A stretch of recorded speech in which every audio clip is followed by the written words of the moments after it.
Wow,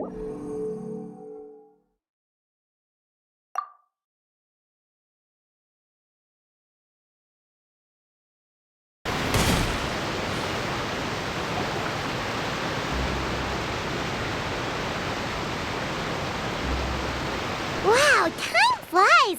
Just like that, it's time for us to embark on the next phase of our journey! We need to head to Natlan next. Neverlight called it a nation of dragons, but that description doesn't give us much to go off of. Exactly! Even when Inazuma was completely closed off, we still managed to run into people from there in other nations. Huh. Could it be that there are no humans in Natlan? Yes, yes! That look of surprise and excitement is perfect! Hold it right there. Now look at the camera, and big smiles on 3. Ready? Okay, just make sure you get Paimon's good side. Wait, hang on a minute! What's with the photo shoot, Charlotte? Well, I heard you two were about to leave for the next part of your journey. After everything you did for Fontaine, the Steambird simply had to follow up on a scoop like that. Oh, I have a feeling we're going to be short on material once you're gone. Oh, so you knew we were leaving. We don't need a big send-off. That's not really our thing. Yeah, that's definitely not your style, but we got to thinking. And, well, a little change never hurt anyone, right? We? All those obstacles we overcame side by side. Feels like it was just yesterday. Don't be a stranger now, partner. If you encounter any troubles along your journey, you need only let us know, no matter the distance between us. Partings are inevitable, of course, but distance makes the heart grow fonder, right? One thing will never change, though. We'll always have the memories we made together during this time. Whoa, you're all here! Already thinking about taking time off? Any excuse for a party, huh? But yes, you can count on us. We wouldn't let you miss out on all the fun. Well, in light of your impending departure, shall we take a photo together? Ooh, great idea! We even have a professional photographer with us. Charlotte, would you do us the honor? Leave it to me. Just give me a moment to set the camera up.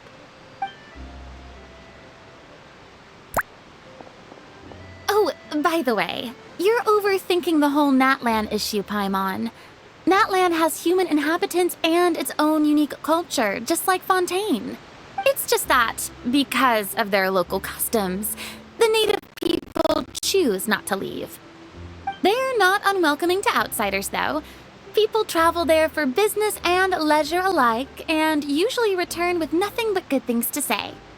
Many members of the Spina have visited in the past, too. Well, that's a relief. Hopefully we don't get swept up in any major drama this time.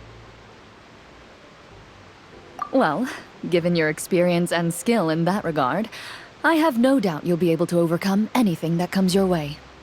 Still, I hope you can avoid danger this time around. An uneventful trip might be a nice change of pace. All right, I'm ready. Shall we?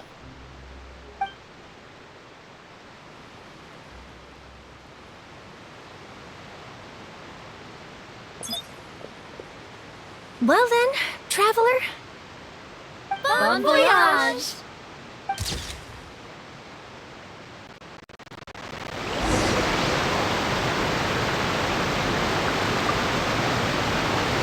Safe travels, traveler. You're welcome back anytime.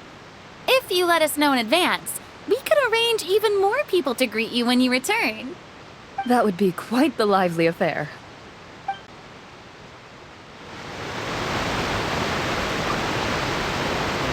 I heard there's a place in Natlan that produces precious stones. Next time there's a lull in my work, I gotta go pay it a visit.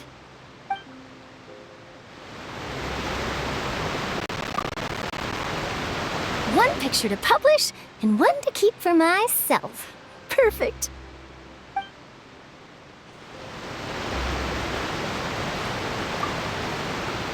Safe travels. That would be quite the...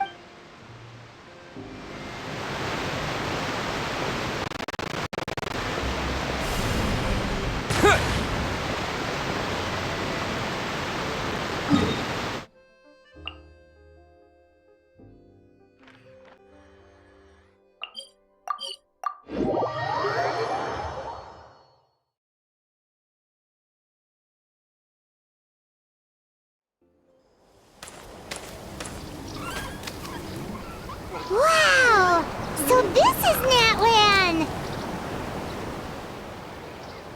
So many strange mountains, and so many animals Paimon has never seen before! Doesn't look like there are any cities around here, though. Where should we start? Good idea! Finding people means we can learn information about the local Archon. And once we've met the Archon, we should have a better idea of what to expect during our journey. Well, Paimon hopes this one is easy to get along with. As long as we don't get on their bad side, we should be fine. Come on, let's keep following the road.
Whoa! Check out those colorful pictures on the walls! We've got to be on the right track.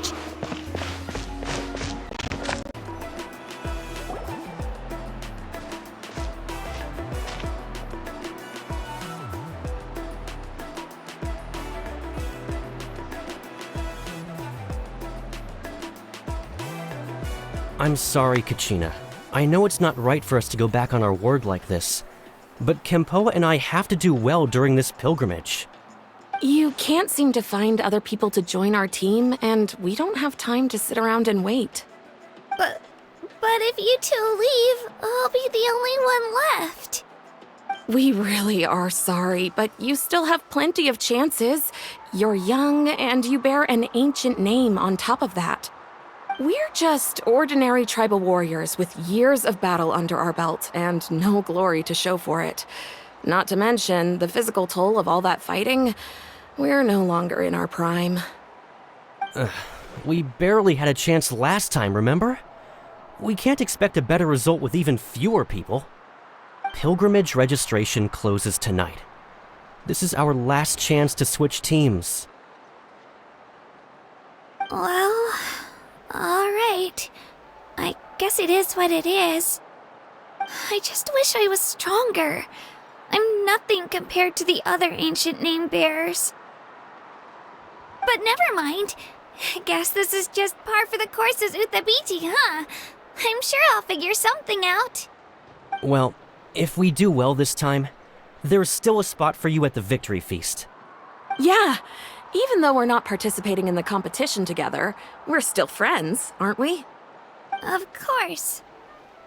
Anyway, you guys should get going before it's too late. Go form a really strong team, okay?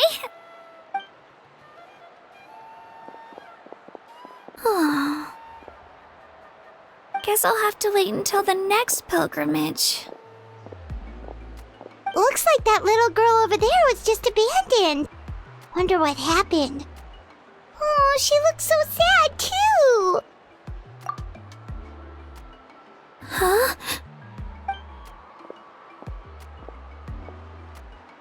Oh, gosh, I'm fine. Don't worry about me. Wait, I haven't seen you around the tribe before. Are you travelers? Yep, we just got to Natlan. Oh, welcome! I'm Kachina, Uthabiti Kachina. Oh, that's something we call an ancient name. It's a tradition we have here in Natlan, although it's kind of complicated to explain. You can think of it like a title for now. If you're here for the pilgrimage of the return of the sacred flame, you'll find out what they mean soon enough. So, this pilgrimage, is that what you were discussing earlier? Oh, yeah! It's a competition we hold every so often, where everyone competes to try and get the highest ranking. The competition receives tons of attention, so if you place highly, you're guaranteed instant acclaim, and you earn the right to take part in the Night Warden Wars. Basically, the winners become heroes, and that's pretty much everyone's goal around here. Sounds like a massive fighting tournament or something. Do you have to be in a team to participate? Well, due to the sheer number of participants, the pilgrimage is actually divided into 2 phases. Phase 1 is a team competition. Usually an ancient name bearer serves as the team captain and leads their team in various battles around Natlan, with the goal of capturing Sacred Flame. Oh, and an ancient name bearer is just someone with one of those titles I mentioned earlier. Someone like me. Once the team competition is over, The participants from the winning teams qualify to take part in individual one-on-one matches. Yeah, the skill seems pretty huge. Wait a minute. If ancient name bearers lead the teams, that means you must be a team captain.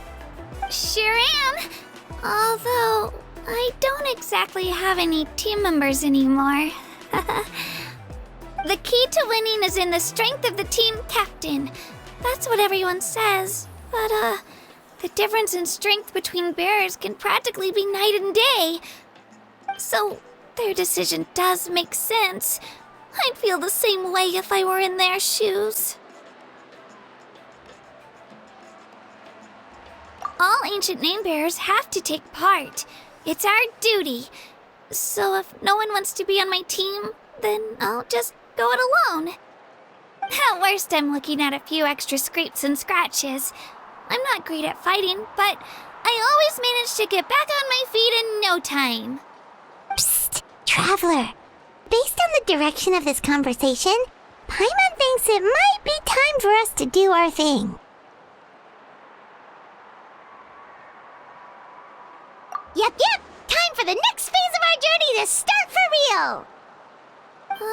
What are you guys talking about?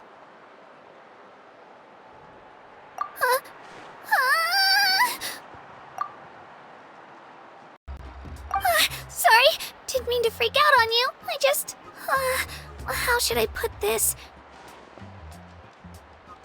I really appreciate the offer. That's so unbelievably generous of you. But only people from Natlan are allowed to take part in the pilgrimage. Oh, Paimon thought we could just join your team and fight our way to the top and then become heroes. It's all right. Really. I mean, no one's ever offered to join my team before. Really? We're all usually on good terms, but whenever pilgrimage registration rolls around, it feels like everyone starts avoiding me. They don't make eye contact or bring up the pilgrimage. It's like they're afraid I'll ask them to join my team. I probably don't even need to explain the reason. I'm too weak.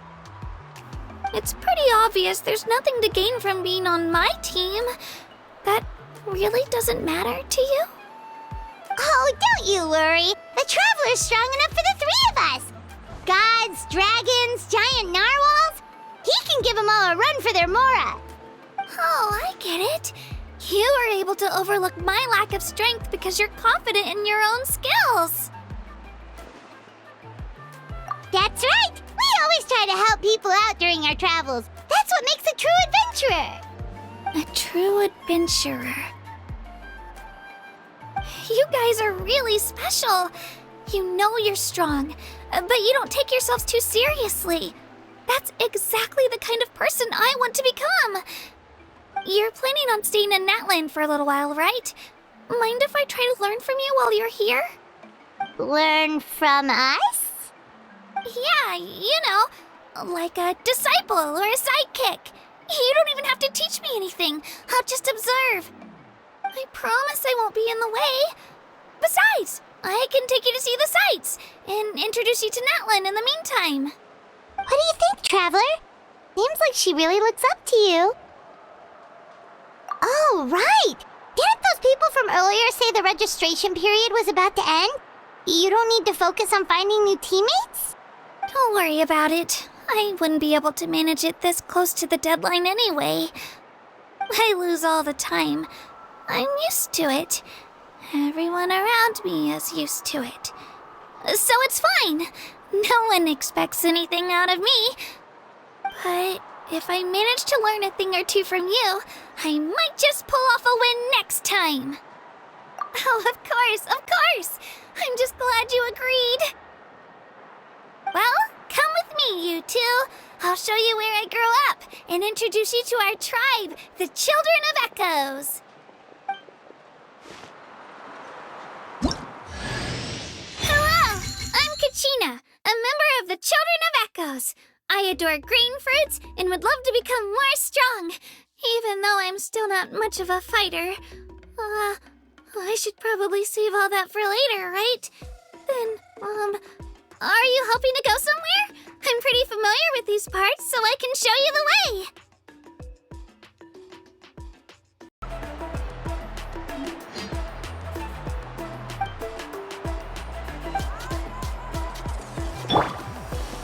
Spin to win!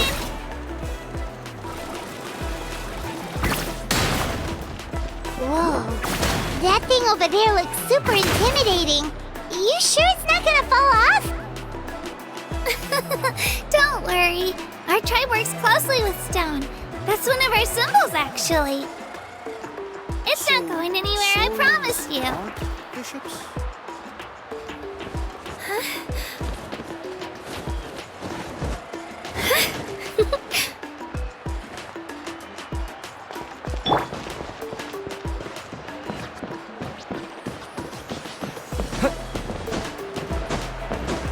Many of our tribespeople love music and dance. They have an amazing sense of rhythm. In the past, Outlanders have come here just to study our culture and exchange views. My parents wanted me to learn dance, but I wanted to become a warrior instead. Right here.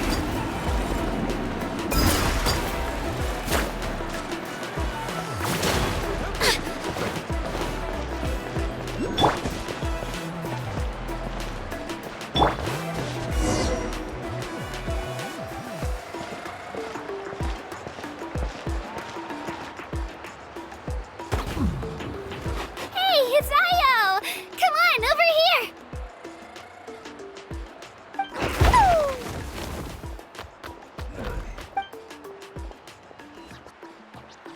Allow me to introduce you. This is Io, my Saurian companion, and also an important member of my family. He's saying hello. I think he likes you. Saurian? So in Natlan, you consider Saurians to be part of your family? Of course. Natlan is not only a nation of heroes, but also a nation of Saurians. They occupy an important place in every tribe. Outlanders always seem to think of Io as my pet, but that's not the case at all. Io and I go on adventures together, but he also has a Saurian family and a place to stay of his own. Sometimes he even brings his entire family over to eat at our house. The children of Echoes have the closest ties to the Tepetlisaurs, which are naturally very friendly to humans. That's how our relationship became what it is today. All Saurians have their own personalities, but I think calling them our companions pretty much sums it up.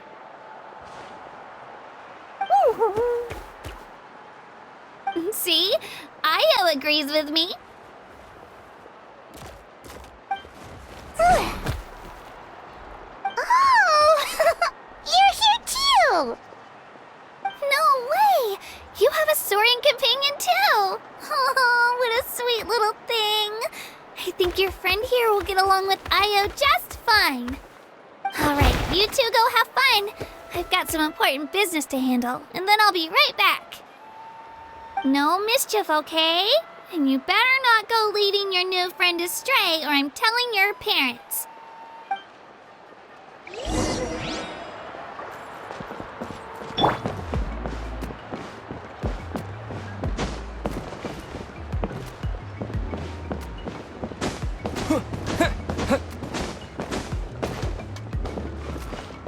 This is the most cherished and most sacred item in our tribe.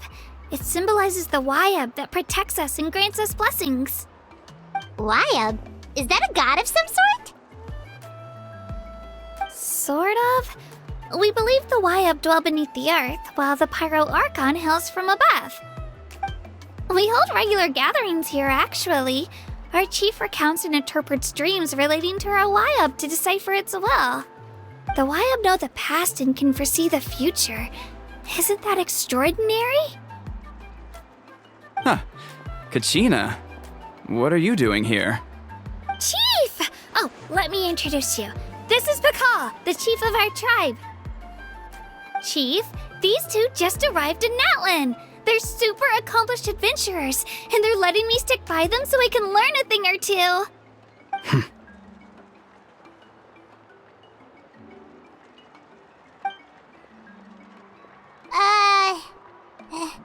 Hello? Kachina is a child of our tribe. Her safety's my responsibility, so I'll just come out and say it. I don't know how you met her, but I'm gonna need you to prove your identity. Whoa! There's no need for that, Chief. They're good people. I can feel it. A feeling isn't going to satisfy your parents, Kachina. How about, we show you our adventurer handbook? It's where all our previous travels are recorded. The people who belong to the Adventurers Guild are kind of a mixed bag. I'd prefer something more reliable. You're the Traveler, and you're Paimon, his familiar. Paimon is a guide! Jeez, these rumors are getting out of control. Well, okay, maybe this one's not that bad. It does make you seem super powerful and mysterious, Traveler. Wait, is there something special about those names? You haven't heard? Nope. Learn well from him, Kachina. It's unlikely you've ever had a teacher of greater merit. Really? To earn that kind of praise from the Chief, you guys must be even stronger than I thought! Apologies for not trusting your word. Oh, don't worry about it. You were just doing your duty. Well, Kachina's still young, so you can never be too careful. As for you, Kachina, isn't registration about to close? Why haven't you headed out yet?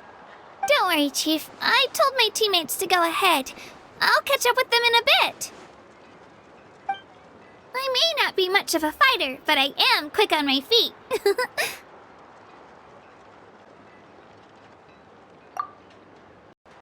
Kachina's trying not to worry him, huh? I see. Well, I hope I wasn't interrupting anything just now. If I did, just tell me where you left off, and I might be able to help with the explanations. Let me think. I told them about the Wayab, so now's the perfect time to dive into ancient names. Good thing you're here, Chief. I don't think I could explain it very well. Oh, right! That word kept popping up in our conversation earlier. So what does it mean exactly?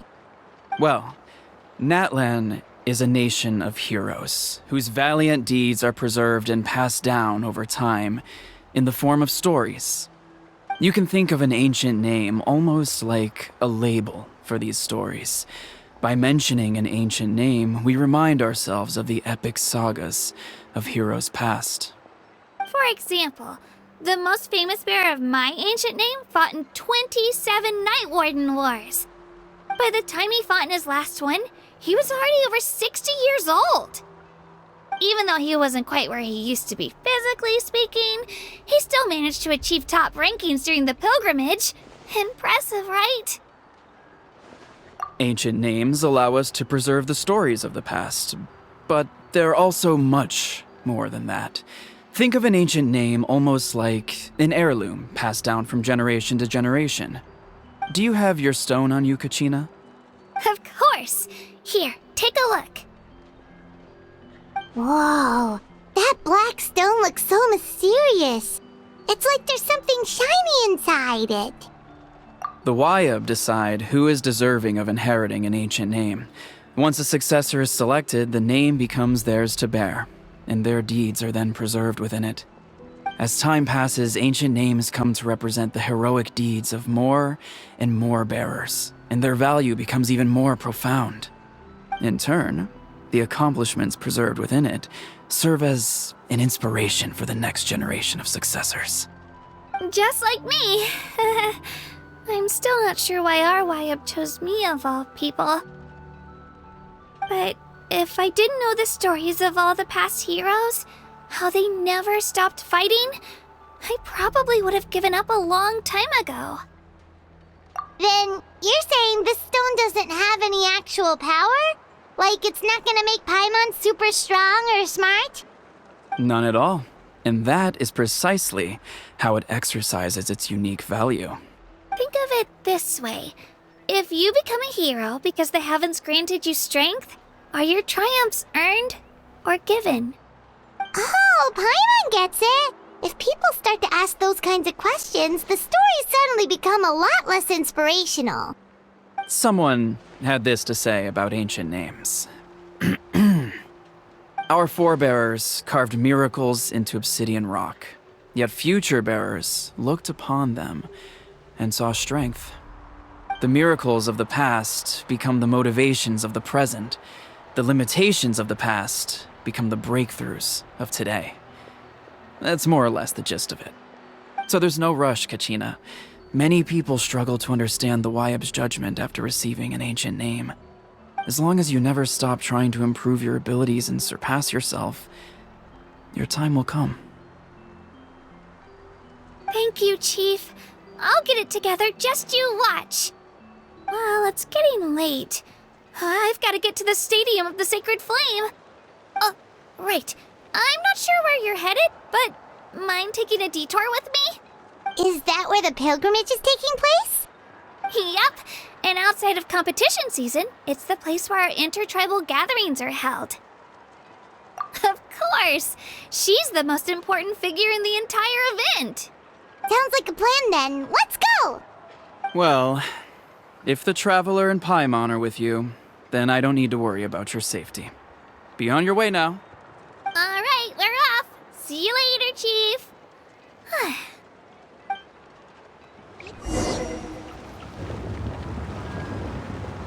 I got so carried away just now, I didn't consider what would happen if our destinations were different.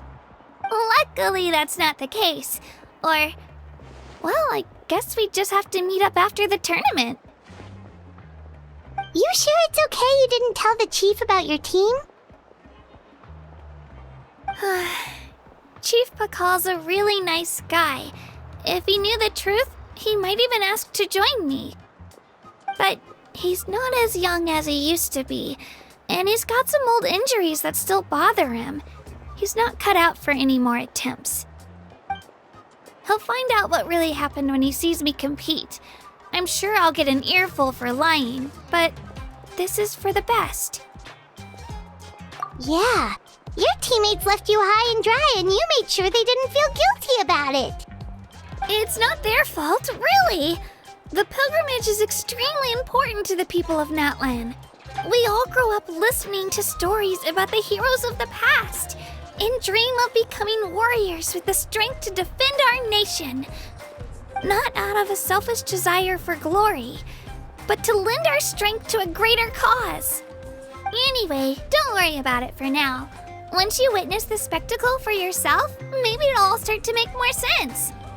It'll also be a great opportunity to experience our culture and history. Alright, time to leave our settlement. Let's head that way. Our last stop, the Statue of the Seven, is also in that direction. Let's go!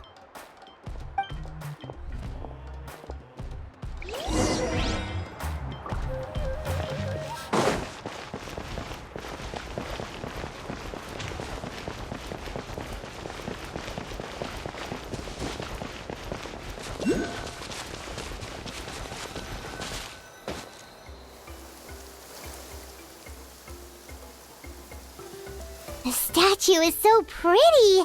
Is that what the Pyro Archon is like? You betcha. Beautiful, effortlessly confident, and absolutely awesome.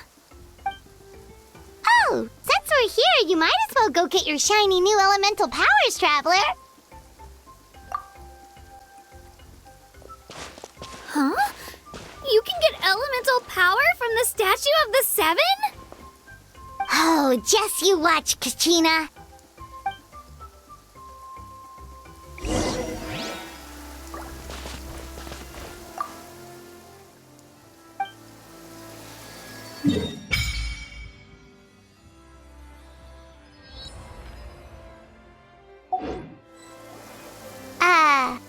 Huh? That's not right. asleep or something? Huh. Shouldn't you be able to shoot fireballs or summon flame pillars by now? Strange. Must be something unique to Natlan. Sorry, Katina. We got your hopes up for nothing. No, it's all right.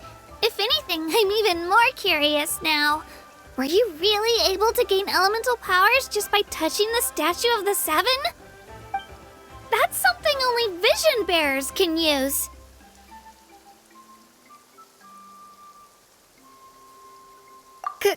Could you show me? Only if you want to, I mean. No pressure. Take it away, traveler!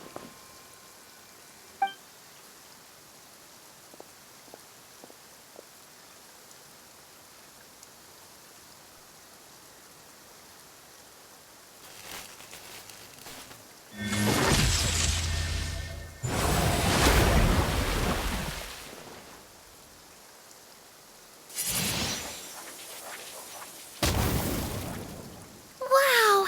Different elemental powers, wielded by a single person! I've never even heard of something like that! Let me give it a try!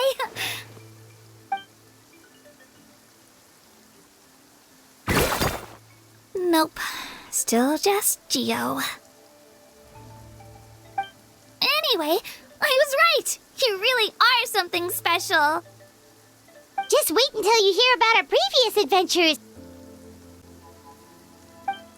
Whoa! What's that?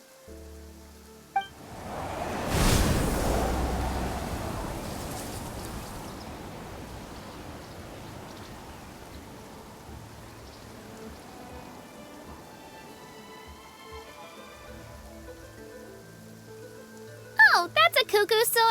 They fly high and fast, and they're always full of energy. Paimon already made the connection, traveler. You don't have to imitate her. Oh, before I forget, we've got a pretty long trek ahead of us, so here, take this. They look like shiny little gems, don't they? Don't be fooled, though. It's actually candy. My mom made them. I always bring a few when I know I'm going to be out and about for a while. A little boost of sugar can really come in handy in a pinch. Woo! Paimon loves candy. Thanks. My pleasure, my pleasure. I've got all sorts of bits and bobs on me. I'm sure they'll come in handy at some point.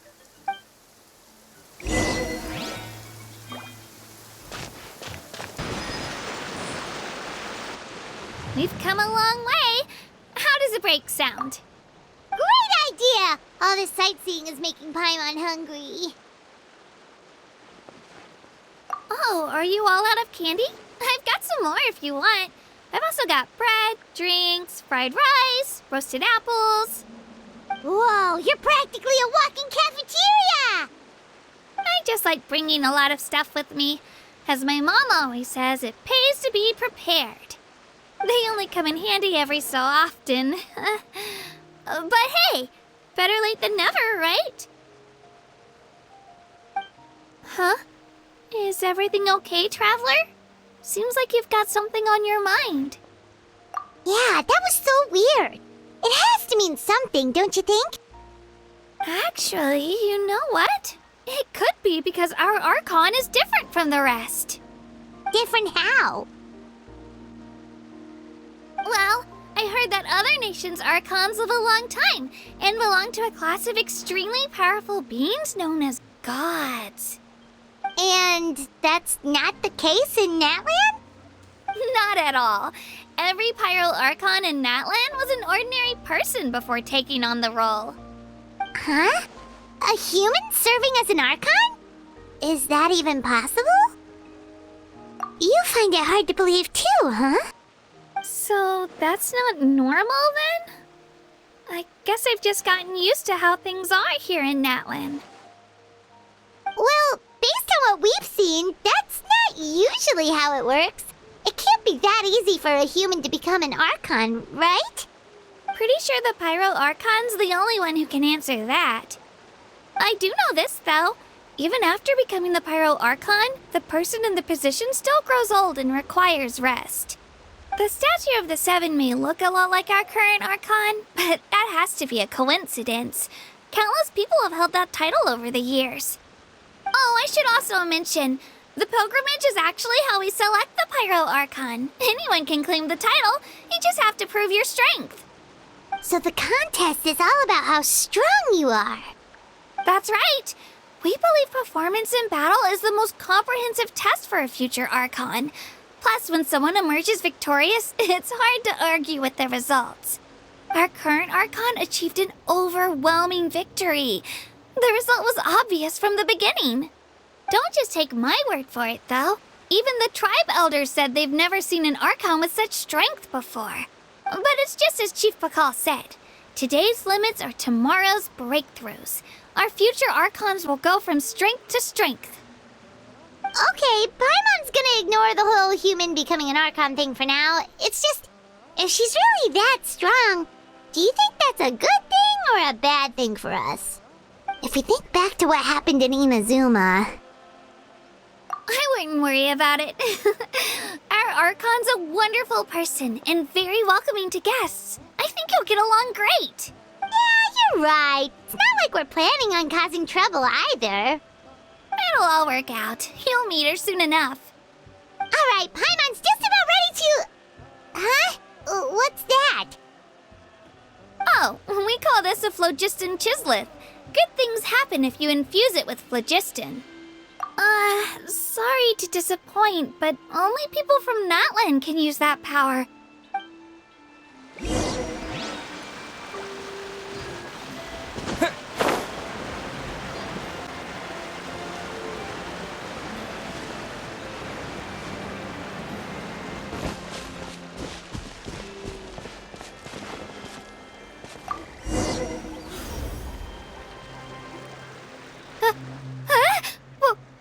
Wait! You can use it too? How? That was amazing! I don't even know what to say!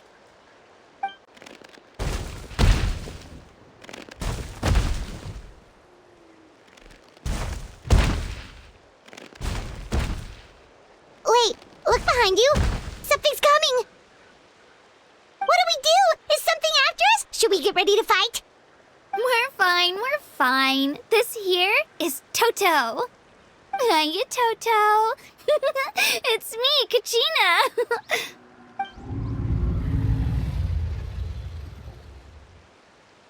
Well, aren't we looking lively today? Did the Chisleth lure you over here?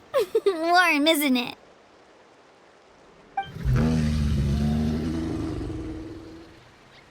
Oh, so it was just a friendly Saurian. That's right. There's quite a few of them around here, and Toto's the friendliest and gentlest of the bunch. He's always hanging around these parts. I swear he does it just to show off to any Outlanders that might come this way. Don't let his size fool you, though. He's just a big softie.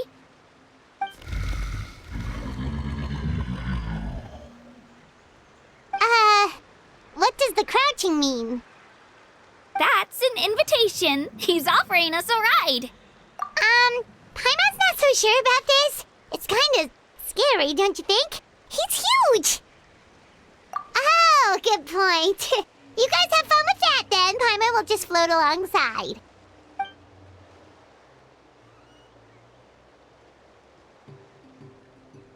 Wow, the sightseeing is even better from up here. The higher the vantage point, the better the view. Are you and Toto close to Kachina? Yep. When I was little, my parents and I went to the Stadium of the Sacred Flame to buy a bunch of different fruits, but the cart we were using to transport them flipped over on our way back. Toto wasn't even half his current size back then, but I still burst into tears when I saw him approach. I was afraid he was going to eat all the berries and sunsettias and leave none left for me. In the end, though, he didn't eat a single one, and even chased off a few other Saurians looking to snatch a few for themselves. After that, he used his big head to help get our cart right side up again. I've been bringing him fruit ever since. Oh, and And I was the one that named him Toto, actually. With the sheer amount of food he can eat, he pretty much grew like a weed. Before I knew it, he was already this big.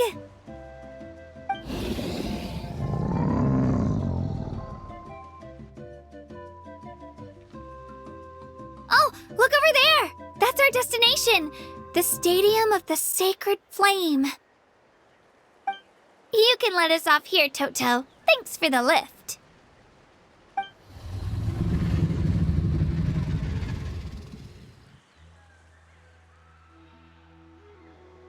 It's an easy walk from here, so I say we head the rest of the way on foot. It'd be quite the trek for Toto otherwise. That's true, especially considering his size. Well, see you later, Toto!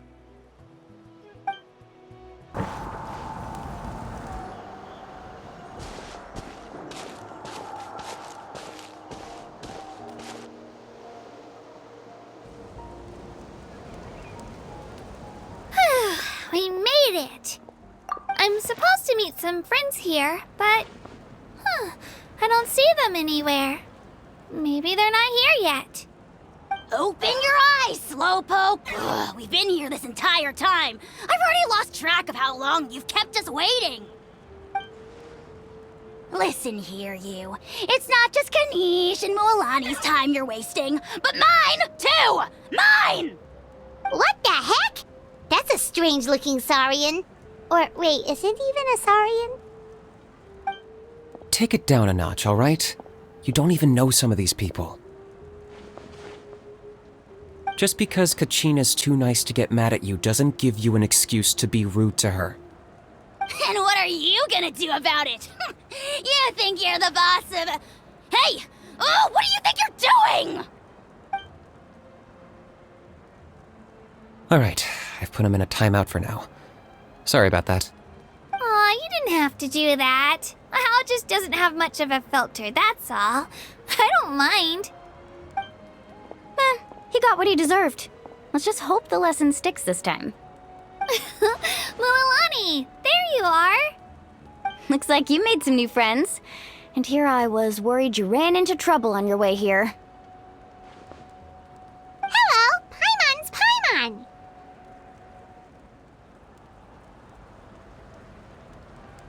Oh, and this is the Traveler. Honestly, you could at least introduce yourself a little, you know. I don't see your teammates with you, Kachina. Where are they? Oh, they went to join teams with a better chance at winning. So you're saying you've been ditched? Again. That might give them an advantage during the team stage, but it all comes down to individual strength sooner or later. Yeah, well, I couldn't even promise them we would make it through the team stage. The outcome of the team stage usually depends on the ancient name bearer, after all. Hey now. There's not a single person here that can promise their team victory. You're putting too much pressure on yourself. Besides, you're not lacking in strength at all. You just need a bit more confidence. You were only 3 victories short of reaching the Night Warden Wars last time. Wait, so if the pilgrimage is like a national sporting competition, then what are the Night Warden Wars? The former is a battle of skill. The latter is a real war. A war against our eternal enemy, the Abyss. So they're here too. Well, wait a second. You're saying the prize for winning the pilgrimage is the chance to go to war? That's not too far off. That's why it's called the Night Warden Wars. The pilgrimage chooses the strongest warriors among the tribes, and those warriors fight to repel the Abyss in defense of our homeland.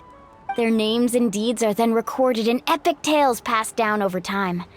That is the highest honor you can achieve in Natlan. Yes, but that's the nature of war. Resisting the Abyss is our duty. But we're not alone in this fight. We also have the blessing of our Archon, which allows for our safe return. It's something we call the Ode of Resurrection, which does exactly what it sounds like, basically. Resurrect people, you mean? Yep, so it's not so scary, really. Our Archon's blessing gives us the courage to keep moving forward. Let's go register. We don't have much time. Wait, what about you, Kachina? You're not really planning on competing solo, are you? We really wish we could help, but we're not from here, so it doesn't seem like we can take part. There's no threshold to the number of participants. With the sheer number of teams, it's practically guaranteed chaos. No matter how strong or experienced the warrior, victory is never assured. In a situation like that, it's always better to have someone to watch your back. Oh, how about this? When we register, why don't we ask if these two can have special permission to participate? Odds are the answer will be no, so if that doesn't work, well... I only have a few teammates this time. If someone else could take them, then... You're not asking me to lead your team, are you? Look at you, mind reader. So, what do you say? With how strong you are, it would practically be an upgrade for my teammates. Fine by me, but doesn't that leave you and Kachina as a team of 2? There's a world of difference between that and flying solo. Besides, we're a formidable duo.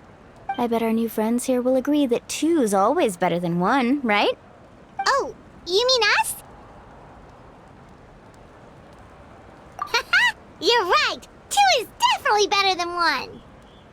It's just like the old saying we have here in Natlan. No one fights alone. But what if I drag you down? Listen to yourself. You'd be hard-pressed to find someone in Natlan who can beat us when we're together. Hearing you say that does make me feel a little more confident. Still, teams rarely contain more than one ancient name bearer. People are definitely gonna think of us as cowards. The rules don't forbid it, so who cares what they think? It's not like they left us any other option. Well, I'll leave you to break the news to your soon-to-be former teammates. I'm not good at stuff like that. Oh, I know. They deserve to hear it from me anyway. Just give me a second, you guys. We can go sign up together once I'm done.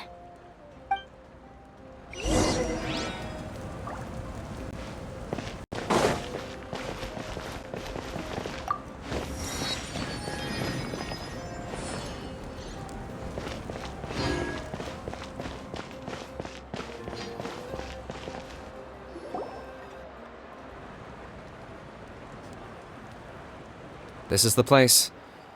Let's wait for Mualani here. Did you see the flags at the front gate when we entered? Oh yeah, there were flags, weren't there? Those are our tribal flags. One for each of the 6 tribes that make up Natlan, including the Children of Echoes. Why the sudden tour guide routine? I said I'd introduce them to Natlan, and we've got nothing better to do, so I might as well deliver on the promise. Fair enough. Well, I'm from the Scions of the Canopy. We live high in the mountains and have the closest ties to the Yumkasaurs. My friend Mualani belongs to the people of the Springs, a seaside tribe. The scenery over there is beautiful, and you can find some really tasty fish. That just leaves the Flower Feather Clan, the Masters of the Nightwind, and the Collective of Plenty. If we get a chance after the pilgrimage, I'll be sure to show you around. Well, if we're talking tribes, allow me to stand in for our chief and welcome you on behalf of the people of the Springs. Mualani, you're back! We were just talking about you. Everything's settled on my end. My teammates took it unbelievably well, actually. Your reputation is really something else, Kanich. They probably just didn't see any drawbacks to your proposition. We're saying the same thing here. You, my friend, are a formidable competitor, and they recognize that. Anyway, thanks for waiting, you guys. Let's go register. Hello there. Here to register for the pilgrimage? That's right. I wanted to ask, though. These 2 travelers are very interested in the competition. Any chance they could take part? I'm sorry, but only people from Natlan are eligible to participate. You couldn't make an exception just this once? This traveler is a renowned adventurer. He's more than skilled enough to participate, and I'm sure the audience would be interested in seeing what he can do. It's not that simple, Miss Mualani. Even a single exception sets a dangerous precedent for countless interested parties in the future. The purpose of the pilgrimage is not only to select strong warriors, but also to collect contending fire from the battles. This is the fire that fuels the sacred flame. Natlan is only safe from the invasion of the Abyss, while the sacred flame burns eternal. Oh, so there's another purpose for the tournament. That was the initial purpose, actually. Every participant, whether they win or lose, contributes to the defense of our nation. That's what makes it such an honor to take part. Exactly right, Mr. Kanich. Contending fire can only be produced in battles between people of Natlan. Outlander participation would inhibit the production of this fire, which could in turn jeopardize the sacred flame. Oh, so it all comes down to the contending fire. Well, you can still enjoy the event from the stands. I'll try to get you some good seats. That would be great! Tourists like us are better suited to being spectators anyway. Bill, there's something Paimon was wondering, actually. You read Paimon's mind, Traveler. Why doesn't everyone just fight together? Since you can bring them back to life. The power of resurrection has its limits.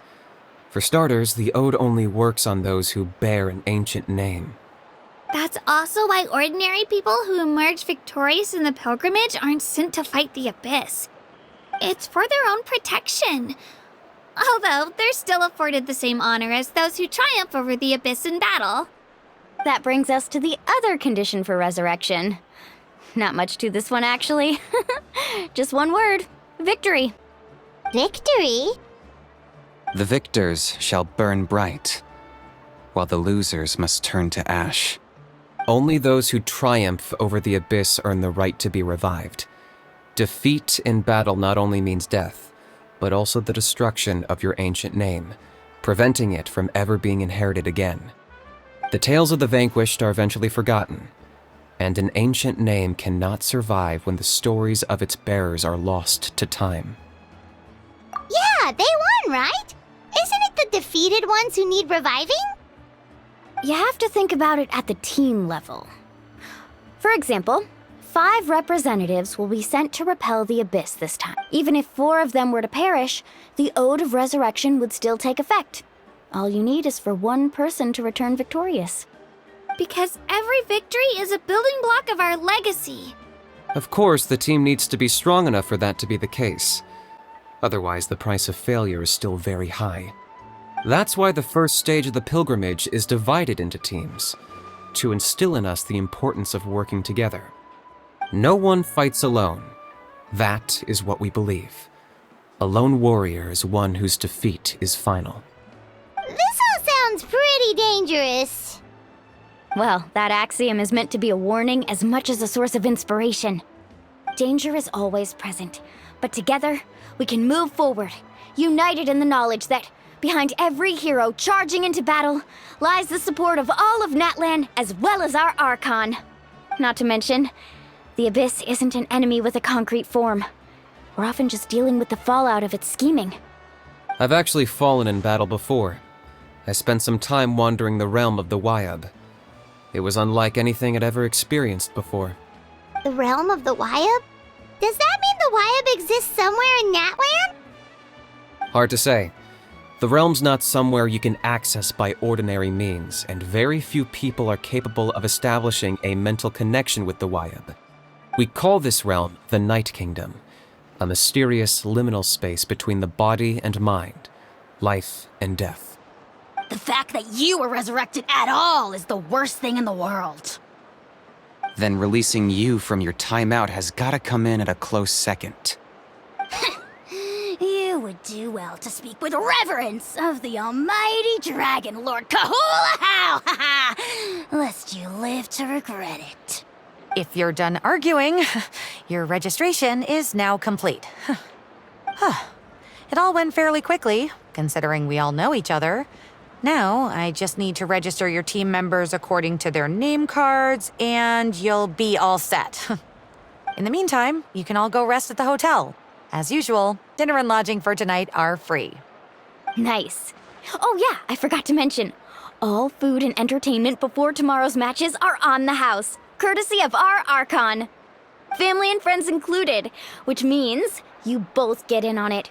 Come on, let's go have some fun!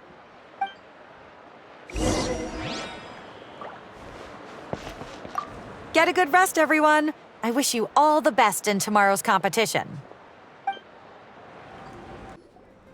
Dig in, you guys. Eat as much as you want. These dishes are all local specialties. There's more where this came from, too, so don't be shy. Let's feast until the bill gives the Archon a heart attack.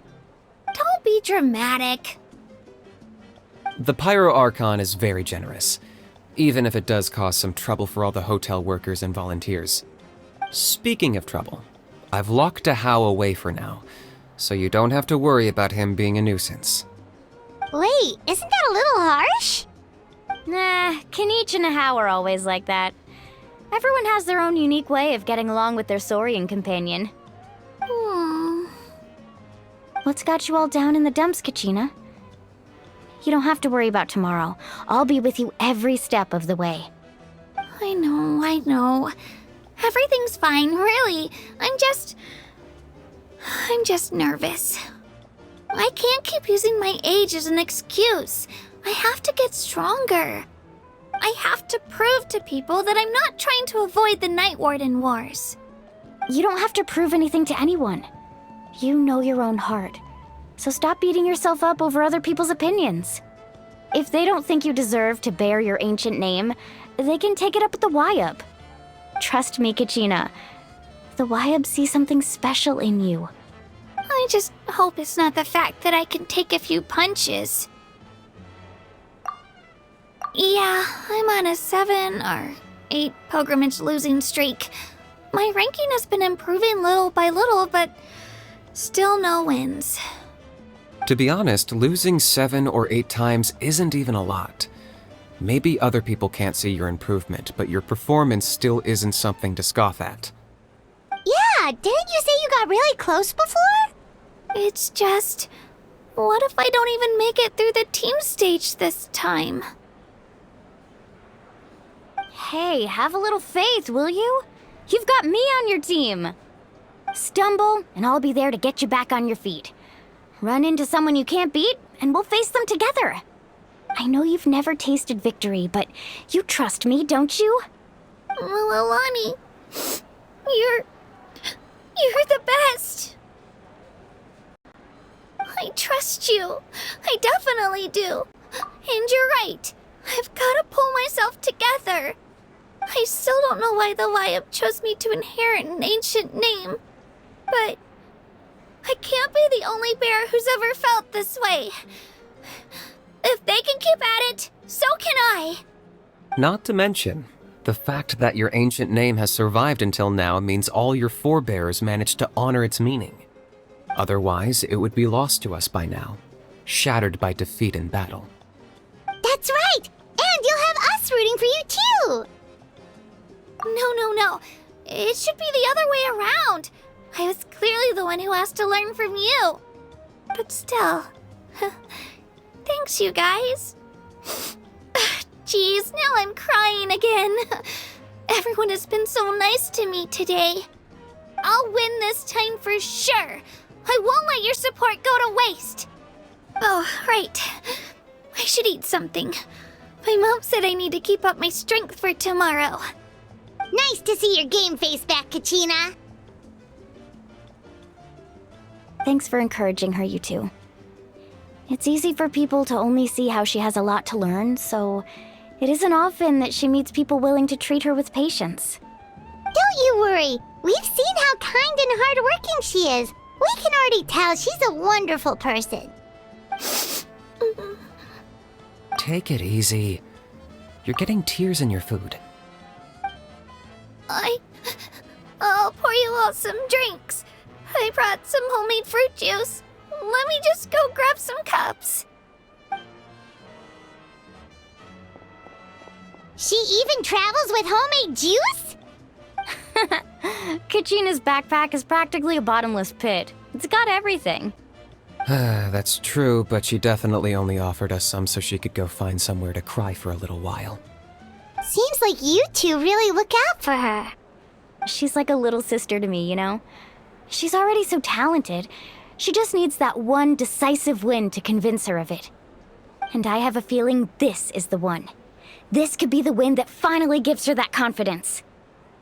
Why are you so sure? Is that what happened to you? Oh, no. I was just born confident. Mulaney's being modest. She's already a 3-time veteran of the Night Warden Wars. Came out on top each time. And she's never had to be resurrected. Wow, that's amazing! Nah, it's no big deal. The opponents I had to face were pretty tame, that's all.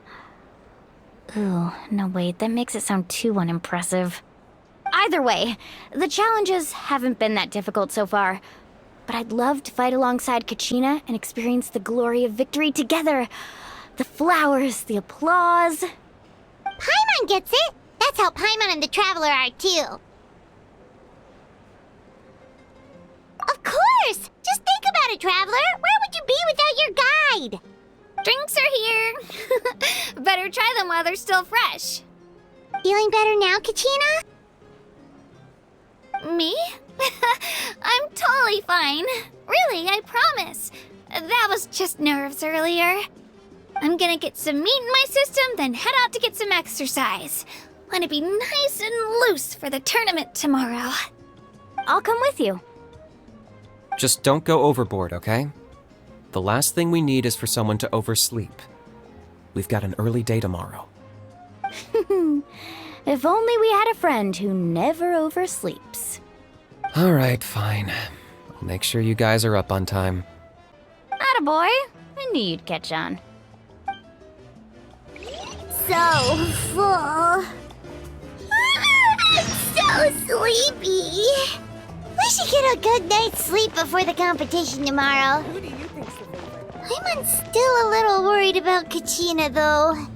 Maybe we can help her out with her training. She did say she wanted to learn from us. Not that Paimon's gonna be doing much of the teaching.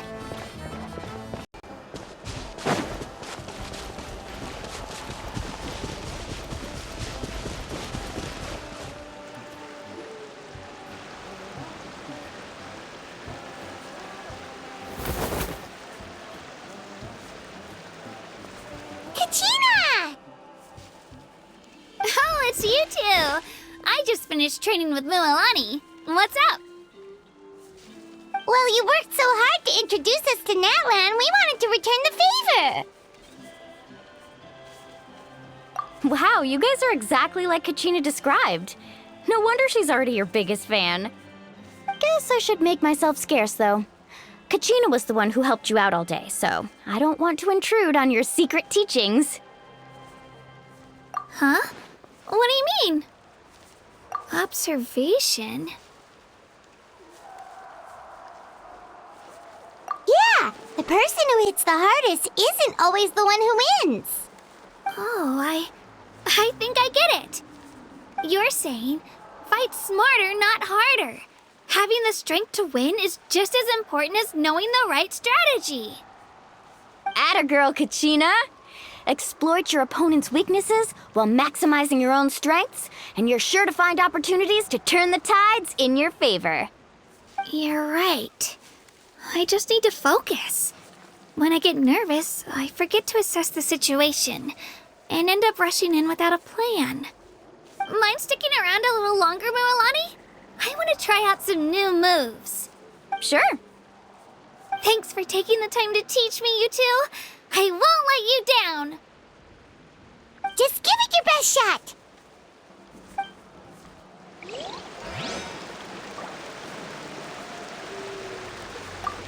I'm not keeping you up, am I?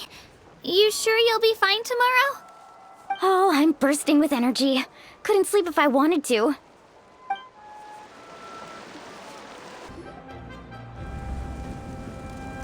Morning, Traveler. Morning, Paimon. Looks like everyone's here right on time. Good to see that no one overslept. Says the one who only made it because I was there to get you!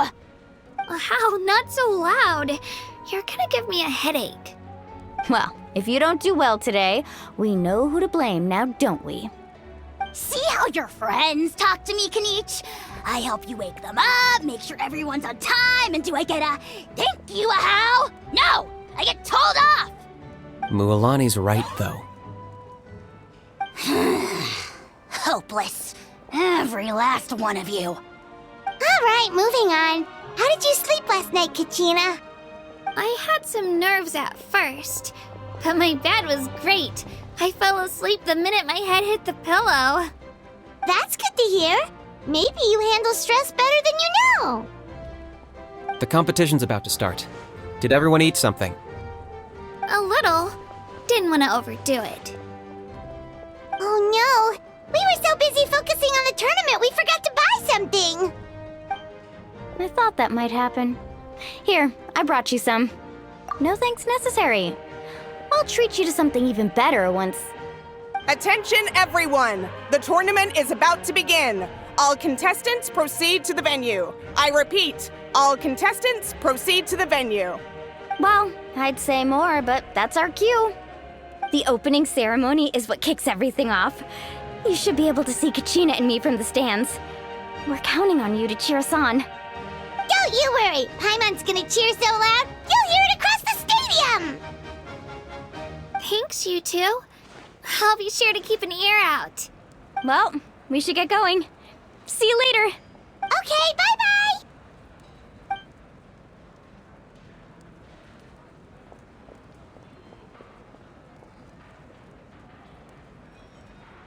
Attention, everyone! The tournament's about to begin. All spectators, please take your seats. I repeat, all spectators, please take your seats. Oh, that's our cue! Wow, we've definitely never witnessed a competition of this scale before. Let's go in once you're ready.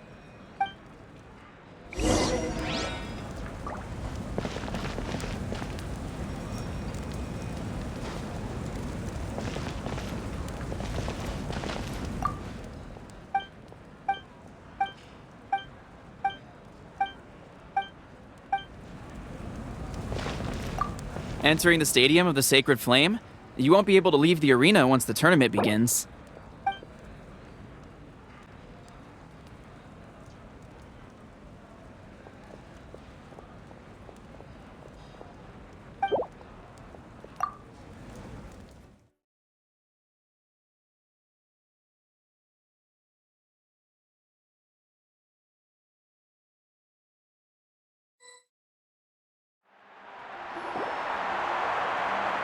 The pilgrimage of the return of the Sacred Flame is a competition with a long, storied history.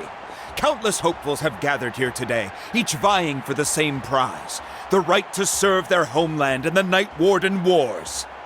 Before we begin, allow me to remind everyone of the rules.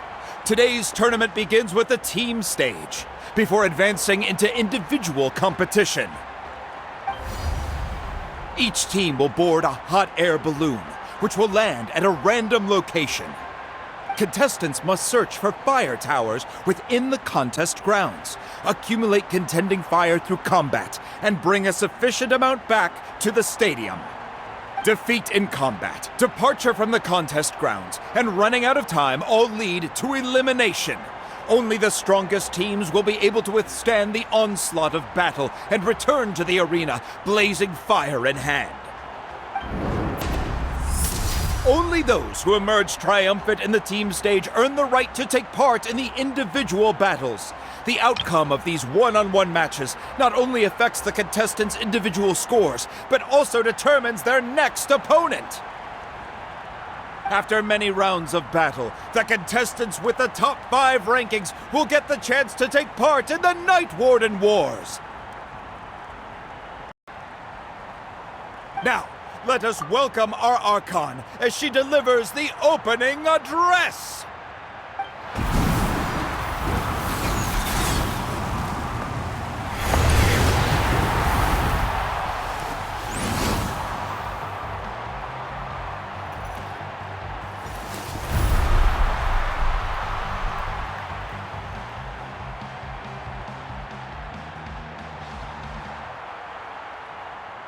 Skill!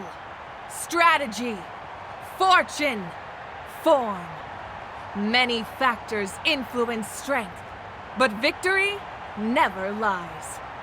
The pilgrimage is not merely a trial to determine the strongest among us, but also a stage upon which to showcase your individual growth. Today marks the beginning of yet another legendary saga, one written in the triumphs of the victors. So, without further ado, let the games begin! So that's the Pyro Archon? Is it just Paimon, or does she seem kind of intimidating? Kachina said she was friendly and welcoming, but, how did she come to that conclusion? Yeah, but it would be kind of rude to bother her during the pilgrimage, don't you think? We should wait for a better time. Oh, look! It's Kachina and the others! Well, folks, it's clear the contestants are already raring to go. The teams will now board their hot air balloons and make their way to the competition grounds. Chaska! Chaska! Yeah, cool Do it! Kick their butts, Itzna! Go, Mualani, go! You can do it, Kachina! And the crowd goes wild! The hot air balloons are about to ascend. Contestants, prepare yourselves to take flight! Remember the rules. The balloons will take you to random locations, and your battle starts the moment you land. Best your competition, collect sacred fire, and bring it back to the stadium. Good luck, everyone!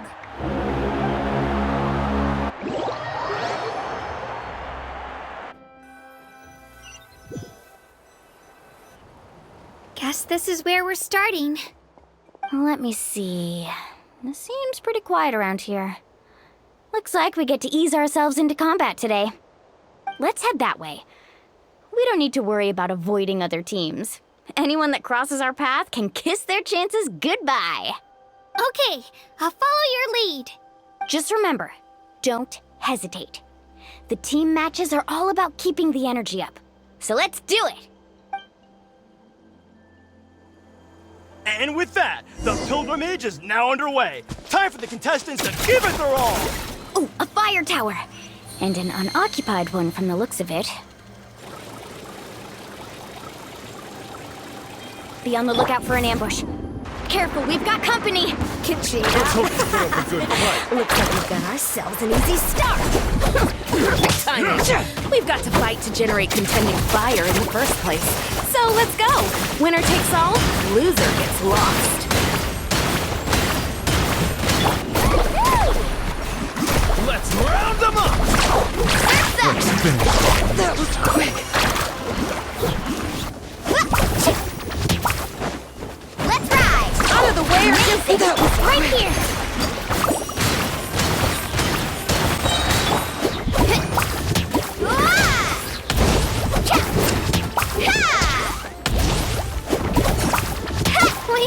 We won!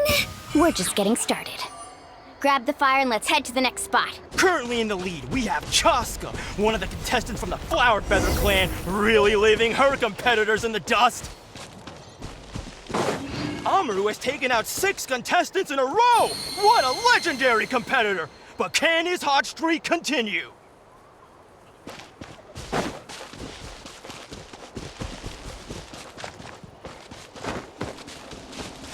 Oh, well, aren't you two an interesting duo? How did these monsters make it onto the grounds? It's part of the tournament. If you can't handle a few monsters, how are you supposed to repel the abyss? Look, why don't we handle these monsters first?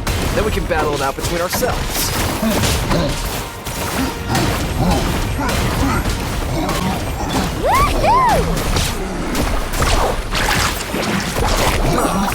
Your skills aren't half bad. I think I've got a good grasp of what you can do. Sorry, but not everyone can make it to the end. Nicely done, Kachina! We actually beat a legend! Come on, don't just stand there. Let's grab the fire and go. We have a new team pulling ahead. Mualani and Kachina have already eliminated several favorites for the win.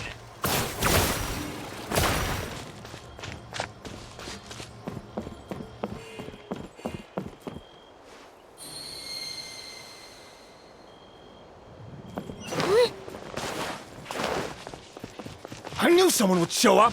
Hand over the sacred fire and no one gets hurt!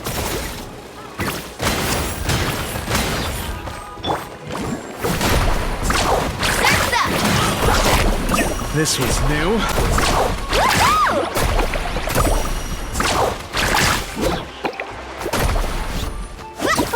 Would you look at this? 2 favorites for the win. Itzna and Unkunga have run into each other. Looks like it's gonna be an early goodbye for one of these formidable competitors. What's this?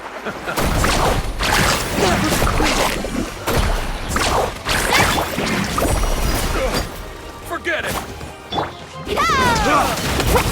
Off we go. Carving waves.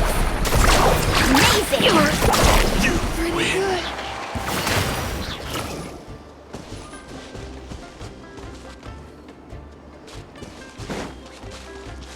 Faster. Attention contestants Mualani and Kachina. You're currently heading out of bounds. Please return to the competition grounds. This mountain is huge. Is the next tower really all the way up there? It's going to take forever to make it to the top. Just leave it to me. I'll get us up there. Let's go, Twirly!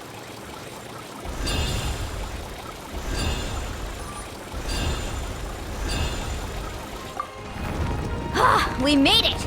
Great work, Kachina. Glad I could help. An empty fire tower. We're too late. Darn it! And another competitor crosses the finish line.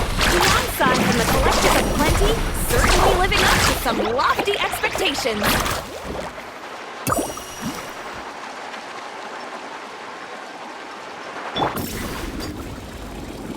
Kachina, is that you? I'm sorry about this, but since we ran into each other, I can't just let you pass. If you want glory, you'll have to go through me!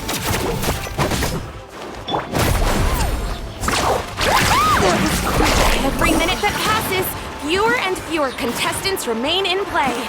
The remaining competitors need... Hold it right there! That fire is mine!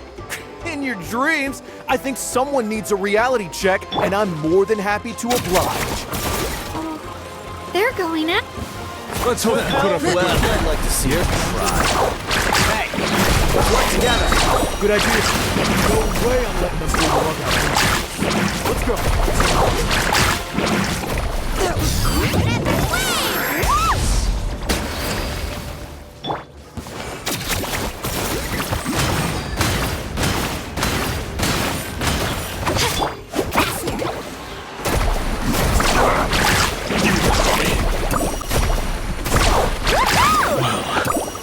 This was new. We've collected enough sacred fire. Still doing all right, Kachina? Yep, all good. Come on. Uh-oh, we're running out of time. Wait, there's a spirit wave over there. We can ride it back.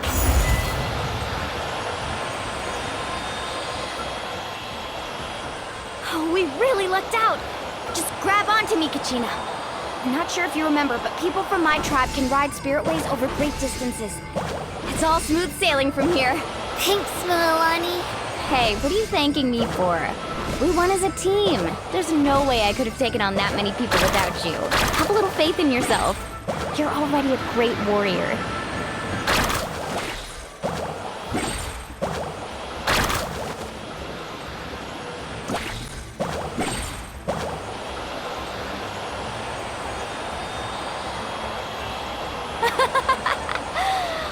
Those were some steep curves. Not scared, are you? I'm fine. I don't scare easily. Not after that last ride you took me on.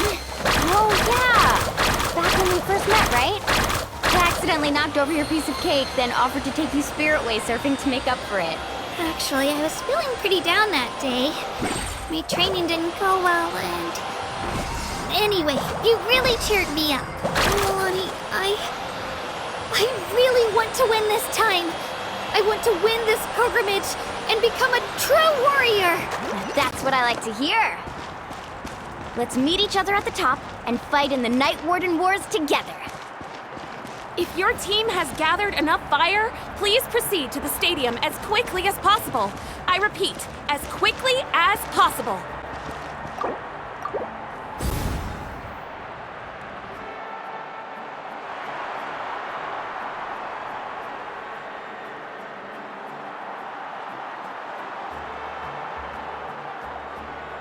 Congratulations, Mualani! Congratulations, Kachina! You've successfully cleared the team stage.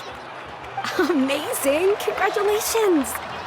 Congratulations! Keep it up, Mualani!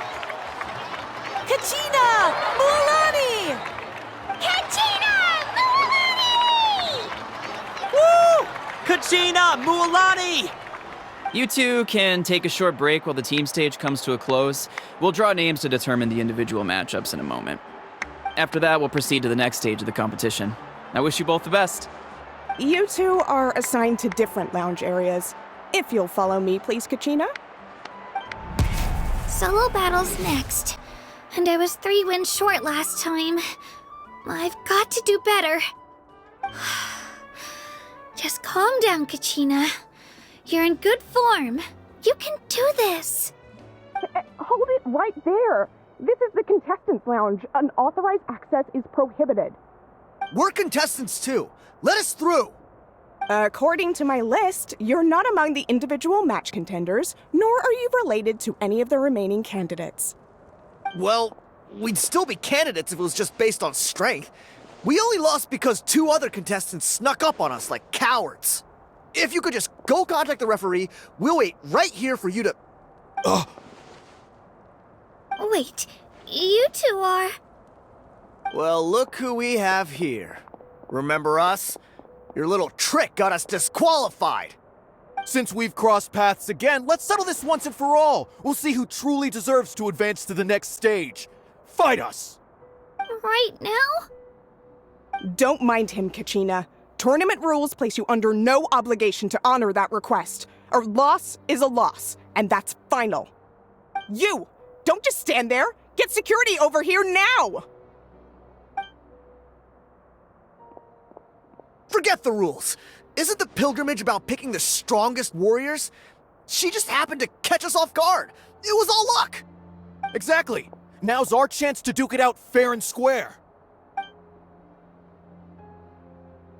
Kachina!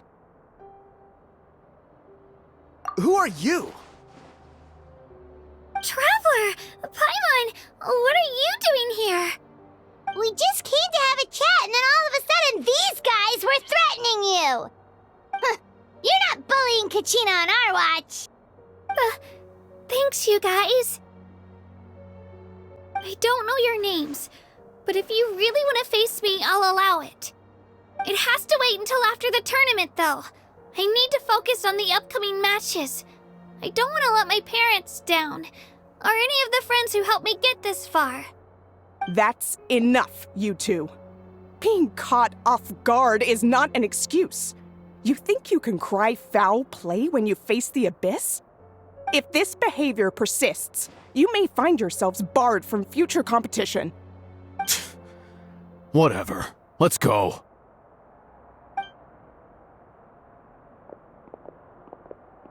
Are you alright? You're not hurt anywhere, are you? No, thanks to you. To be honest, I totally blanked out just now. I had no idea what to do. Right. I'll show them what I'm made of. That sounds more like it. You can do it! I heard there was trouble. Has the situation been resolved? Yes. It was nothing out of the ordinary. A couple of sore losers coming to stir up trouble with the contestants. Some people are so obsessed with glory, they can't even bear the idea of failure. I hope you don't let them get to you, Kachina, because you'll need to get ready. Your match is up soon. That came up quick. All right, I'm coming. Well, guess I'm off.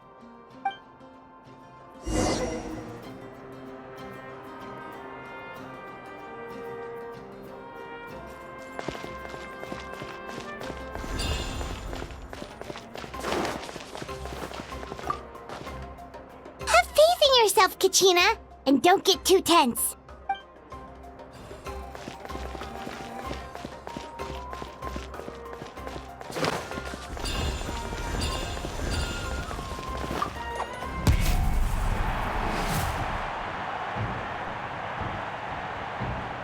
You must be Kachina. You know, people told me I got lucky in the draw, but I beg to differ. There are no coincidences in the arena. If you're standing here, it means you're strong, no matter what anyone says. So, I'm looking forward to seeing what you're made of. The team stage ended before I had my fill of battle. I hope you don't disappoint. Well, anything you want to say in return? I won't lose to you. Not when so many people are supporting me and cheering for me. And I really want to earn a spot in the Night Warden Wars. All right, our contestants have each said their piece. To your places, everyone. And begin!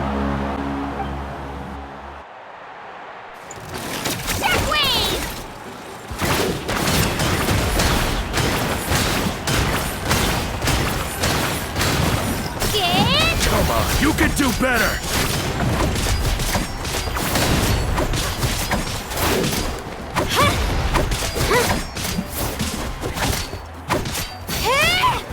Spin to win! That's more like it. Again!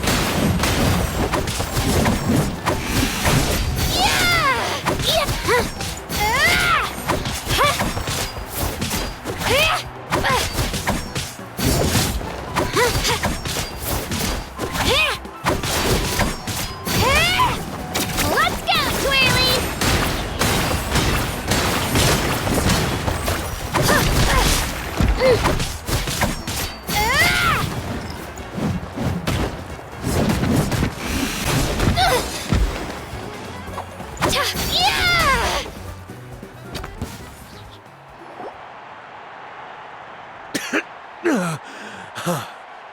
I actually lost.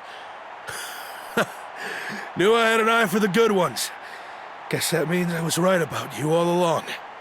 Congratulations to Kachina for taking the win. Let's give her a round of applause, everyone. Now, diving into the other matchups. That's one down! Woohoo!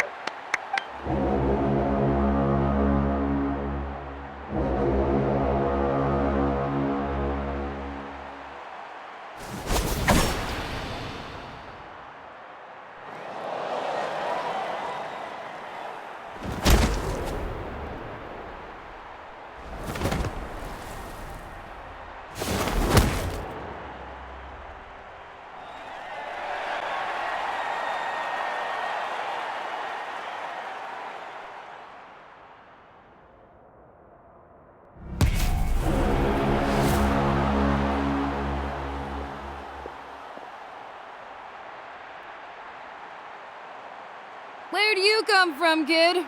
Think you've got what it takes to go to war? Hate to break it to you, but it won't be easy to get through me. And you are... You don't recognize me? Figures. Our generation's been in decline ever since Ateya and the others retired from the front lines. Either way, once we face off, you won't forget my name anytime soon. Let's do this! Hear that? An exhilarating cheers of the crowd. That's my honor. Mr.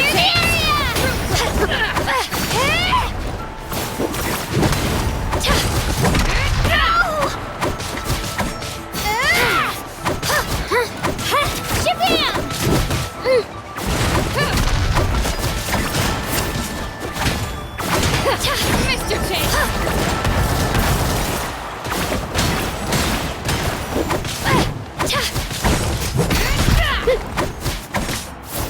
Looks like it's time to get serious!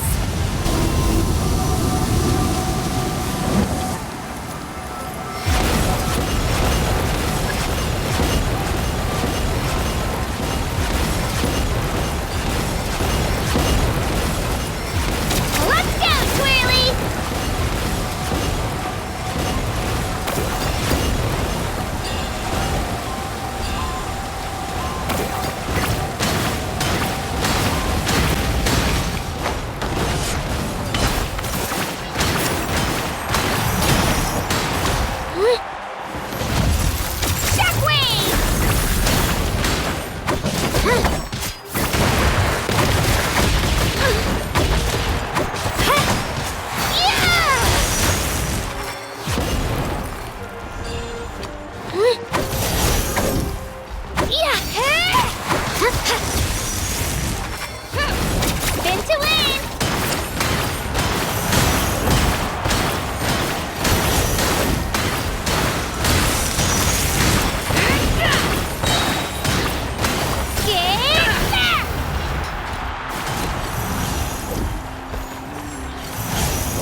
Be strong. I can't rush this. Just like the Traveler said, I need to observe my opponent and look for an opportunity. It's not just about who hits the hardest.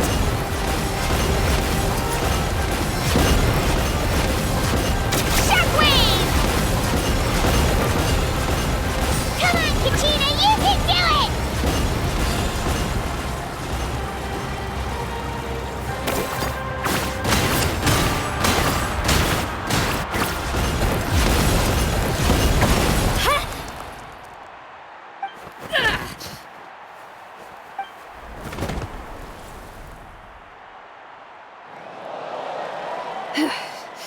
Gotta hand it to you, kid.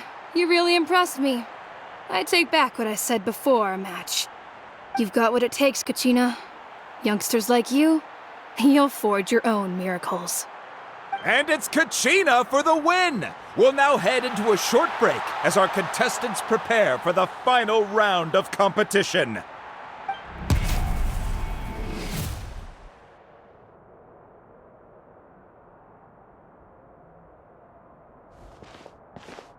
Thanks for cheering me on, you two. You were great out there! You faced a lot of impressive competitors, but they never stood a chance. I don't think I did too shabby either. I've never gotten this many points before. You ready for the last round, Kachina? Moalani! I got permission to come see you before the last round starts. Based on your score, it looks like you'll make it to the Night Warden Wars if you win your next match. But, your final opponent... it's me. What? Yeah, I just found out myself. We're really close in the rankings, so only the winner gets to move forward.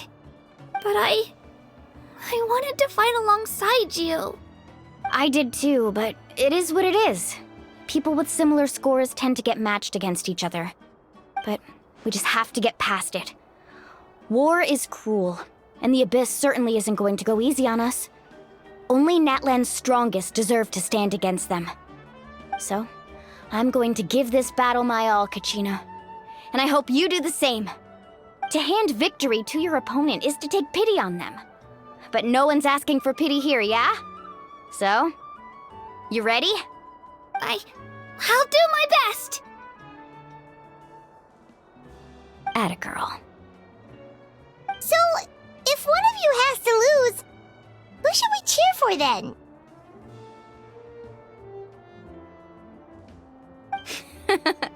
You mean one of us is destined to win? It's something worth celebrating either way. I'll be happy no matter who wins, and I know you feel the same way, Kachina. So, don't overthink it. Let's just have ourselves a good match. Traveler, Paimon, I'll see you after the match. Kachina, I'll see you on the field.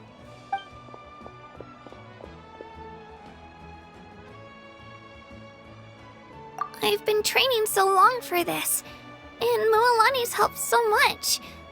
I'm going to show her that it didn't go to waste. Thanks for believing in me. I'll try believing in myself this time too.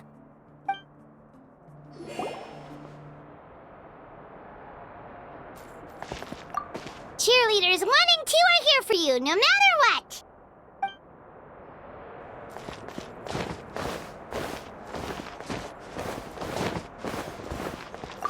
A competition is no place for regret.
We've arrived at the final phase. The winner of this match will take the final spot among the victors. Give it up for a long-time contender and first-time finalist from the Children of Echoes, Kachina!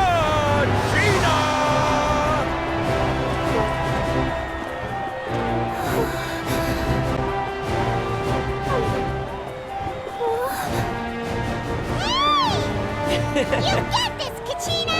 And her opponent from the people of the Springs, a young prodigy and Night Warden Wars veteran, Mualani! This face-off between old friends promises to be an explosive showdown. May the best warrior win! You've come so far. Still nervous? Why does it have to be you? Still, I'm glad in a way.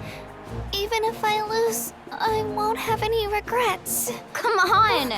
Kachina, this is no time to be modest. I know you want this more than me. And it's about time you start sounding like it, okay?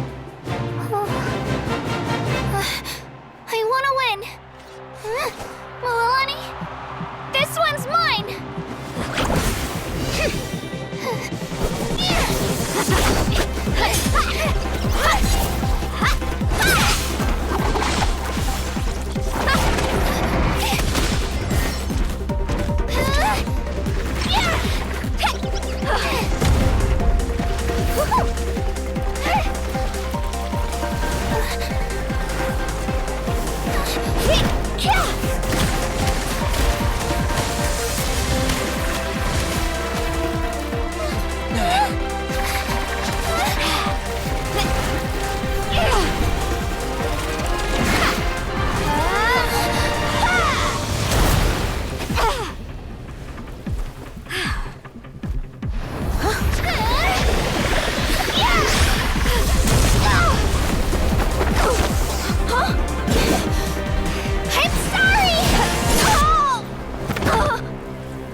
Look.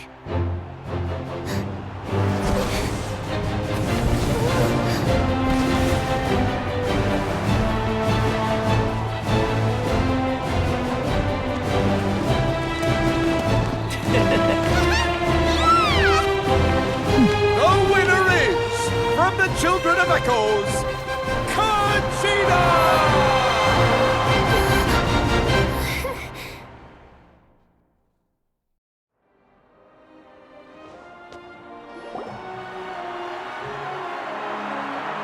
And with that, the winners of this pilgrimage have been decided. Put your hands together for our victors as we welcome them to the stage.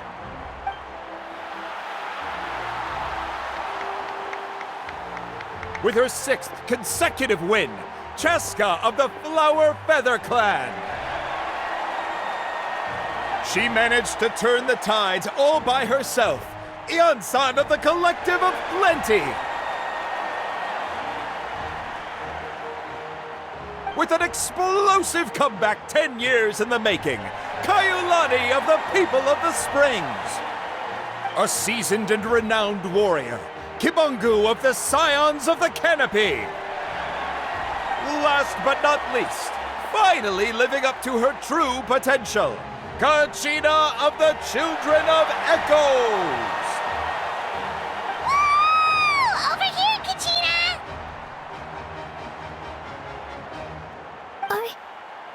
I made it. Feels like a dream. This is no dream. Your strength is what got you here. We'll be going to war together.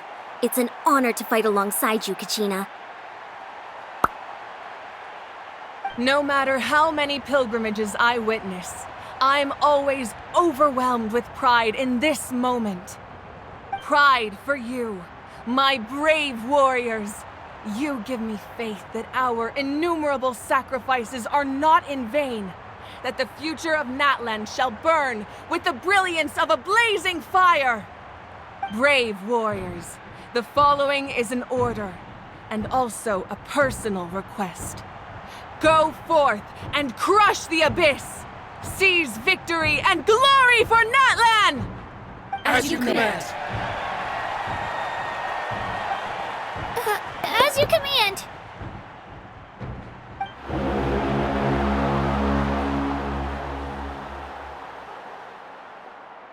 Traveler, Paimon, there you are.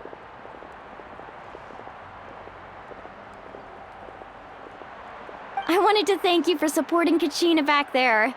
She really has grown into a formidable competitor. She deserved that win. Not that it feels good to lose, but I'm happy for her. It's definitely bittersweet, though. Hey, wanna go for a walk? Kachina and the others will be busy fighting the Abyss, so why don't I show you around Natlan for a while? Sure. What do you say, Traveler? Something on your mind? Listen, I'd be lying if I said I wasn't worried. But she's got experienced, powerful companions to take the lead. I'm sure they'll be fine. Glory always comes with a risk. If victory was assured, no one would take pride in it. She's not one to fall so easily. She bears the ancient name Uthabiti, after all. We just need to hold the fort while they're gone. Come to think of it, you've never visited my tribe, have you? Come on, I'll take you. The people of the Springs live alongside the Kaholasaurus. Our tribe is an ideal spot for some R&R. I'll take you to all the best spots. You'll love it. Looks like you beat me to it. Kinich? I was planning on inviting you to visit the Scions of the Canopy. Most of the adventures that belong to the Guild come from my tribe, so I figured you might be interested. Hey, first come, first served. You snooze, you lose, Kinich. Yeah, you were first. Still, Traveler, Paimon, feel free to stop by if you ever have time. You're always— Yeah, thanks for inviting us. All right, let's pack up and head out.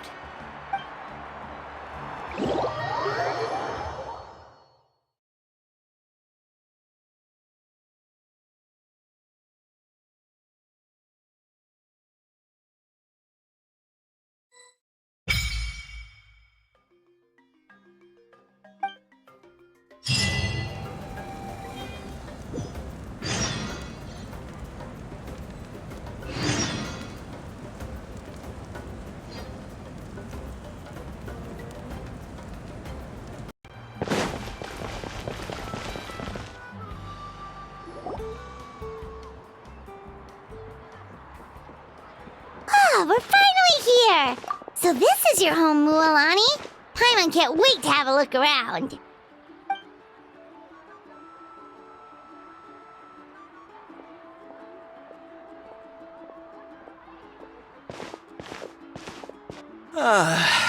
See? What did I tell you?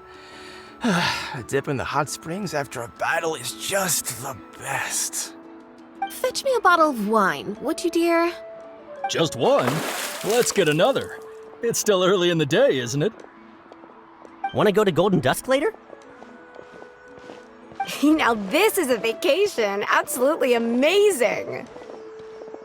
Wow, it's so lively around here. Is there some kind of holiday going on? We try to treat every day like a holiday around here. We believe every day is worth celebrating. Now, let me show you around. Where to start? Shochiqui Cattle Records, Kalumchi Plaza. Oh, there's so many options, but I recommend starting with the real highlight around here. The hot springs, of course.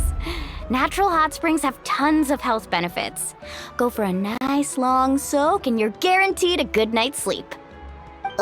Wait, you want us to bathe? Here? Oh, don't be shy. Come on, I'll take you to get changed. Mualani! Huh? Oh, Auntie Atea! Please, I've told you that just Atea is fine. Do I look that old to you? Were you taking these two to the hot springs? That's right. Oh, let me introduce you. This is the Traveler, and the small one next to him is Paimon. They only just arrived in Natlan, so I'm taking them around to experience our customs. Hi there! I'm Mualani's neighbor, Atea. By the way, Mualani, I heard you lost to Kachina during the pilgrimage. Is that true? Yeah, I was this close to winning. Oh, definitely not the result I wanted, but still not too surprising. Kachina's always been strong. Anyway, it's all in the past. I'm gonna take these two for a dip in the hot springs. Talk to you later.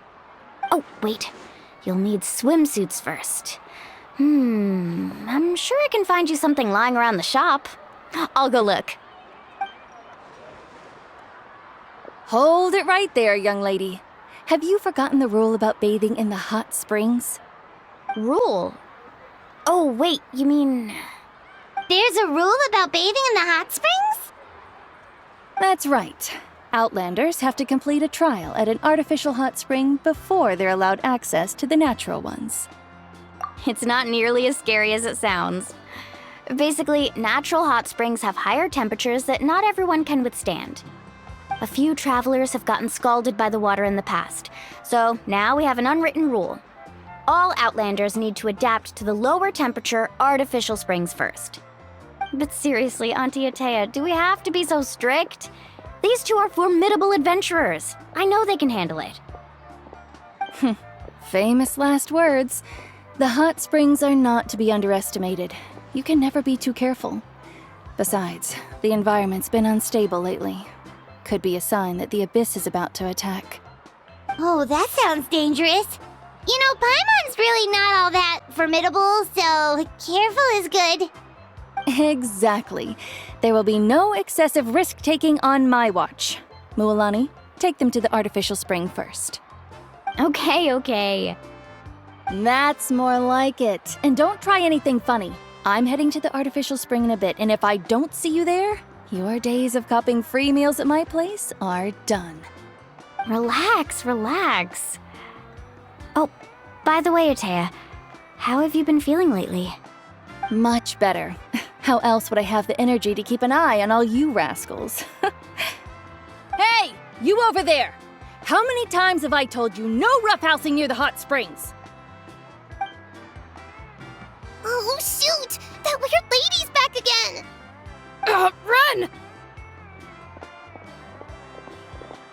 Stop right there! You need a stern talking to! She sure has a lot of energy. She's a legend in our tribe. Everyone knows her. Back before I inherited my ancient name, she was one of Natlan's most renowned warriors, famous for her love of hot springs. In fact, she often threw parties at the hot springs. She referred to anyone who came to these parties as her hot spring buddies. The attendees were all respected warriors like Liliuo, Kaiulani, Vichama, and the Archon. If Paimon lived here, she would take advantage of the hot springs too. It's just, during battle, she was impaled in the abdomen by an abyssal monster. The doctors managed to save her life, but they made it clear that she could never bathe in the hot springs again. Abyssal power still exists within her body. Immersing herself in hot water would accelerate the corrosion of her internal organs and the progression of her illness. Oh, no wonder she has so many scars. Paimon had no idea she was so seriously injured. That's normal. She never talks about her injury. She's worked tirelessly over the years to dig up artificial springs so that more and more people can experience our tribe's natural wonders, even though she can't enjoy them herself. I really respect her for that. Anyway, let's head to the artificial springs. If Auntie Atea gets there before us, we're gonna be in some real hot water.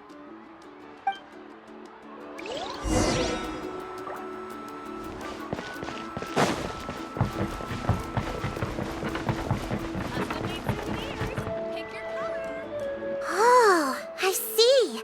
That's a great idea. I like it. See, I told you the chief would agree. Well, let's get moving then. We can't let a word of this slip to anyone else. Hey, Amina, Hikaru, Marukao. You three seem particularly cheerful today. What's the occasion? Oh, Mulani! You're back! Who are these two? This is the Traveler and Paimon, two very important guests. I wanted to take them to the natural hot springs, but Auntie Atea caught us, so we had to come here first. Oh, what a coincidence! We were just talking about her. We think Auntie Atea's illness has taken a turn for the better. Really? How can you tell? Okay, so while you've been busy with the pilgrimage, we noticed that she's been visiting the hot springs alone at night. Specifically, the hot springs in the cave to the north of our settlement. I'm sure you know the one. Apparently, she used to go there a lot before they became abandoned for some reason. She could never come into contact with hot water before, and now she's visiting the hot springs every night. I mean, it's pretty obvious what that means, right? Yeah, so we got to thinking, what if we renovated the abandoned spring behind her back, then threw her a huge surprise party? Chief Amina thinks it's a great idea too. So, you want in? Of course! How could you even think of pulling this off without me? I'm a little busy right now, though. I'll come find you once we're done at the hot springs. Of course! Take your time. You should focus on our guests for now. These artificial springs are pretty new, but the experience is just as good as the natural ones if you ask me. We really worked hard on them, so I hope you enjoy. And you two, I know you want to focus on Atea's surprise, but don't forget your patrol duties in the meantime. The Abyss could attack at any moment, so we need to stay vigilant. You got it, Chief. We'll keep an eye out. You can count on us. All right, we're off then. See you at the abandoned spring, Mulani.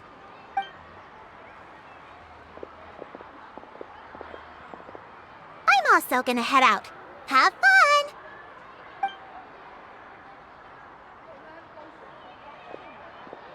Finally, it's hot spring time! Oh, I already arranged swimwear for you guys, by the way. Come on, I'll show you to the changing room.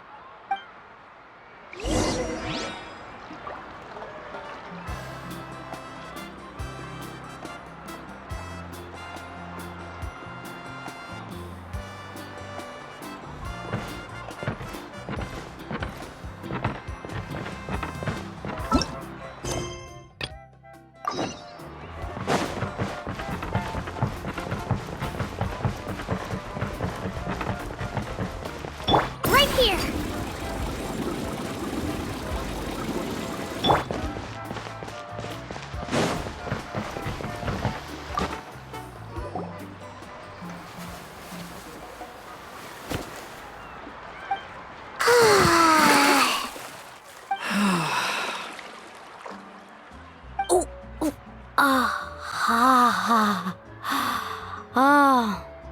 So, what do you think?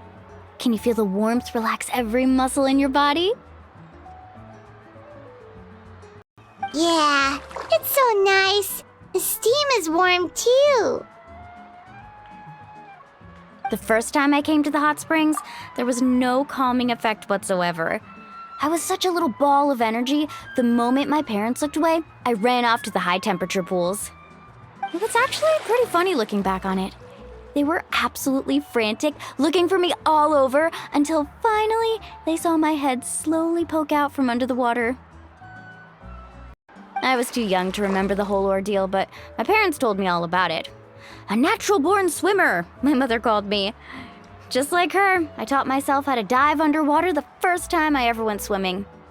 So feel free to go for a swim. I'll be right here if you need rescuing. Okay, here goes nothing. Auntie Atea, you really came to check on us? Of course, and I'm glad you listened. I brought you all some milk and snacks as well. I'll just leave them here. The temperature in the artificial springs isn't too high, so I went with Saurus crackers and grain fruit chips. See how you like them. Oh, thank you! These are great! Well, I did make them myself.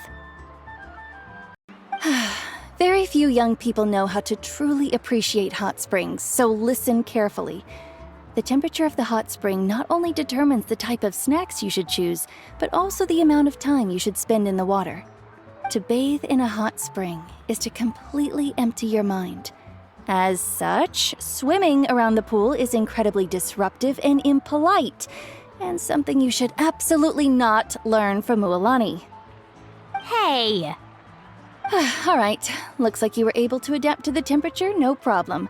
You should be able to switch to the natural springs then. Well, I've got to get going. Oh, and make sure you drink your milk. I'm looking at you, Mualani. I still remember how you used to pour it into the water when you were little. That better not happen again, whether I'm here to catch you or not. Okay. Paimon didn't think you were the type to do something like that. I remember thinking I'd totally get away with it too. But turns out milk is pretty easy to spot when you pour it into clear water. Not my best work. Some people get dizzy if they stay in here too long. You guys all right? Paimon's fine, just a bit stuffed. Looks like you two are naturals. Oh, by the way, I have to leave you on your own for a little while this afternoon. I'm gonna help the others fix up that abandoned spring. I certainly don't trust their aesthetic tastes. Who knows what will become of the place if I leave them unattended? In exchange, though, I can recommend a couple of shops that are worth a visit. Huh? Yeah, she brought us snacks and taught us about the hot springs. We want to do our part too. Friends are supposed to help each other out. We'd feel bad otherwise. Well then, the more the merrier. All right, we should get going. Let's organize the best hot spring gathering Natlan's ever seen.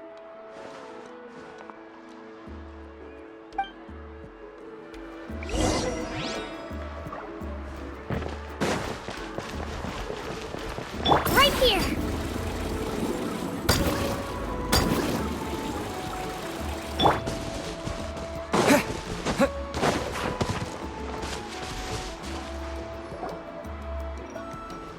Mualani! Wait, you brought our guests too? We're here to help. But you're important guests. We can't put you to work. All right. Stop trying to out-polite each other, would you?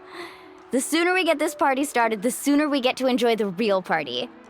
Now, where to start? Looks like the water outlet is blocked pretty bad. We'll need to dig under it. Ooh, those boxes in the corner need to be thrown out as well. Oh! They're moldy as all get out! Ugh. Also, someone needs to go out and get some cloth, wood, and decorations. Oh, and snacks too. I say we get enough for 20 or 30 people. Bulk purchases fetch the best prices after all. Oh, but don't just accept the first offer they give you.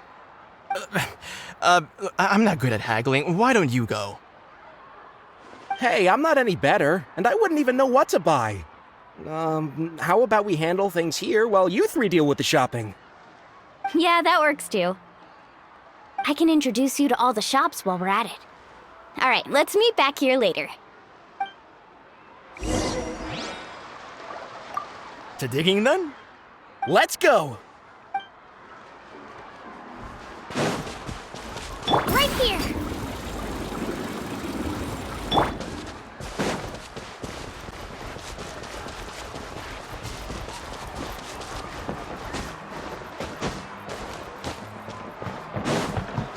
Right here!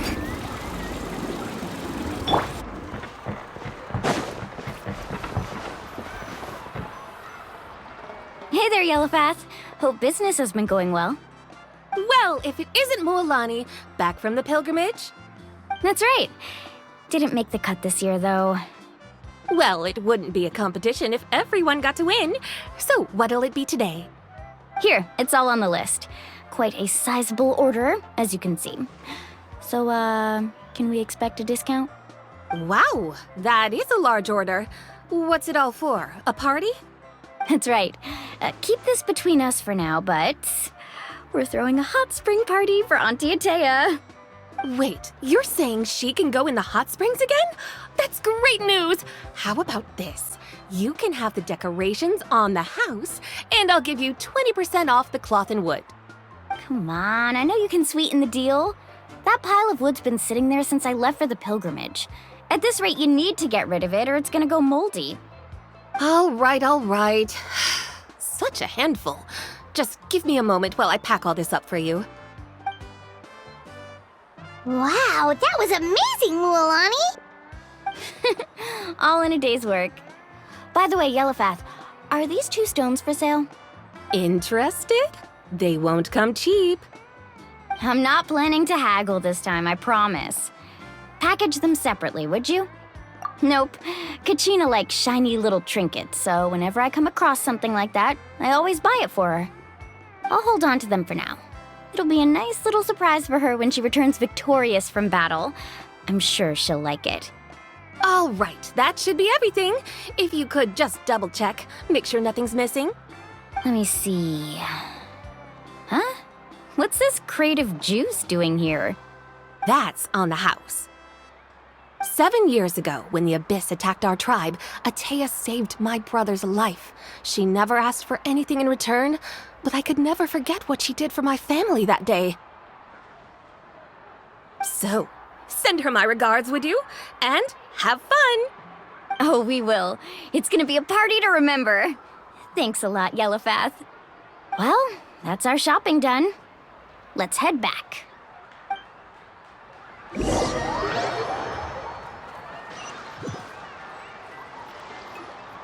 We're back. How's everything going? Wow, this place cleaned up nice. You got the water unblocked too. Good work. I would hope so. We spent all day clearing out debris from the bottom of the spring. Did you guys get everything? Oh, we brought back tons of stuff! We set it down near the cave entrance. All right then, roll up your sleeves, everyone, and let's get back to work. Actually, why don't you two take a break? I'll handle it from here. Traveler, mind lending me a hand? So, I was brainstorming on the way over, and I'm thinking we could draw something on the wall over here, and the snacks and drinks can go over there.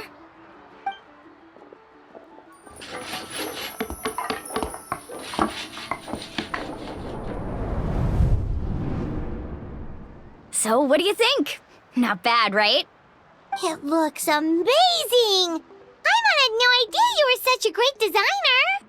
Well, I'm usually the one in charge of the family store, so I'm pretty good at things like renovation and organization. Not to mention, this was totally a group effort. Still, I didn't expect it to take quite this long. Guess it's too late to invite Auntie Atea over, huh? Yeah, tonight's definitely not gonna work. Chief Amita set up those patrols to guard against the Abyss, and Atea volunteered. So she's on watch tonight. I see. Well, guess the surprise will have to wait until tomorrow. This could actually be a good thing. She can relieve all the exhaustion of keeping watch all night by soaking in the hot spring. Ha! She's gonna love it. Well, let's call it a day then. Traveler, Paimon, you must be tired too. Come on, I'll take you to the inn.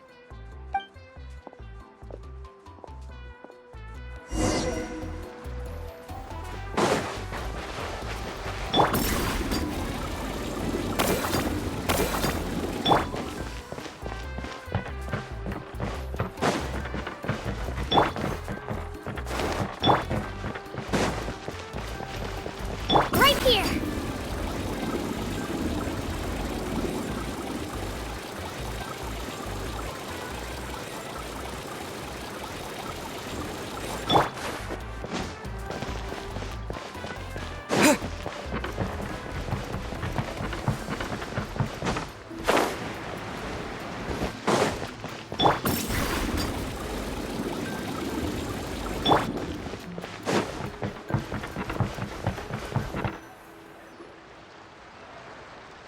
All right, this is it.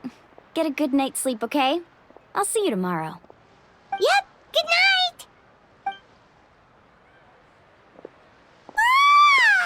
Paimon's exhausted. We really went all over the place today, didn't we? Anyway, we need to be well rested for the party tomorrow, so let's head inside.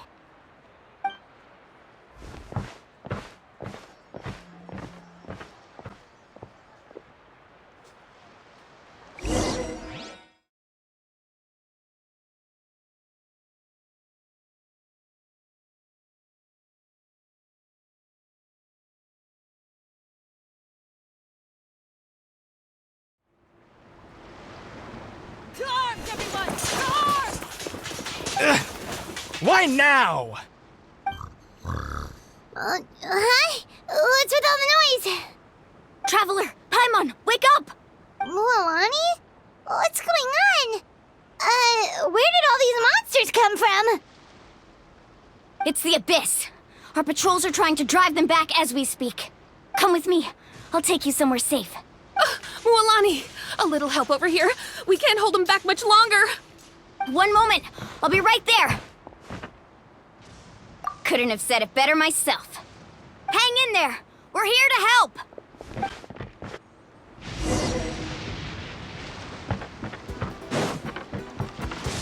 Right here. Let's ride. Ho! Ah! Woohoo! Let's round them up!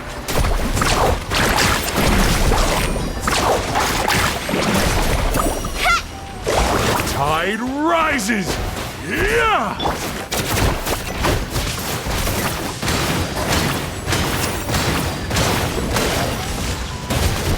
My name! I must honor it.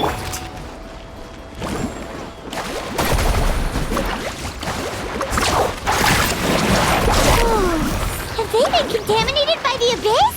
No, they are the Abyss. Destroy them!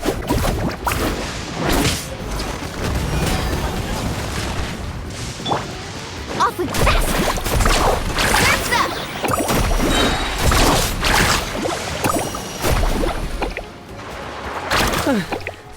Thank you. I'm alright. Go help the others. I almost died. Check this out! Best of luck! Hey! Let's ride! Woohoo! Amazing!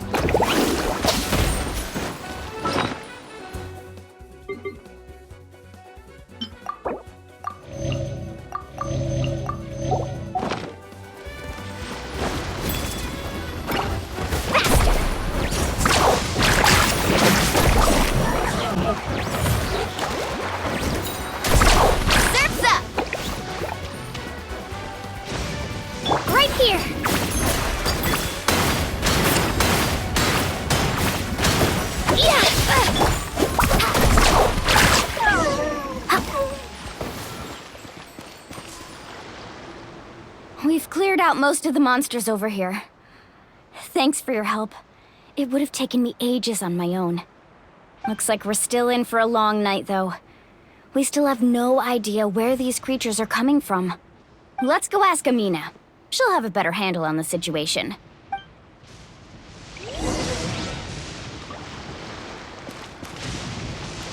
Carving waves!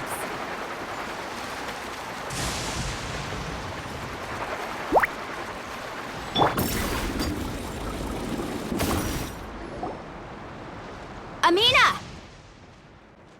Oh, it's you three. Thank you for helping clear out those monsters. We were prepared for an attack, but we didn't have enough people to prevent them from breaking through our defenses. No casualties so far, though. Where'd they come from this time? The east side. We've pinpointed the position of an abyssal pylon, but we don't have enough manpower to take it down. An abyssal pylon? What's that? A kind of gate created by the Abyss. One that allows monsters from the Night Kingdom to enter the physical world. The only way to end the attack is to destroy the pylon as soon as possible. Otherwise, the endless hordes of monsters will exhaust our defenses. Exactly. That's what I'm most concerned about. Their numbers suggest there might even be multiple pylons in the area. We're searching for them as we speak. Alright, we'll go seal off the one to the east. Traveler, Paimon, can I count on your help again? Of course! We can't just sit back and do nothing! On behalf of the people of the Springs, you have my thanks. Let's go. There's no time to lose.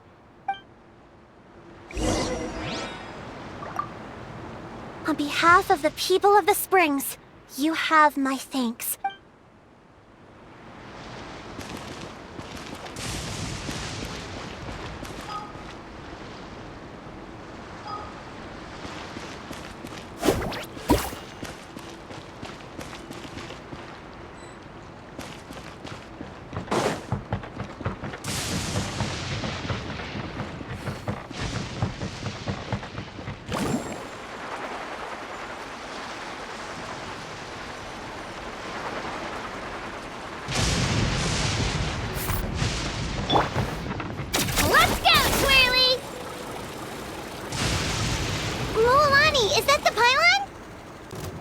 That's it, all right.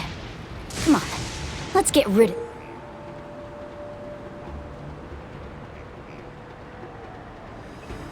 this thing.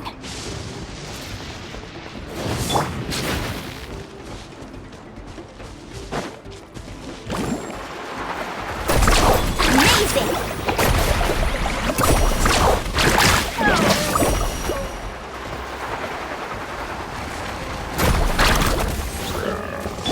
Let her rip! Oh, watch the surfboard! Cha! Cha! Cha! Let's ride! Surf's up! Right here!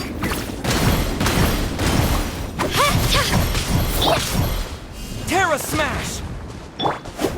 Carving waves! Right here!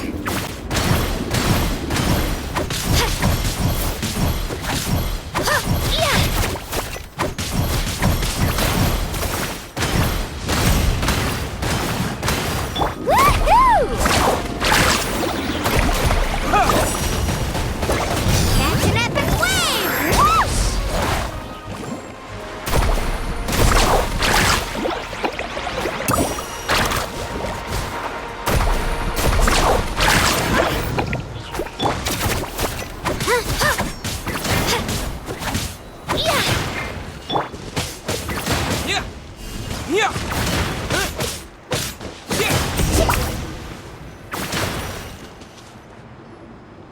Whew!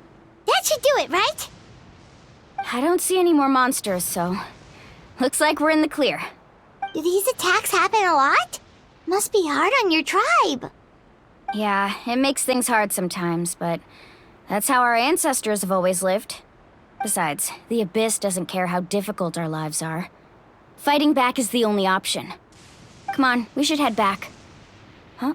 What are you looking at? Is there something over there? You're right. Mualani, look! They're coming from that direction! Wait, that area looks kind of familiar. What? How unlucky can we get? We just finished the renovations. We probably don't have any reinforcements over there, so it's up to us. Huh? Seems like the monsters are decreasing in number. Come on, everyone, keep it up!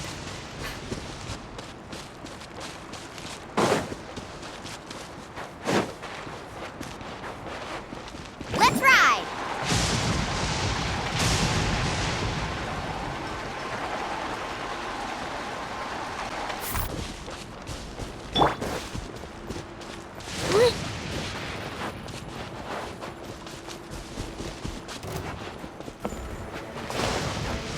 Japan! Faster! Woohoo! You can't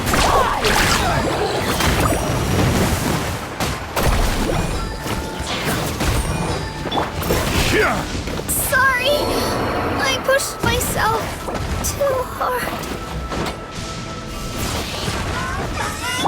Carving waves! Amazing! Tide rises! Yeah! Here again! No! I messed up again. Faster! Woohoo!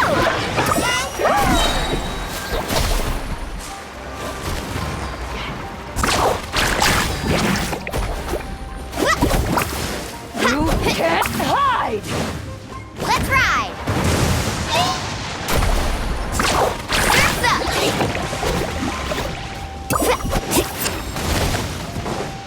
Ah! Check this out! Best of luck!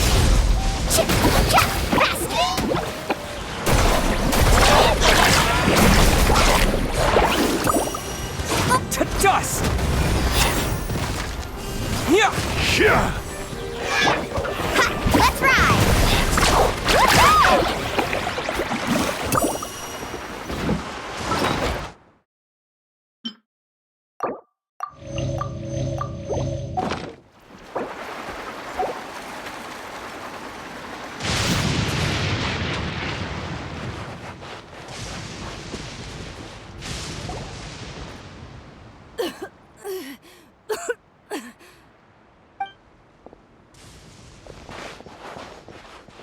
Atea, what are you doing here?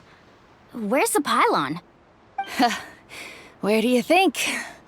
If I'm here, means that thing is long gone. I was in a hurry, so it's not my best work. You should check if all the important stuff is still here. Stop talking for now. That wound looks bad. The abyssal power is corroding your body. Is this the right area? Hello? Anyone there? Mulani and Atea, what's going on? We were told the second pylon was over here. Atea took care of it, but she's injured. Quick, someone get a doctor! All right, stop fussing. Don't you think I know my own limits? The main thing is they didn't destroy anything. This is a beautiful hot spring, by the way. I can tell how much work you put into it.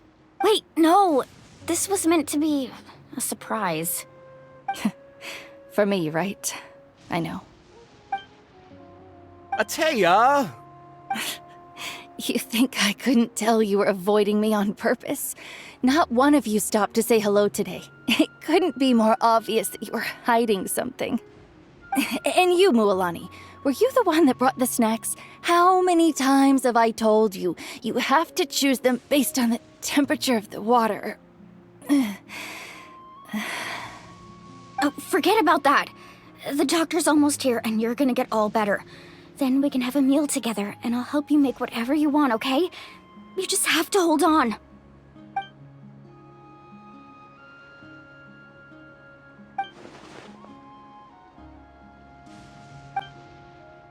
The impurities and the elemental energy we embody repel each other. What?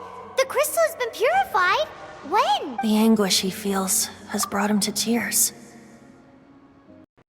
I also came across a teardrop crystal. Can you purify it?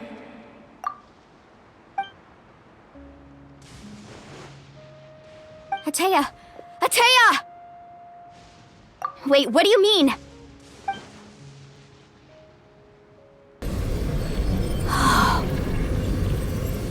What is this?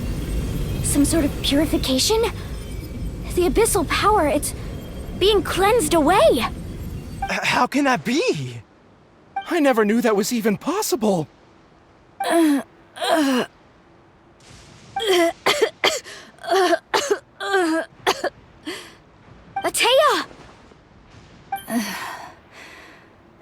The mark of the abyss.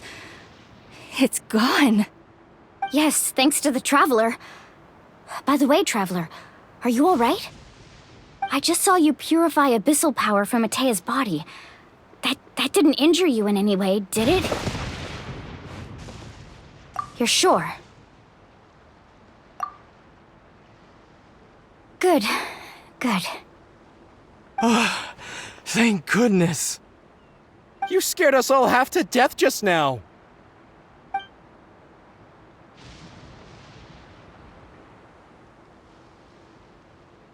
All right, everyone, head back and get some rest. We'll meet here tomorrow. We'll celebrate Atea's recovery and our triumph over the abyss. And most importantly, we'll show the Traveler and Paimon how grateful we are for their aid. Let's make it an occasion to remember. Dismissed! Got it! Got any other secret powers I should know about? But seriously, you really came through for us tonight, so thank you. Paimon almost forgot you had that ability. You used it back in Mondstadt to cleanse Dvalin's tears, didn't you? That was some quick thinking, Traveler. Huh? You look like something's bothering you. What's wrong?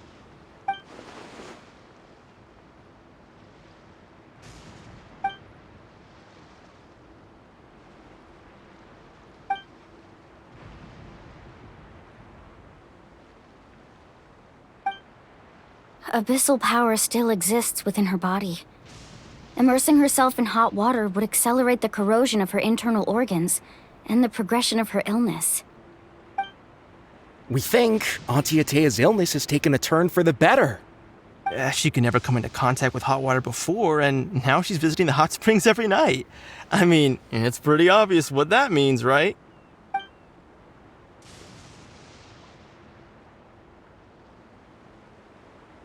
Hello? Traveler? Maybe you can zone out some other time because Paimon can barely keep her eyes open. Let's head back for now.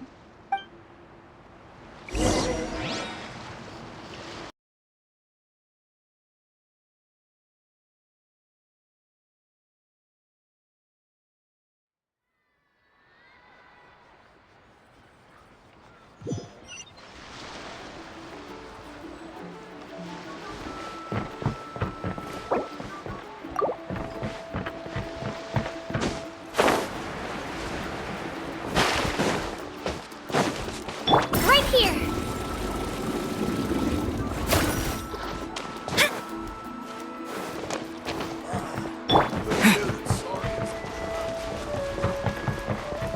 Right here.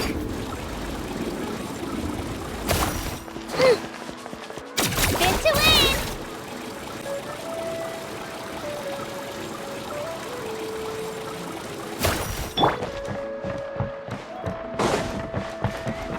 Right here.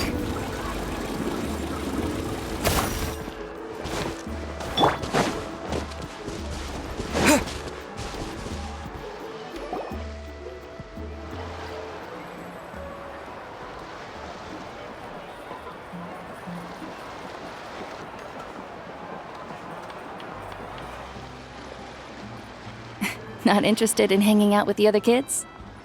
Snacks not to your taste? Hot spring temperature too high? None of the above, huh? I heard you were the one who cleansed the abyssal power yesterday. You sensed it, didn't you? I was hoping to keep it a secret for a few more days. Didn't want to ruin the celebrations and all. But looks like it was no use. Who, me? Yes, you. Come on. Let's go for a walk. Hey, where are you going? Did something happen? Just going to get some air. It's too noisy in here. You have fun. We'll be right back. Oh, and there are extra snacks in that box over there if they need replenishing. Baked them all fresh this morning. All right, sounds great.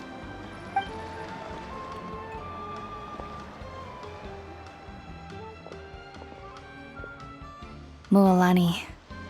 Yeah? You've gotten so tall. You know that. Feels like just yesterday you were that rambunctious kid causing trouble all around the hot springs. It's like all that time passed in the blink of an eye. Tell me, how are your parents? They're away on business. Seriously, Ateo, what's going on? You're acting strange. Traveler, did something happen? Both of you seem a little off today. I guess I should explain. I wasn't visiting the hot springs because I was getting better. And that pylon yesterday, I didn't go face it by myself because I was reckless or too anxious to wait for reinforcements. It's because my body isn't going to last much longer. Your friend saved my life in that cave, and because of that, I got to enjoy this celebration with you all. But I'm just a few days shy of the end. The hot springs, I'm just trying to enjoy them for as long as I have left. Oh. Mualani? That better not happen again, whether I'm here to catch you or not. That's what you said back at the artificial spring. I had a bad feeling then, but I didn't want it to be true. I wanted to believe you were actually recovering. You want to know something? Recovery, death, to me, the two aren't all that different. Both are worth celebrating. You've never been resurrected, so you might not understand. But Death and I, we're old pals by now. There's nothing sad about being reunited with an old friend. I lived with regret for a long time. Regret that my illness meant I could no longer take to the front lines, especially as our nation slid deeper into crisis. But yesterday, I was finally able to let go of that regret. Not only because I found the strength to fight the abyss, even at the end of my life, but because I got to see you in action, Mualani. Seeing you out there, it made me realize that I don't need to worry about our tribe or our nation's future. You have the capacity to bring us all together.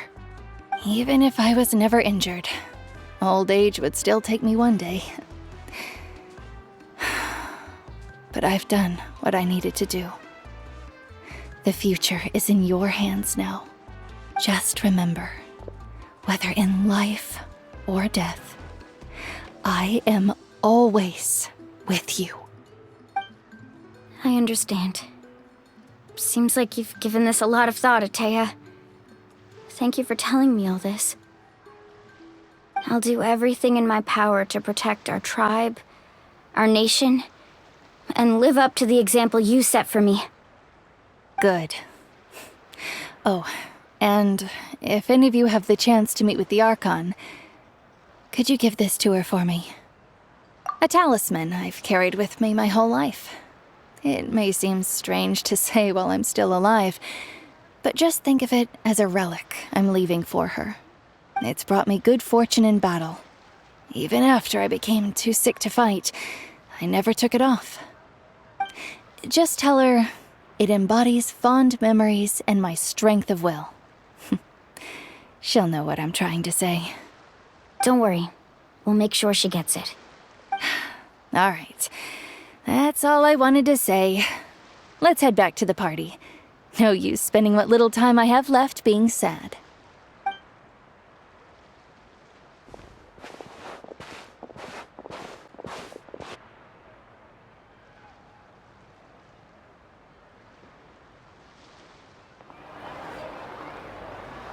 Traveler, Atea, Mualani! If you don't hurry up, there won't be any snacks left! Excuse me, what did I say about bathing in the hot springs on a full stomach? Hey, are you listening to me?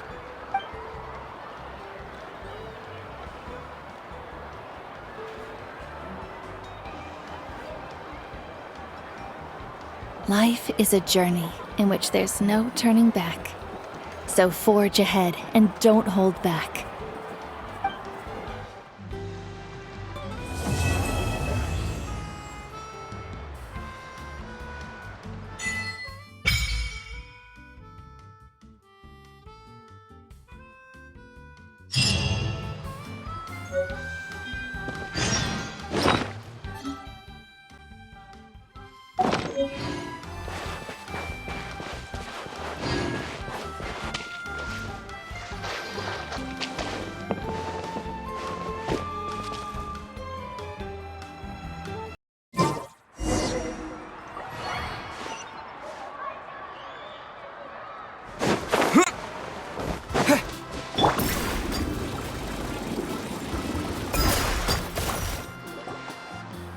Feels like a whole new Paimon after those 2 days in the hot springs.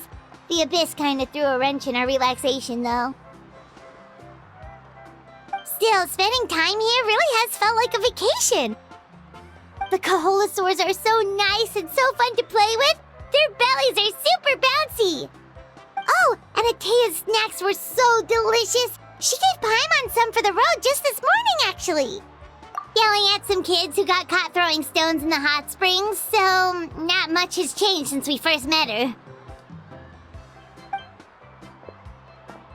Hey, you guys. Sleep well last night? Yep, this area is so nice. Glad you like it. I was thinking of taking you guys out to do some sea fishing. Later tonight, we can eat whatever we catch. Fresh fish is absolutely delicious right off the grill. Hey, Mualani! Yeah? What do you need? The team sent out to fight in the Night Warden Wars has returned. And Kachina? Is she back as well? Kachina fell in battle. But don't worry, The team was victorious, so the rite of resurrection will be held in the stadium soon. That's a relief. The Abyss is cunning, and it was her first time. Mistakes are bound to happen. Exactly. She deserves to hold her head up high. All right, thanks for letting me know. We'll head out in a bit. Jeez, she sounded a little anxious there. Had me thinking it was bad news for a moment. Mualani, you said the Abyss was cunning just now, but it seems like the Abyss just wants to destroy everything. Like, think about all those monsters that attacked your tribe. If there really was some sort of cunning plan, wouldn't it make more sense to send them to attack Kachina and her small team? Not that Paimon wants them to be in any more danger, it's just... Relax, I get it. The Abyss is difficult to understand, that's for sure. At a glance, it certainly seems like the only goal is total destruction. The Abyss isn't a living entity after all, so what capacity for logic or planning could it possibly possess? But through our long history of fighting the Abyss, we've realized things aren't quite so simple. 500 years ago, the Abyss invaded Teyvat. You know about that, right? That's right. Khaenri'ah suffered greatly during that time. But so did every other nation in Teyvat. And Natlan was the worst affected of all. It took the combined efforts of the then Pyro Archon and heroes from every tribe to finally repel the Abyss. Even so, the effects of the invasion lingered for hundreds of years, only able to be reversed little by little. Our tribe's waters were contaminated. The Children of Echo's territory was overrun by dangerous sludge surging from underground. Unrelenting black winds tore across the lands of the Flower Feather clan. It was like each disaster was designed for a specific tribe. Exactly. We once thought that the Abyss's desire for destruction was a sort of primal instinct, but its methods are, in truth, marked by intelligence. We now believe the Abyss has invaded the Night Kingdom, and has the capacity to read the memories of this land at any given moment. And that's how it became so dangerous and cunning, almost like it knows you inside and out. Yes, and that's why we've been unable to fully eradicate it, even after all this time. Luckily, the problems left behind by the Abyss have been successfully addressed by the various Pyro Archons we've had over the years. Now every tribe is prospering and things are looking up. I mean, just look at what we managed to do a few days ago. We totally fought them off.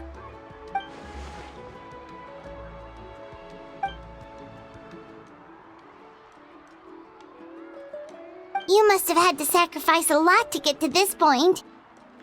Every battle, every sacrifice is in pursuit of a future where we get to stop fighting. Responsibility, duty, unavoidable burden. Everyone in Natlan views the war differently. But I believe we will be rid of the Abyss one day. And the efforts of all who fought against them will become a story for the ages. To think that my name could survive in ballads passed down to future generations, it's kind of romantic. Everyone has something that drives them forward, you know?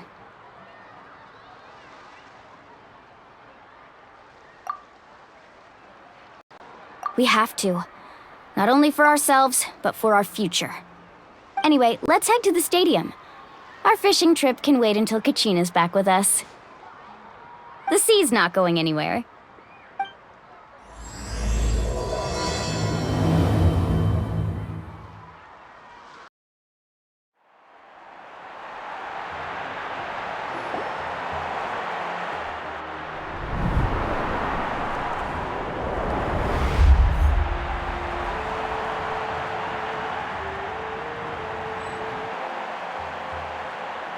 Whoa, this place is packed already! Of course. No one's gonna miss out on the chance to welcome our heroes back from battle. It's their moment of glory. Kachina's gonna be so flustered. She's never had this many eyes on her before. Yeah, she doesn't seem like the kind of person who likes being the center of attention. Looks like I'm just in time. Yeah, a commission ran longer than expected, but I made it. I heard about the incident with your tribe, Mualani. Is everyone alright? Yeah, it's all taken care of. Our new friend here's got some tricks up his sleeve, by the way. He's just as strong as Kachina made him out to be. Hey, look! Is it about to start? That's right. Someone will come out and recite a eulogy, and then we'll sing the Ode of Resurrection together. Come on, let's find a spot with a good view. When the singing starts, just follow my lead and you'll be fine. Let's go somewhere higher up so Kachina can spot us.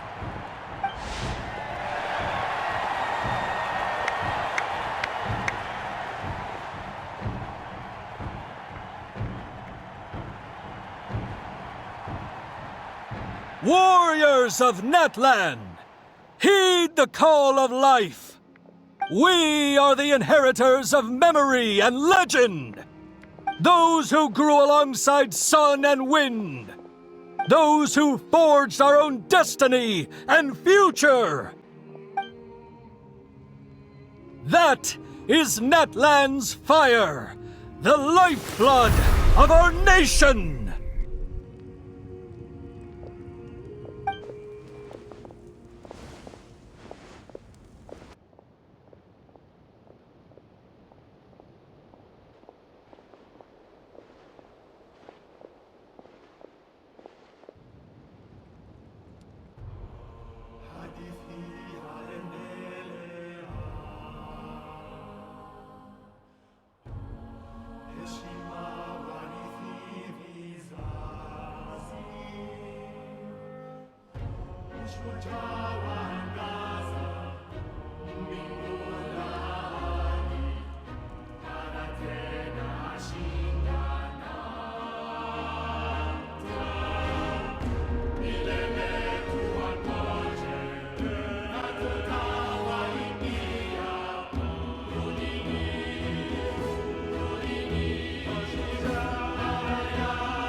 I could not find Kachina within the Night Kingdom, or locate her ancient name.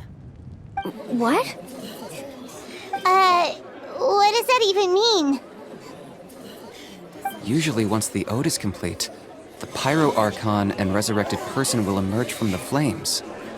But something went wrong. What's going on? This has never happened before.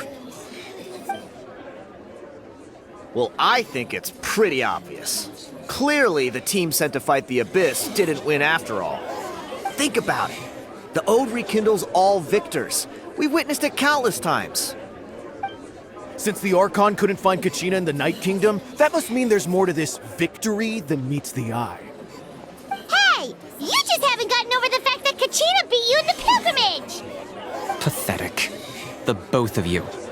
Your wild guesses are misplaced. We completed our mission. Maybe you did, but who's to say whether that little girl even contributed at all? Maybe she got scared and ran off. Why would the YUB recognize someone like her, even if she was on the winning team? How dare you insult a hero of Natlan like that? Kachina sacrificed herself to repel the Abyss. She doesn't deserve to be subjected to your vile rumors when she's not even here to defend herself. Calm down, Mualani. There's no point arguing with the likes of them. I can't just sit here and let them slander her like that. To insult a hero of Natlan, the person actually has to be a hero. You... Think about it, everyone. Who do you think is really at fault here? A girl who never should have even gone to war? Or the great Pyro Archon? Why would the rules of our nation suddenly stop working? That's true. If she wasn't revived, it must mean she failed to achieve victory. Maybe the YUB interpret victory in different ways? I mean, that girl didn't look all that strong to me.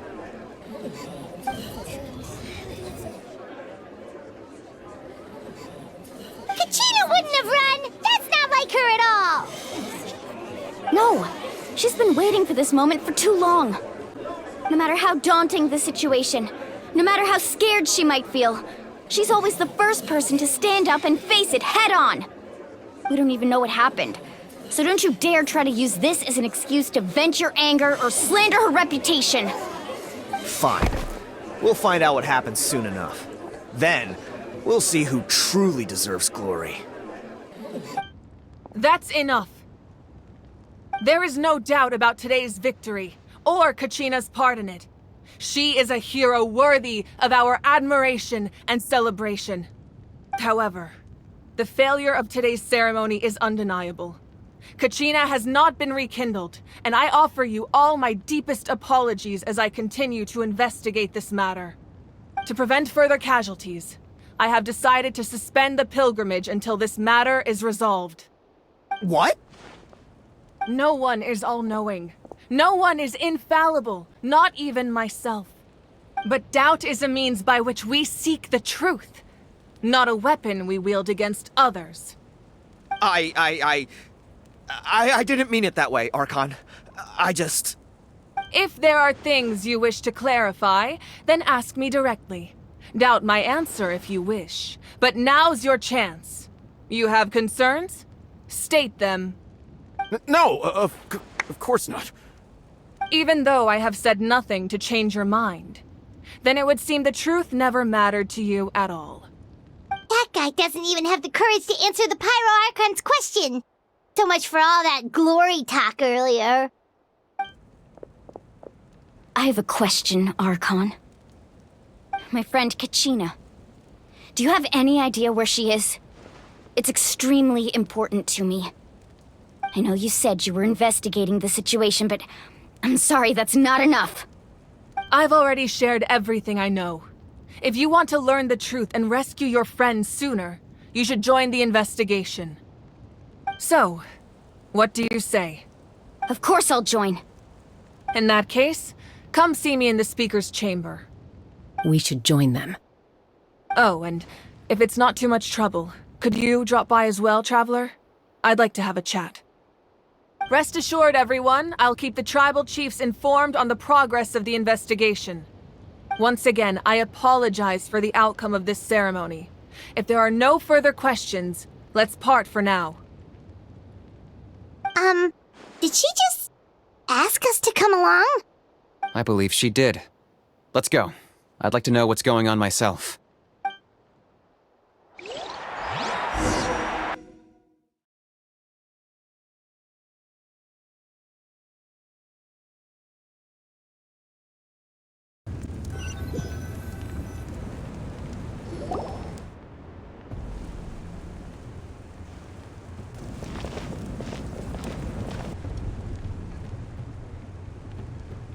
The situation is urgent, so I'll get straight to the point. Kachina is undoubtedly a hero of Natlan, and I'm deeply sorry this happened to her. There's been unrest in the Night Kingdom, but I don't know what's causing it. As a result, I've been unable to track down her location. Until we find and address the cause of the unrest, the Ode of Resurrection will continue to be ineffective. And that means Kachina won't be able to come back? That's correct. Not until the problem with the Night Kingdom is resolved. How long will that take? It's hard to say. Kachina always dreamed of fighting the Abyss, of doing her part to defend Natlan. She wasn't afraid of death because she knew, if it came down to it, the Pyro Archon would be there to bring her back to life. Whenever we sat down together, exhausted from training, she would always hum the Ode of Resurrection. She was supposed to come back to us. We were supposed to hug her and celebrate with her and share her joy. We supported her every step of the way, but what are we supposed to do now? Sit peacefully and wait for her return? Lose ourselves in grief over her death? Tell me, are we her friends? Or her murderers? That's not fair, Mualani. It's all right. I understand your rage and your grief. Kachina's life means a great deal to me, Mualani. Believe me, I want to bring her back as soon as possible. I would give you that peace of mind if I could. But please, hear what I have to say so I can at least give you a broader picture of the issue we are now facing. Considering the recent attack on your tribe, I believe the Abyss has found a new means of undermining the rules of our nation. You mean... The Sacred Flame. The foundation of our resistance against the Abyss. If we continue to hold the pilgrimage and send teams to fight the Abyss, there will likely be more casualties. But if we stop altogether, the Sacred Flame will only grow weaker. The Abyss will scale up their attacks, and the tragedy we saw with the people of the Springs will only be the first of many. If we compare the two choices, the former seems to be the lesser of two evils. Sorry, I know that may sound harsh, but I bear the name Malipo. Weighing the costs is my duty. The raw truth can be cruel. But we need to understand it if we want to approach this rationally. But what would you say, Mualani? This is personal for you, and unlike Kanich, I dare say it's not a simple case of weighing up which course of action is less painful, is it? No. I can't choose between them, and I don't want to. Saying that one is preferable over the other is disrespectful to the people who suffered. You're saying it doesn't matter whether I suspend the pilgrimage. The consequences will be equally painful. Yes. What happened to Kachina breaks my heart. But I couldn't bring myself to sacrifice other people for her sake. And that is the crux of the problem. It's not simply a matter of choosing the lesser of two evils. Either way, there will be people who suffer. And the end result will be the same. Belief in the pilgrimage will waver. Once doubt has crept in, the people will no longer unite in battle against the Abyss. And that is exactly what the Abyss wants. Their ultimate goal isn't to break the rules that make the Ode of Resurrection work. It's to destroy the people's faith in them. To prevent what happened to Kachina from happening to anyone else, we need to suspend the pilgrimage. So that is my current plan. And in the meantime, I've made efforts to strengthen each tribe's defenses. Then, we have to find another way of strengthening the Sacred Flame to keep the Abyss at bay. This won't be easy. I'll need time to figure out the best approach. I understand your anger, Mualani, but I hope that provided some clarity at least. Wow.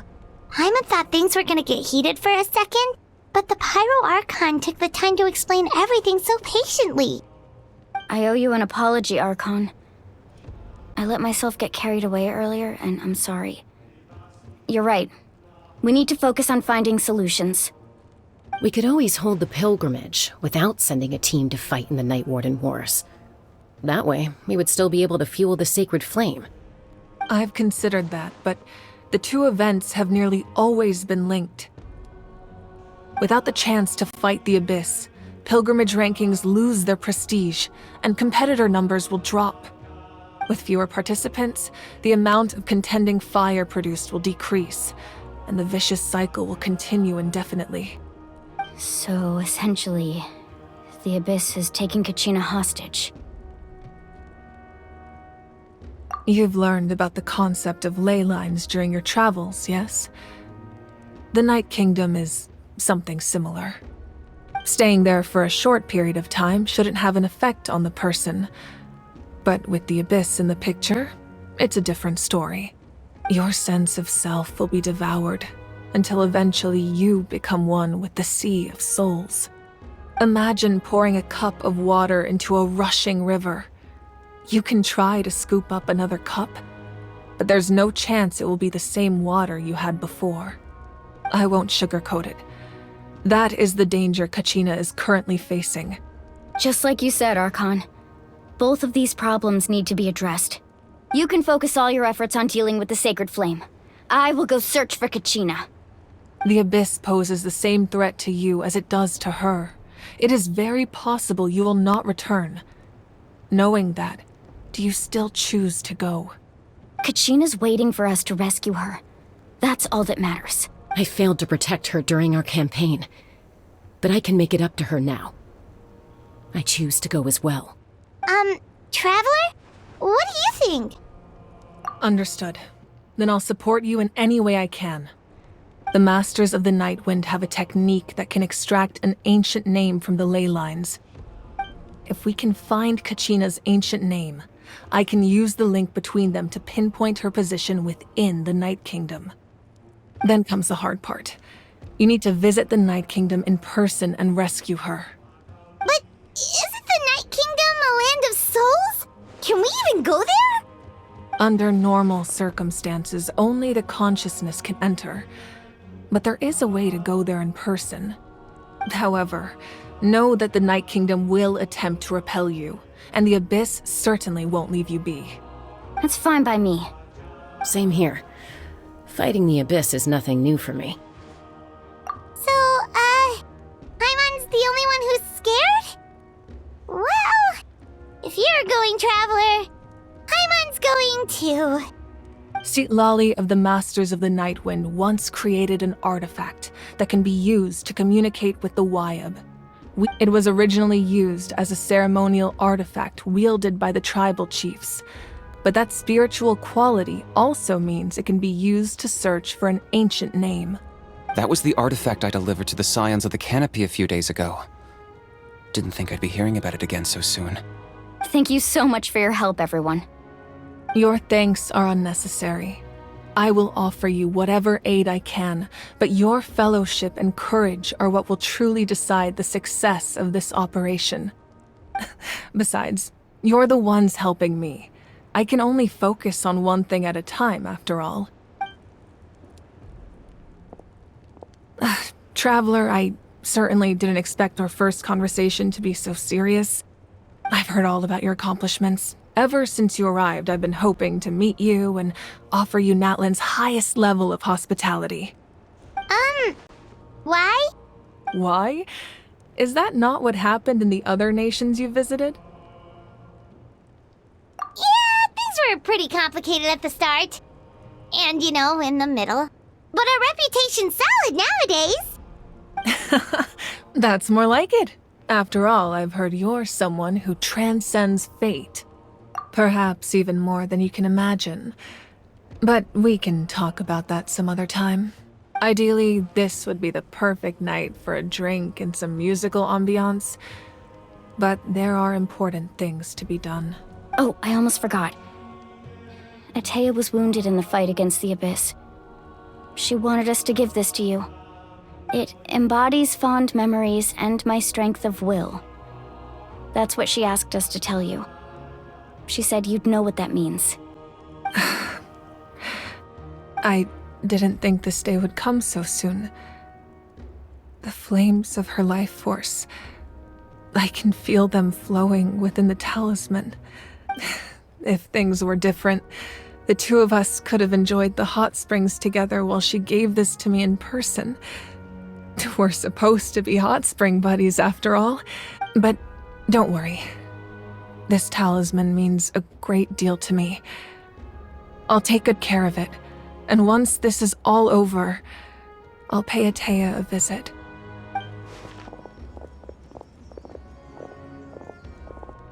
You said you didn't want to jeopardize the production of Contending Fire. But that's not at all why you decided to suspend the pilgrimage, is it? You're right. Even now, the production of Contending Fire is far from sufficient. The gradual corrosion caused by the Abyss has resulted in a massive shortage of pyro energy, and we're currently at the breaking point, as things stand. The pilgrimage is a lost cause. Suspending it allows us to save our strength to defend the tribes. The Abyss has brought catastrophe to Natlan, and Kachina's disappearance in the Night Kingdom is a direct consequence of that. We can't let the general public know that. No. If the public learned that Natlan's destruction was close at hand, there would be immense panic. But if I said nothing at all, they would have continued to question the integrity of Natlan's heroes. Another simple choice. The latter was clearly the better solution. But you chose otherwise. I have never subscribed to the belief that the right choice is the one with the fewest sacrifices. Let's go. There's still a way for the sacred flame to last a little longer. You mean... Yes. Come with me.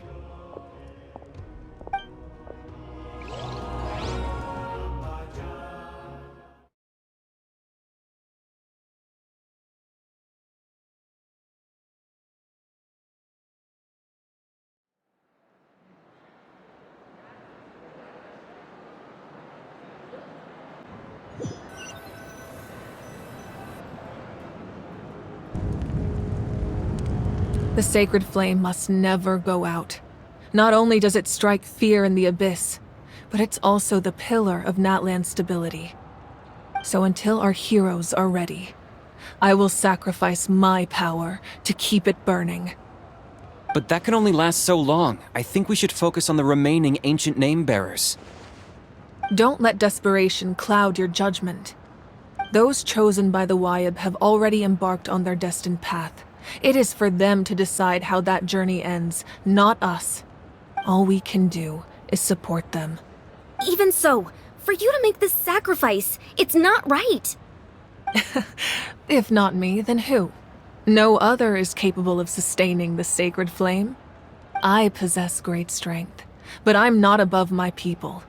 This is part of my duty.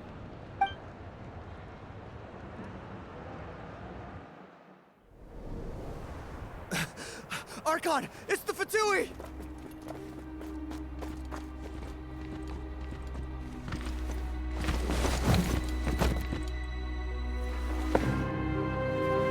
The Archon of Natlan. A force to be reckoned with. The secret of the ley lines is no secret to me. Long have they been destined for ruin. And since the oath made 5 centuries ago remains unfulfilled, what use is the Gnosis in your hands?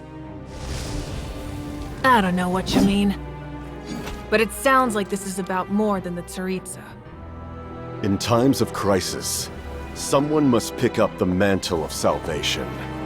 Your plan has reached an impasse, and now it falls to me to create new rules for Natlan. But before the dawn of a new age, the old must be destroyed.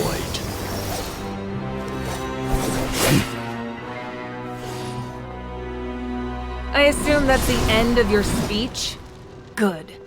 People like us. Let our blades do the talking!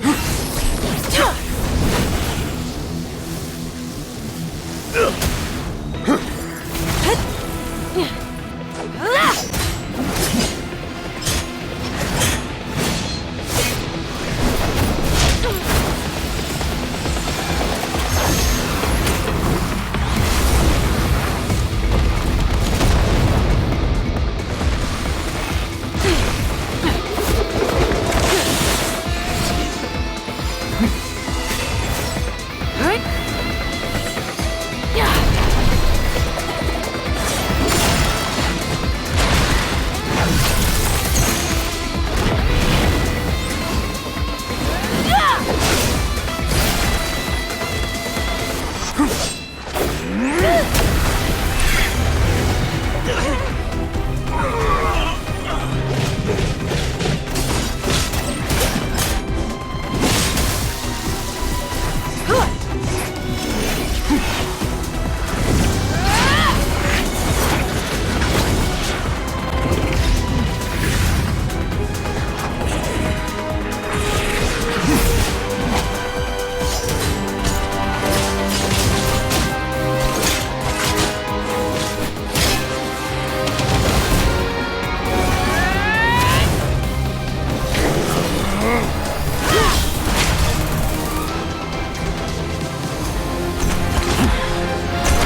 Masters of the Night Wind. Send word. The captain and his followers must be apprehended.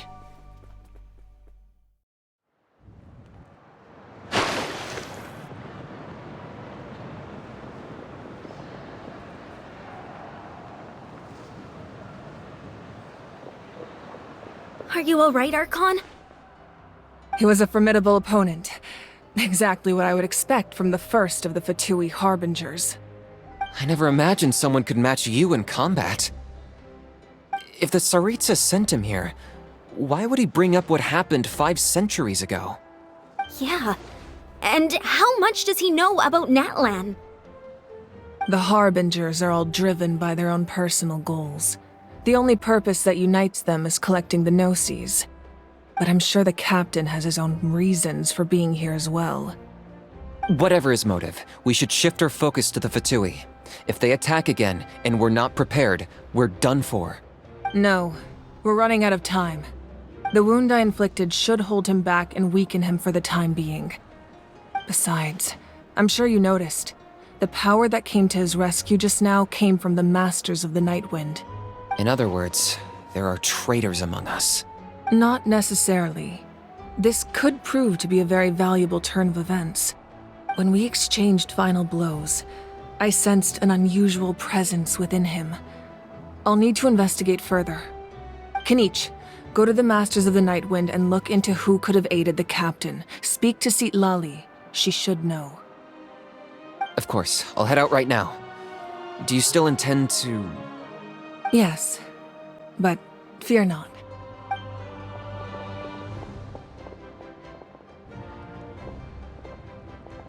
Natlan's strength has never rested solely in its Archon.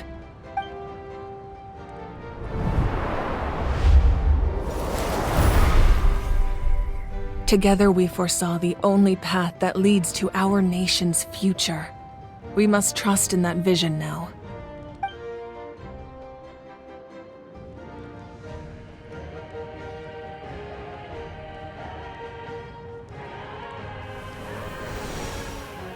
Is everything okay, Archon?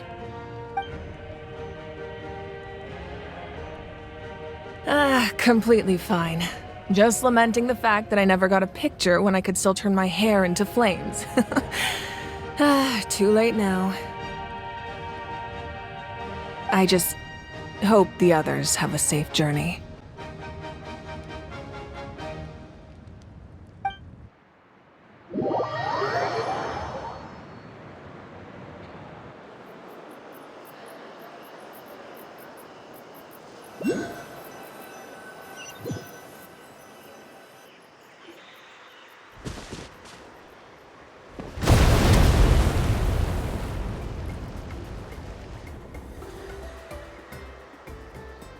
What's happening at the stadium? Did something explode? It feels like the Archon unleashed her power. She must be fighting a formidable opponent. Should we go back and check what's going on? Have faith in the Archon. She wouldn't lose in a one-on-one confrontation. Once we find Kachina's ancient name, we'll head right back. Okay, let's just keep climbing. Paimon really hopes nothing goes wrong.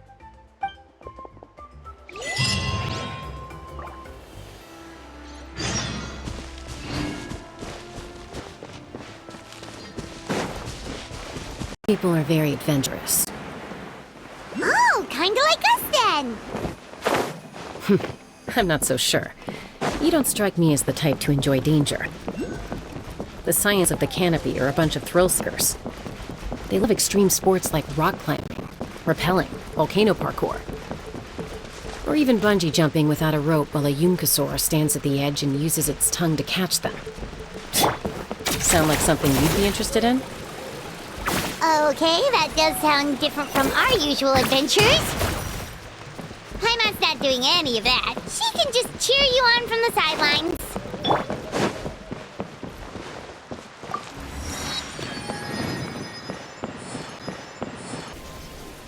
That's Wyna, the tribal chief. Let's head over to him.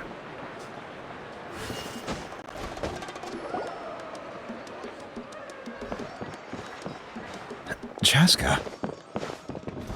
Nice to see you again, Wyna. I'm afraid we don't have time for pleasantries, so I'll get right to it. We're here for the Spirit Speaker Stone. Whoa, hold on a second. At least tell me why you need it first. My friend Kachina is trapped within the Night Kingdom. We need the stone to find her ancient name and rescue her. Rescue her? From the Night Kingdom? That's right. I'm sorry, but someone needs to tell you what you don't want to hear. Going there, a mature warrior would never make such a foolish decision. The nature of battle is unpredictable. You never know how it's going to end. Losing a friend is tragic, but when that happens, the best thing you can do is focus on how to prevent further casualties. I appreciate what you're trying to say, Chief Wyna. But if the price of maturity is abandoning a friend in need, I'll choose foolishness any day. If Kachina's still holding on, then so will I. I thought you might say that. Is something wrong, Wyna? This doesn't seem like you. Life isn't complete without taking risks. That's always been your mantra. It's nothing. The Night Kingdom is a dangerous place. Can't blame me for checking if you were up to the task. If you're that determined, far be it from me to stop you. Here's the stone. Keep it safe, okay? It's not like we have a spare. Thank you. Huh. Seems like you two go way back. But aren't you from the Flower Feather Clan, Chaska? Oh, Chaska's a peacekeeper, so she's famous throughout the tribes. She's always the one people call to resolve conflicts, so we slowly got to know each other that way. Her younger sister Quichi's always hanging around our tribe, too. She's helped us out a lot in the past. Oh, you have a younger sister? Yes, I'll introduce you to her sometime. But let's get back to business. Wyna, how do we use the stone? As you probably know, your intended destination is completely different from the real world. The Night Kingdom is like a river flowing with concepts, and the ancient name you seek is like a tiny fish swimming downstream. In that sense, the stone is like a fishing boat drifting down the river, but the boat alone isn't enough. You need a fisherman experienced enough to steer it in the right direction. We couldn't do that ourselves? With a little practice, I'm sure you could. You have the strength and the talent. If you want to make sure this works, though, I could recommend someone to you. Who? Vichama, a legendary warrior and scout from our tribe. He's got a keen eye and a well-honed intuition. Even his ancient name means to seek. If you're fishing for a name, you're gonna want him on the boat. Vichama? Why does that name sound familiar? He's one of Auntie Atea's hot spring buddies. I've heard stories about him. Where can we find him? Ever since Malco passed, he spends most of his time gazing out at the scenery from the cliff tops. Follow the path that way, and I'm sure you'll find him. Thank you. We'll go look for him there. Good luck. I hope everything goes well.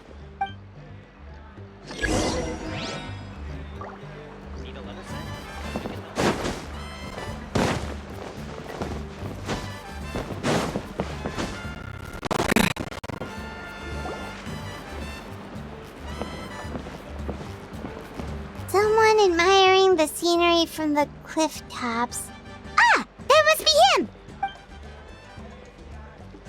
Hello there, are you Vichama? That's me. Did you need something?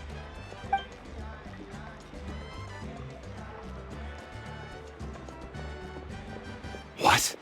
You're saying you can bring someone back from the Night Kingdom? How is that even possible? No, if you really think about it, anything's possible in that kind of place. But that would mean... Are you okay? You don't look so good. Everything's fine. I'll help you, but I do have a small request. After I help you find Kachina's ancient name, I want to use the stone to look for my friends as well. Your friend? Oh, why not mention someone named Malco? Is that who you're talking about? Yes, but I'd rather not get into it if it's all the same to you. That's not a problem. We agree to your request. Yeah. Since you're helping us find Kachina's ancient name, it's only right that we return the favor. Then we're agreed. Can I have a look at the stone?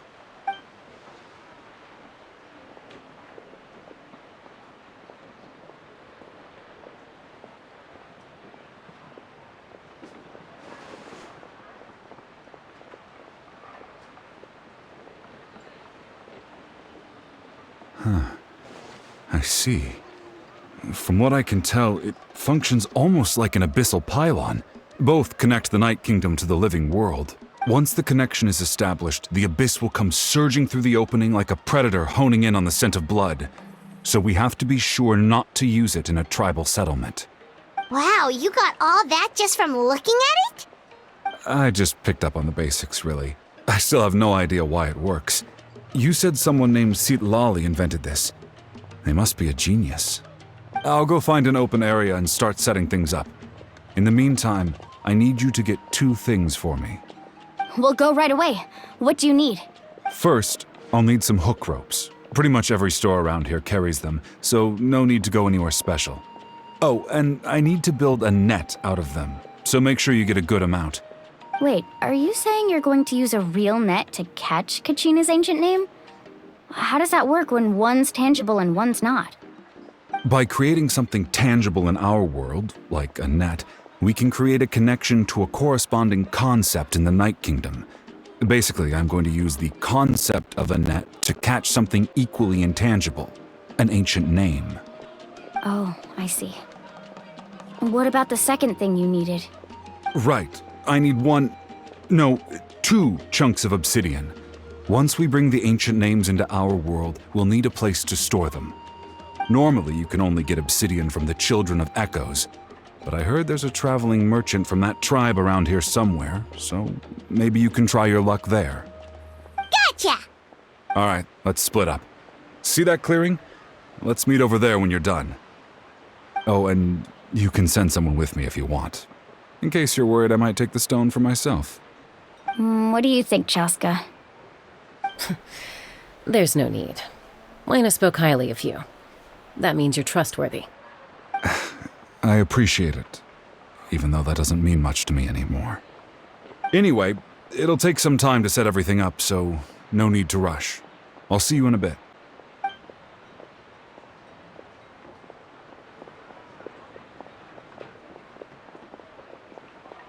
What an odd guy.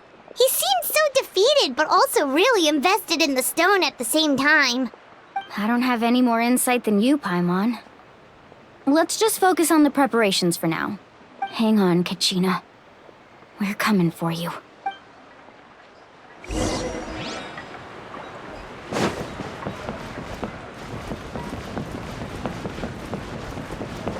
Right here!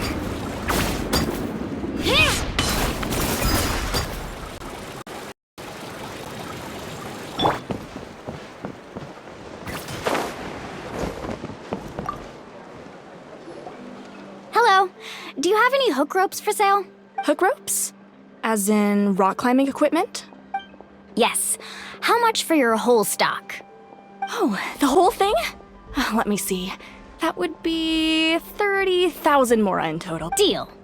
Wait, really? What, you want me to drive down the price? We just need these as fast as possible. Thanks. Oh, no problem at all.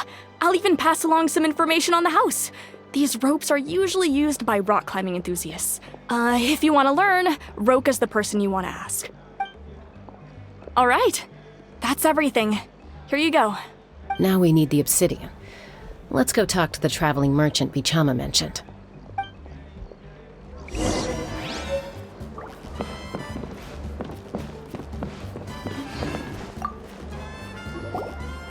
Excuse me, do you sell obsidian?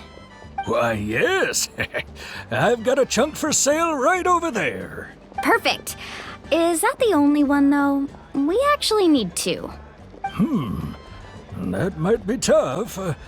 Tell you what, I'll take a look through these boxes over here and we'll see what we can find. Thank you so much. We'll wait here.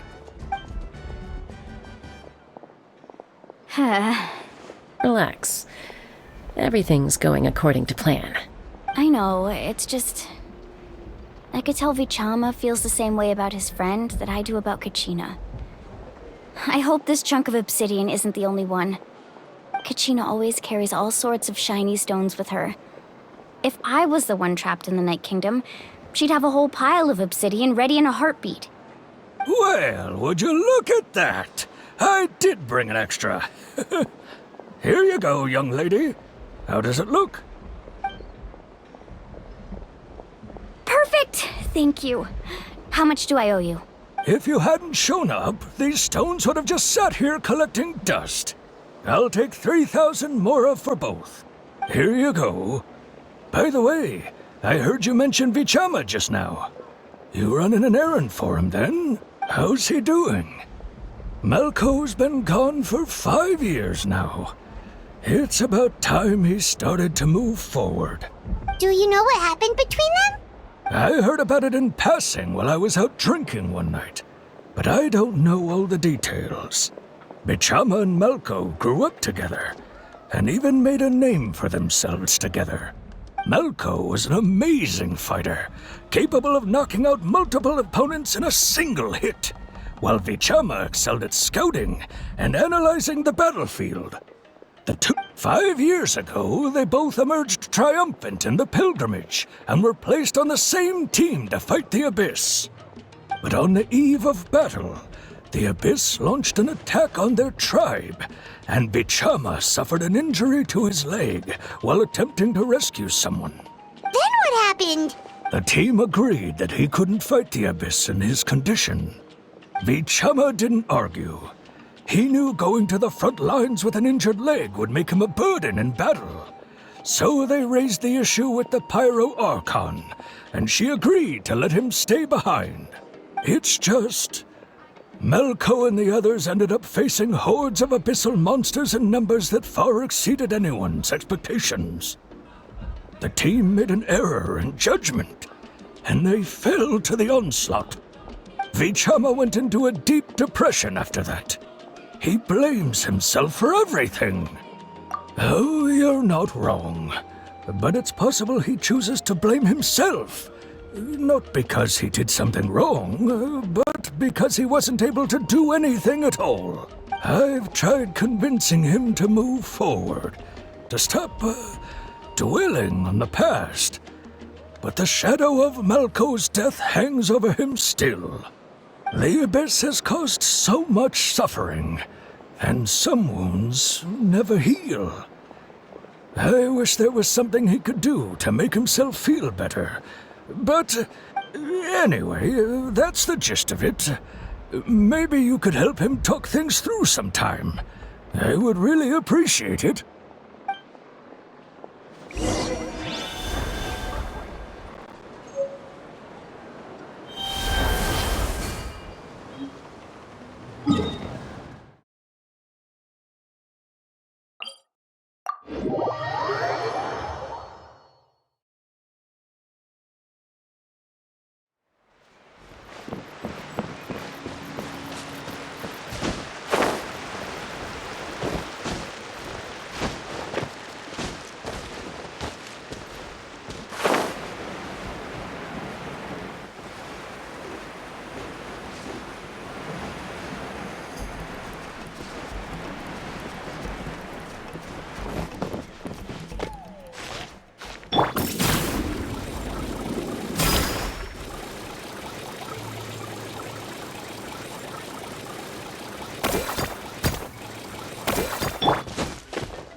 Did you get everything?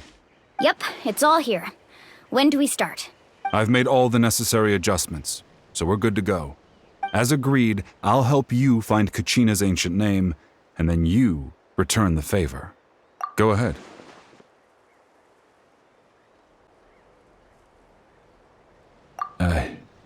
After Malco fell, I scoured the battlefield to see what happened. It turned out he wasn't bested by some impossibly powerful foe. He was dragged to his grave by the sheer number of enemies. If I had been there, I would have been able to sense the danger. I could have warned them not to advance. I've always blamed myself for what happened. But when you told me about Kachina, I realized there's a chance Malco might also be alive, fighting for survival in the Night Kingdom. But that happened several years ago, right? The Pyro Archon said all life within the Night Kingdom eventually becomes one with the Sea of Souls. There might not be much hope, but I still have to try. Malco and I promised each other, even if we never managed to root out the Abyss for good, we would fight together until the end. All right, let's get to it. I'll start searching for the conceptualized version of Kachina's ancient name. If you see any fragments scattered around the area, please collect them.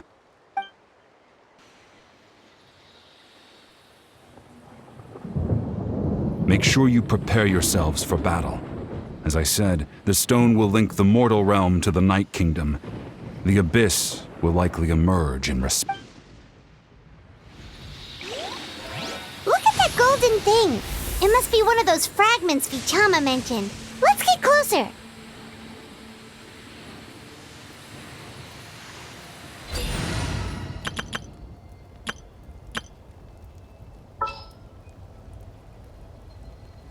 Company, fall in!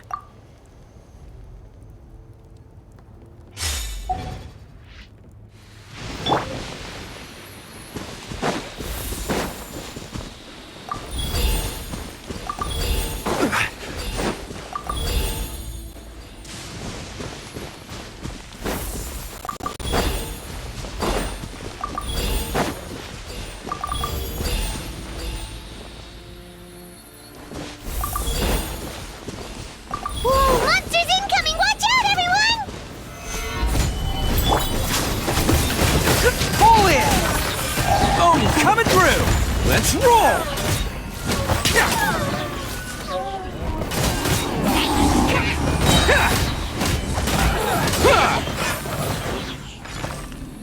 How much longer, Vichama? Not long! We're getting close!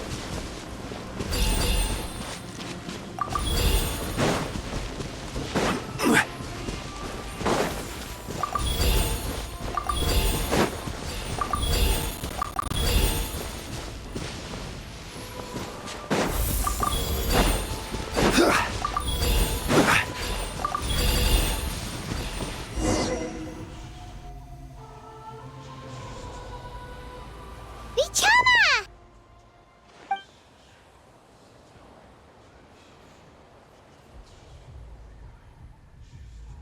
Quick! Take it! I found Kachina's ancient name. Hang in there, Malco. Just a little longer. Something's not right. The power of the Abyss is getting stronger. The Abyss is corroding his body! Vichama, you can't keep going, you'll die!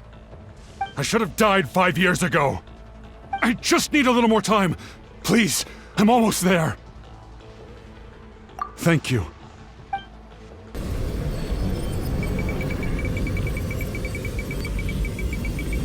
Whoa, watch out! The power of the Abyss is strong!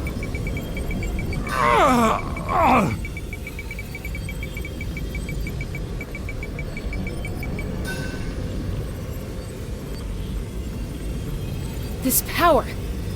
Hanging in there? Malco. No! Why can't I find him? Why? We can't wait any longer. Pull him away from the stone, Mualani. I already tried, but the power of the Abyss has him in a chokehold. It's like he's tied to the stone with an invisible rope. In that case, we have no choice. I'm sorry, Sea Lolly. Get back! Chaska, wait!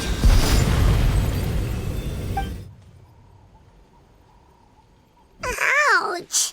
What happened just now? It looked like the Spirit Speaker's stone was... The stone's power was spiraling out of control. The only way to stop it was to destroy it. You were all caught in the shockwave of the explosion.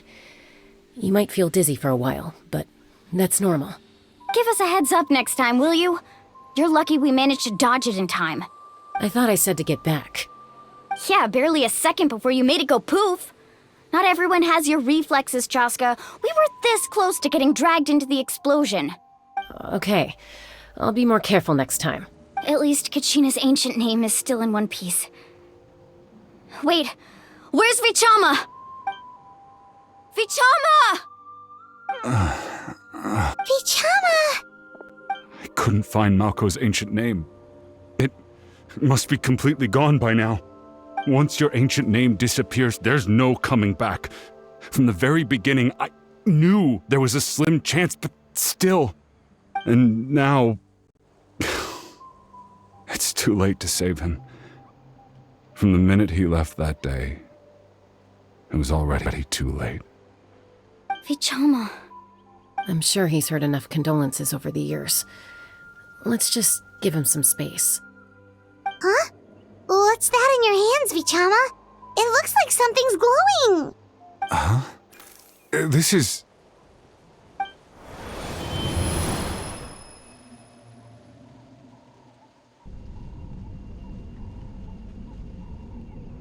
Hey, Malco. Got any strength left? Not enough to swing a sword, but to say a few last words? Sure.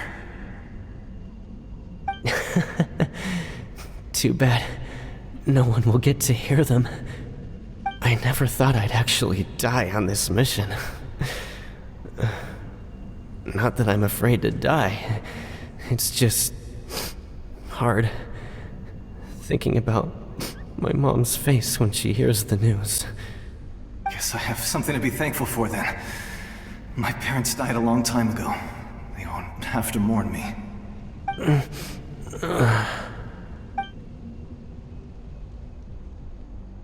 Pisak!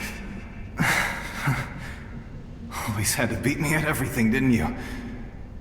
Right to the end, you were never one for goodbyes. Maybe you're right. Maybe no one will get to hear our last words. But just in case, Vichama, I'm so glad you didn't come with us. Don't be sad. Just keep on living. For the both of us.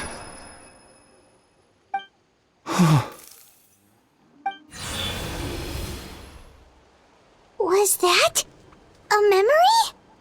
Seems like we were able to salvage something after all. Of course.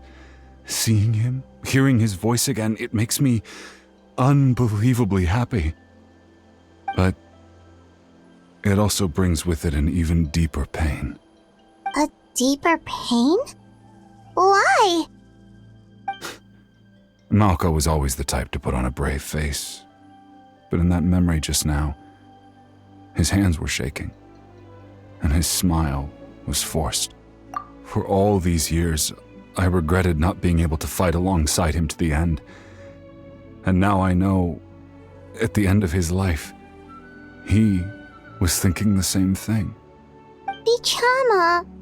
I'm fine. Actually, I heard Chief Wyna wasn't really on board with your plan to go to the Night Kingdom. When you asked for my help, I hesitated too. I knew helping you find your friend's ancient name meant leading you one step closer to danger. But I also understood why you had to try. Everyone has regrets in life, but not everyone gets the chance to make up for them. Once allowed to fester, guilt strips us of our most valuable qualities as warriors. In that sense, we might as well choose the braver path from the very beginning. If I could do it all over again, I would have followed Malco to the front lines no matter what. Even with an injured leg, there were still things I could have done. That way, even if the outcome stayed the same, I still would have fought alongside him to the end. There are critical junctures in life, and if you don't seize the chance to act, there's no going back. That's something I had to learn in hindsight. But you're still at the crossroads of your journey, so I hope you can walk away without regrets. Thank you, Vichama. I feel even more determined now. Kachina will come back to us. I'll make sure of it. I promised I would find her, and I intend to keep that promise. That's good to hear. strange. My body, it's... Once abyssal corrosion enters the body, a portion will fuse itself to your internal organs. Even though the Traveler possesses powers of purification, the corrosion can never be fully eradicated. Thanks to him, though, you are only briefly exposed. Slowing your breathing and controlling your emotions should help you keep the symptoms in check.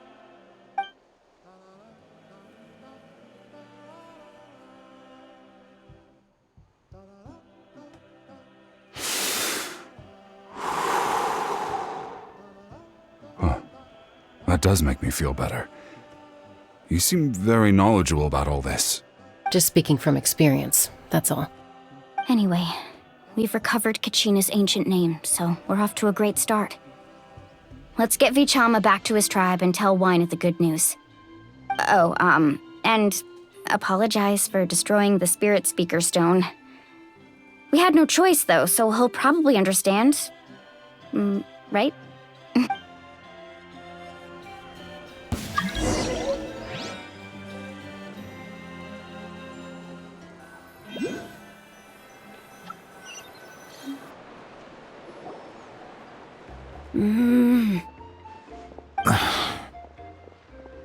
Koichi, are you really gonna just stand there like that?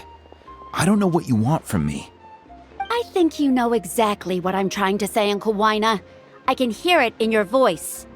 Honestly, it's just one thing after another with you two. They're back. Koichi? What are you doing here? Don't play dumb with your own sister. You know exactly why I'm here. My apologies, everyone. I just need to borrow Chaska for a few minutes. You come with me.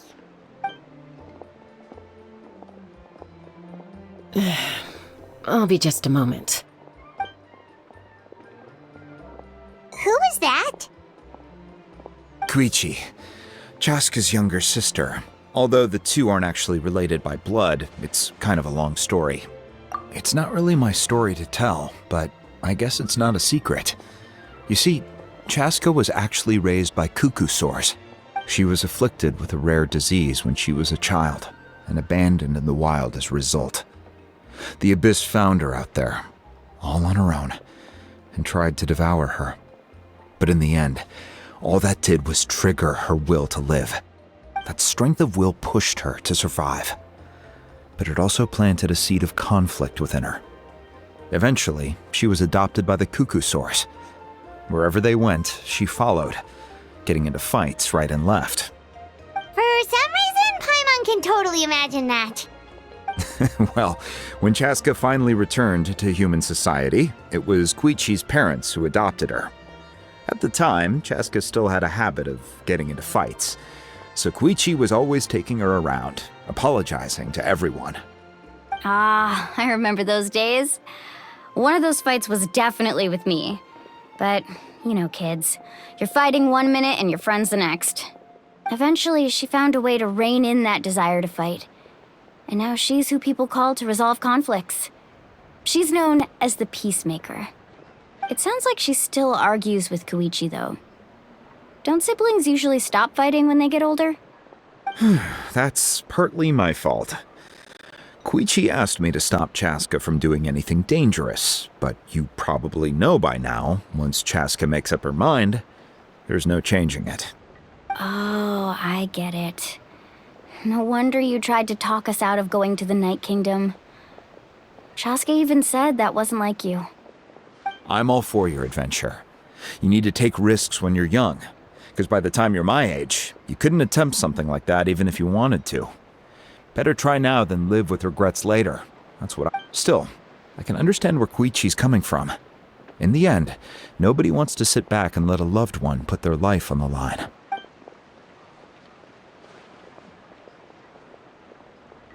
All right, it's just the two of us now. You have 1 minute to explain yourself. I don't have anything to say. You don't have to approve, but you should know I only do what's necessary. That attitude is exactly the problem. It's like you don't care. You try to sneak off to the Night Kingdom behind my back and then play it down as if it's just a trip abroad. Well, technically I am going abroad, right? Again with the excuses! We agreed, didn't we? There are 4 levels of danger. If it's not something urgent, you can only engage in level 2 danger and below. You can only go up to level 3 if a situation is so dire there's absolutely no alternative. But a trip to the Night Kingdom? If that's not a level 4, I don't know what is. And you were just going to sneak into the place without saying anything. What do you mean, sneak into the place? I always planned on walking in there with my head held high.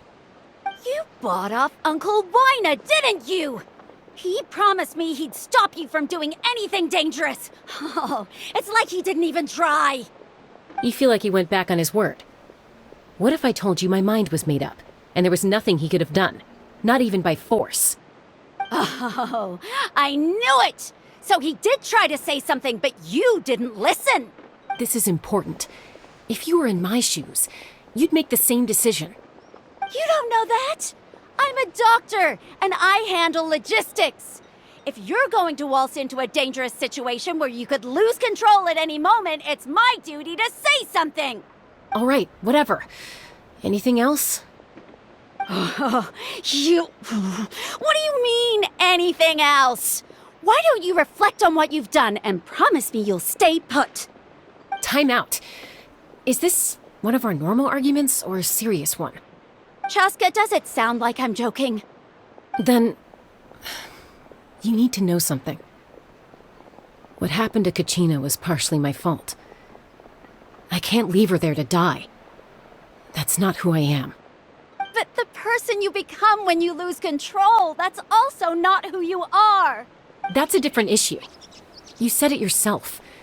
A person is only as good as their morals. If I want to live in Natlan, I need to display qualities that make me worthy of this nation.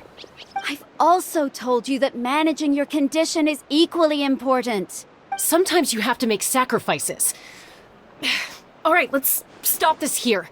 If we keep going, I might actually have to get serious. And I think Wina prefers his roof attached to his house. Is that a threat? That sounds like a threat to me. Koichi! Younger sisters are supposed to listen to their elders. So, you're really going to go, no matter what I say? I'm supposed to be your sister. Then support me. I'll be back. All you have to do is wait. Chaska. So, that's it. Why'd you have to turn out to be so darn annoying?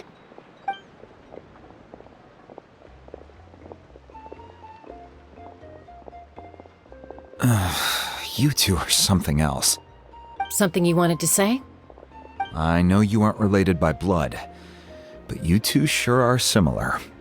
Really? You know, I said that very thing to Koichi not too long ago, and she reacted the exact same way, down to the very tone of voice. It's not my place to get involved, but I will say this. Try to spend a little more time with your sister. You're tough kids. That doesn't mean you have to go it alone. Thank you. Anytime. All right. If you're done with the Spirit Speaker Stone, you might as well hand it over.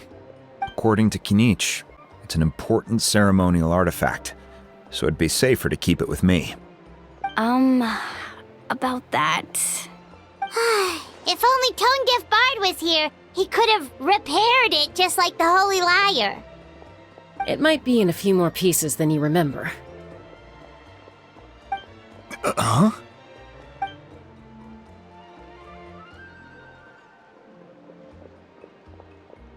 I see. Sounds like it was an urgent situation. If someone's life was on the line, then you had no choice. Still, Citlali's going to be a nightmare to deal with now that you've broken her stuff. I'll explain everything to her later. Stay safe out there in the Night Kingdom, okay? I'll wait here for your safe return.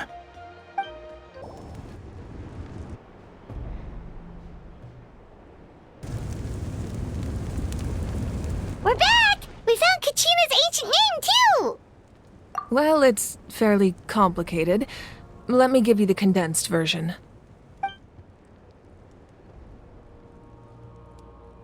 Fatui again? We can't go anywhere without them causing trouble. But what if the Fatui finds out you've lost your power? Won't they try to take advantage of the situation? That's why it has to be our little secret. No one else can know, or we're asking for trouble.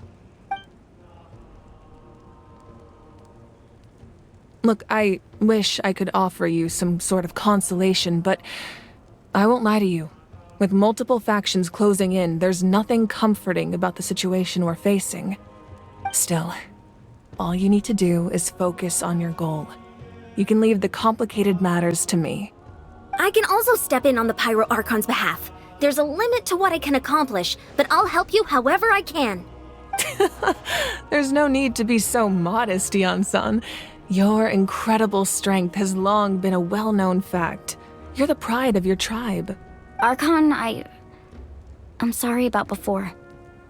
You have so much on your plate, so much that you have to worry about. But all I could do was focus on my own feelings. You have nothing to be sorry about. We all get overwhelmed by our emotions, myself included.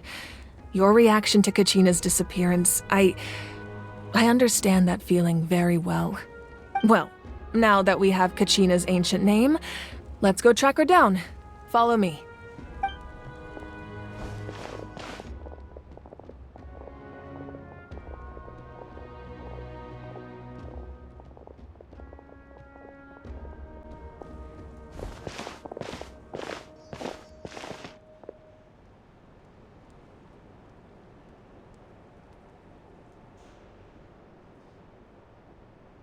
What is this place? Hey, isn't that Atea's talisman? Good eye. This is where I store all the various mementos I've collected. Whoa. I've never seen this place before. There's so many things in here. It looks like there are items from every tribe. Collecting them must have taken a lot of effort. I suppose you could think of it as a hobby of sorts. In Natlan, everyone grows up listening to the stories of heroes, and physical items do a far better job of preserving those stories than our own memory. Now, I still have some preparations to make for the ceremony, so feel free to take a look around in the meantime. If you're curious about an item, I'm more than willing to tell you about its origins. All right, we'll have a look.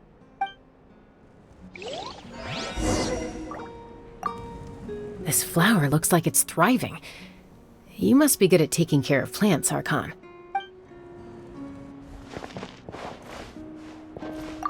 This fishing basket looks familiar.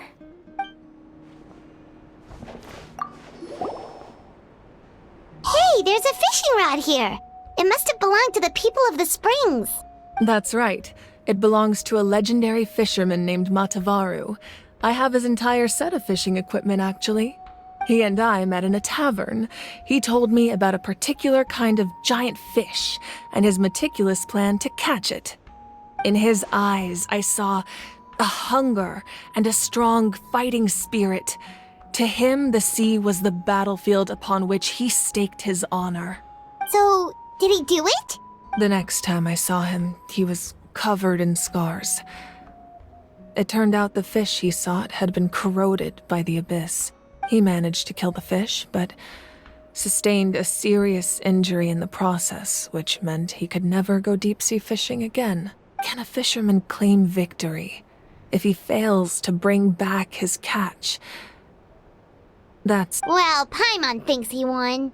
That was my answer as well. The experience was far more valuable than the prize itself. In the end, he didn't want his tools to go to waste, so he gave them to me. Wait, that means you also know how to fish. Maybe we can go head-to-head sometime.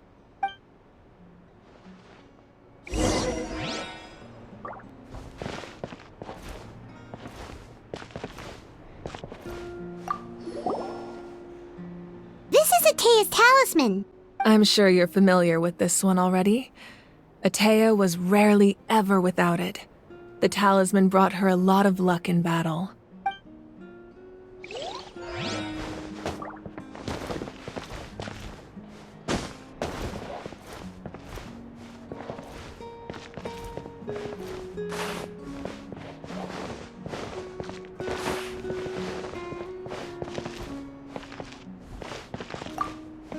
Make sure to handle everything with care. This cup, for example, it's heavier than it looks.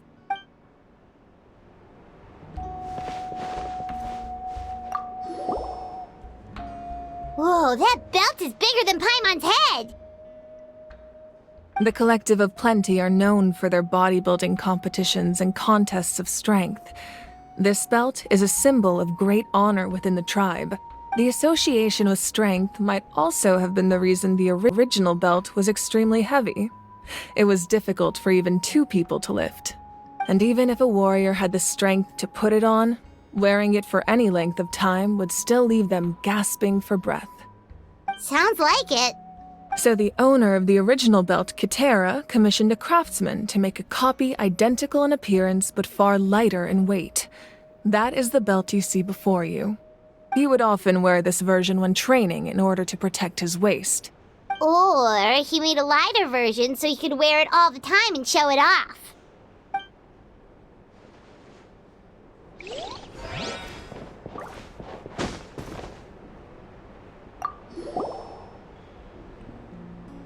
There are so many jars and potions around here.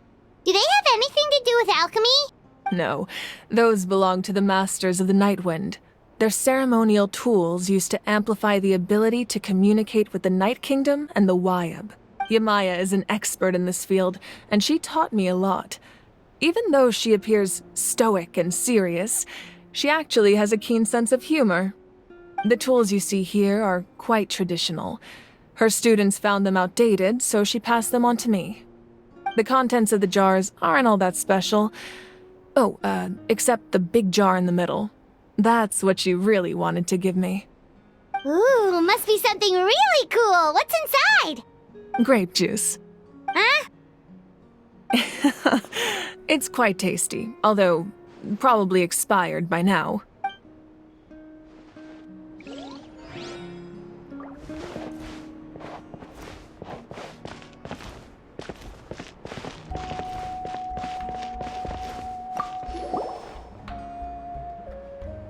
Whoa, this weapon is huge!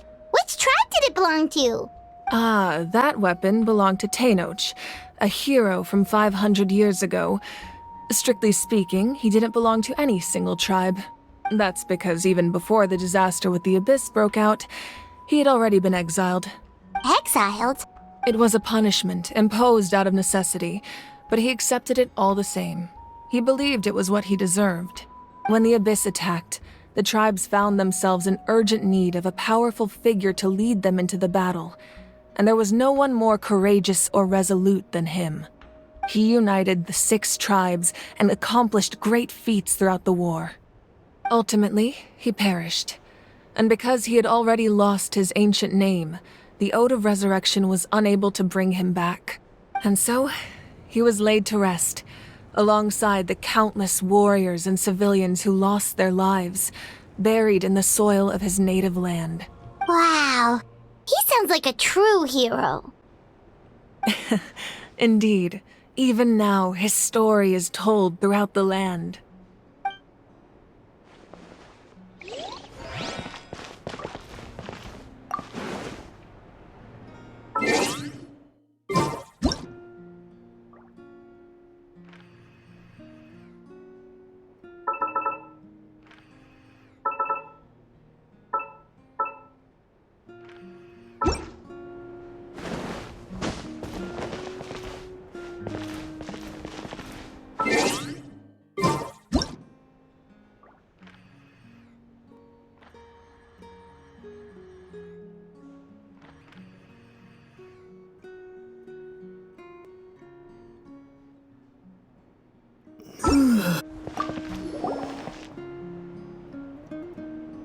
The powder still needs some time to settle, so let's wait a little longer.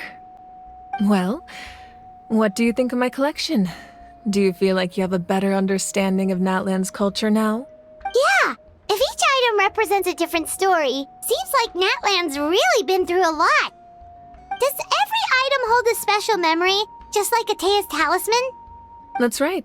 The items in my collection actually serve a similar purpose to the ancient names passed down among the tribes. They demonstrate the true shape of time. The shape of time? Most people perceive time as a linear concept, almost like a straight line that can only move forward. We cannot change the past or predict the future. But there's also a different theory, one that I believe to be closer to the truth. Namely, that the past, present, and future all exist at once. At once? Paimon's not sure she understands. Let's say your journey ended right now. Thinking back on your experience in each nation, which one would you say was the most important? Exactly. Even at the end of your journey, the things you experienced along the way don't cease to exist. They become part of who you are. Take out a portion of that journey, and you would likely make very different decisions, and eventually arrive at a very different destination. The future is the same way. It exists even though it has yet to come to pass. We just lack the means to perceive it. Of course, there are those with the power to foresee the future. They simply call it by a different name. Fate. You're quite familiar with that concept, I would imagine. That does kinda make sense. The future hasn't happened, but already exists. Humanity excels at living in the present, but too often we forget the past and neglect the future. While the pilgrimage and the Night Warden Wars lead us to a better future. Only by uniting the people of Natlan across countless eras can we fight back against an enemy as formidable as the Abyss. To come up with such a set of rules, the first Pyro Archon must have possessed a level of insight I can only imagine. That's correct. At first, he was a mortal man with no special power.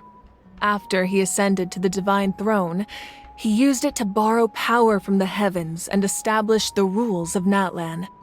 Namely, a framework through which ordinary people can ascend to Archonhood. By holding the pilgrimage, we're able to determine the strongest among us, and when that person ascends to the Divine Throne, their inner flame will awaken. In addition, the sacred flame will grant them significant knowledge and memory of this land. After all, that's how I came to know everything I just told you. So, it all comes down to the power of the Divine Throne and the rules. Wait, is that a family portrait? Yes, that's my mother, father, younger sister, and the little saurians we raised. I turned a piece of my dad's leather armor into a canvas and commissioned a famous artist to paint our likeness.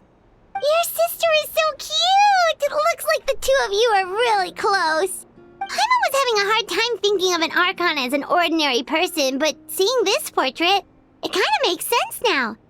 It really doesn't look like there was anything special about you before. Oh, wait, is Paimon allowed to say that? A little late for that question, don't you think? Sorry! Paimon's so sorry! Paimon's mouth works faster than her brain sometimes. It's all right.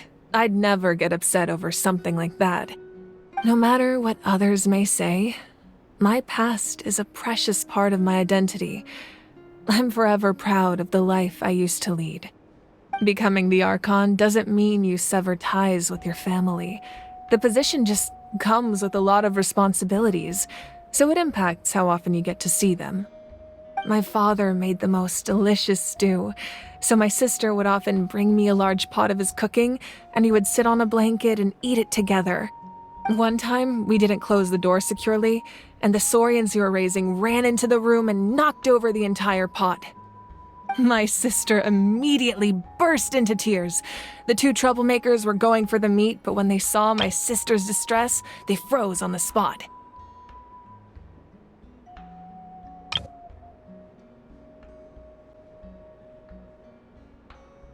I still remember the way they laid there, sulking like a pair of children, even after making such a mess. It was frustrating, but in the end, all I could do was comfort my sister and move on. Wow. Isn't that what being a family is all about? I think about that story a lot, actually. As the Archon, I made a vow to defend this nation, and experiences like that, they remind me exactly what I'm trying to protect. Well, what happened after that? This portrait looks pretty old. Your sister must be all grown up by now, right? I believe she ended up working as an architect and artist. She built many houses and crafted many beautiful works of art. Anyway, that's enough about me. Now that the powder is settled, we can begin. Ian-san, Mulani, Chaska, over here, please. Place the ancient name up there, and then we'll begin.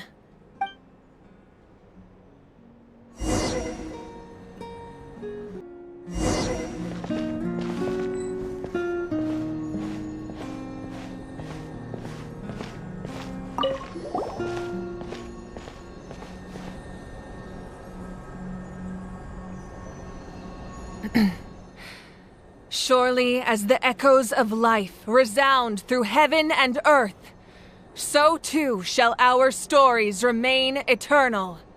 Ancient name, take us to your fated bearer. Allow her to answer our call.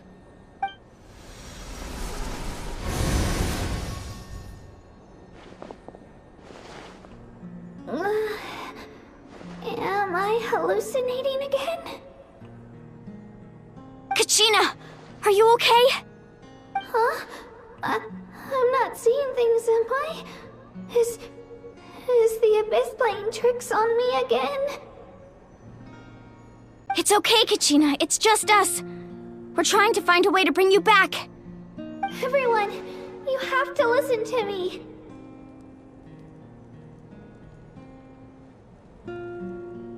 I've been investigating the Night Kingdom this entire time, and I figured out what's wrong. The Wyab is being affected by the Abyss. I was waiting for the Wyab to send me back, but then this really strong monster came in and it almost killed me.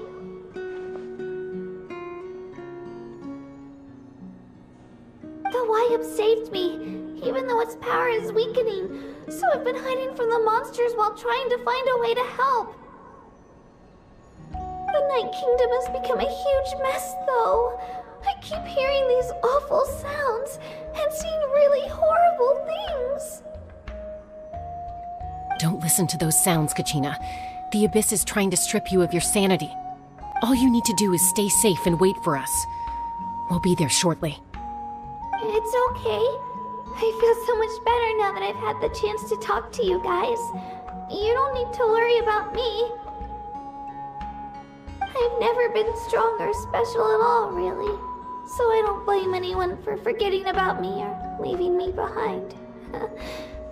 Just knowing you care is more than enough. I'll find a way back. You don't have to put yourselves in danger to come rescue me. You're always like this, Kachina. Now's not the time to act tough. We're coming for you, and that's final.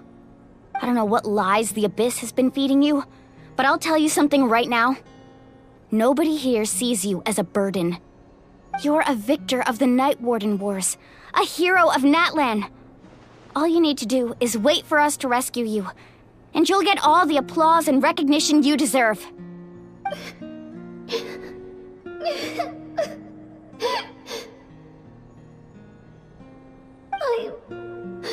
I'm really scared. Everything's so dark and creepy here. And I want to go home. Still, I don't want you to put yourselves in danger because of me. I don't want to hold anyone back ever again. All you need to do is place your trust in us, just like you always have. No one fights alone. We're not leaving you behind. Yeah, we're so close. We can't call it quits now. Thank you. Be careful. Looks like we've lost contact.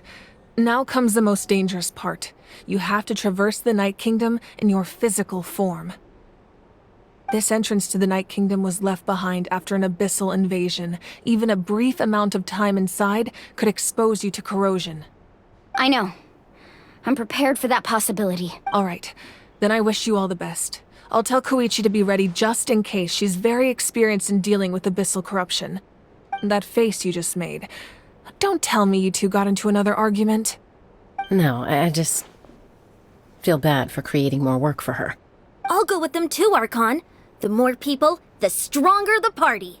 Thank you so much for your help, everyone. It really means a lot that you're willing to brave these dangers with me. And there's no time to lose, so let's get going. Now that I've lost my power, I won't be able to provide much practical support. But I can still keep an eye on the situation from here. Eon-san, I know it's unlikely, but if you encounter a situation you can't handle... That won't happen. I hope not.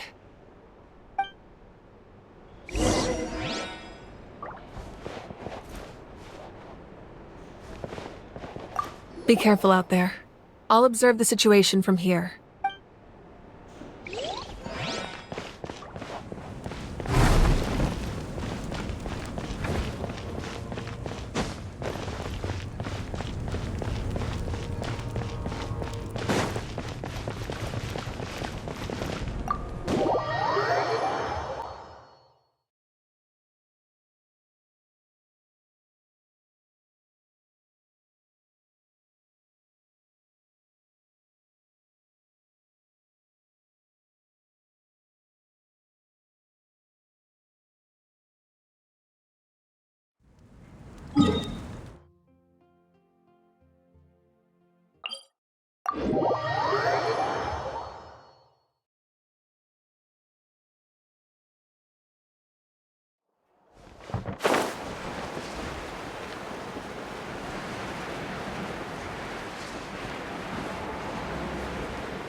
So we're underneath Natlan right now? It looks nothing like Paimon was imagining. That's because in the distant past, Natlan was home to an incredibly advanced civilization ruled by dragons. Humans only established their own society after the fall of the dragons. So these are Saurian ruins? Wait, you mean like the elemental sovereigns? They had their own advanced civilization? Yes, a really long time ago. Very few records have survived until now, so no one really knows what the devices here are for. These ruins have been abandoned for a long time, but with the recent increase in Abyss activity, the installations around here have somehow been activated again. So what you're saying is, we're not in for an easy trip to the Night Kingdom. No, it's going to be obstacle after obstacle from here on out.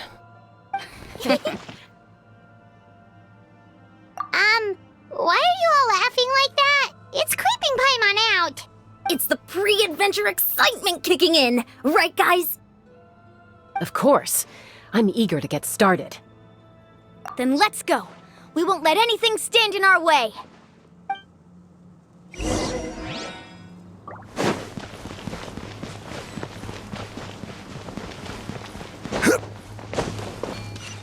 Seems like the road ends here. How should we get across? As a professional trainer, I think you could stand to build up your endurance, Paimon. Professional trainer? Paimon thought you were a warrior from the Collective of Planning. Well, that goes without saying. But I actually work as a sports coach. I provide professional guidance for many of Natlan's popular sports. And I don't just mean physical training. I design nutrition plans as well. Ah, so basically no sugar, no soft drinks, no grilled meat. Yeah, we'll be here all day if you list them out one by one. It's much faster to just focus on what's good for you. Such as? Vegetable juice. Want some? You know, Ian-san, Paimon feels like the two of us might not see eye to eye.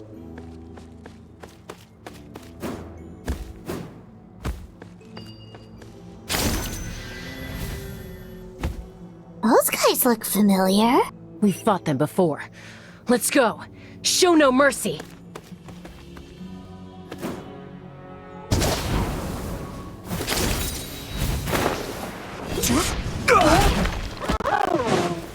Stabilize! I will have order!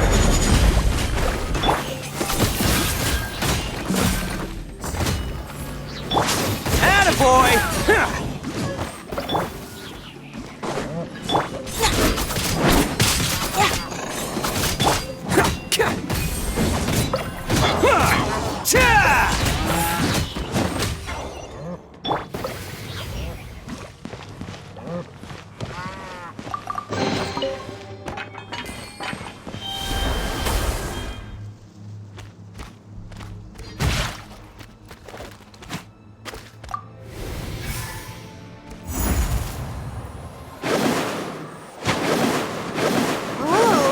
The place we need to go seems really high up.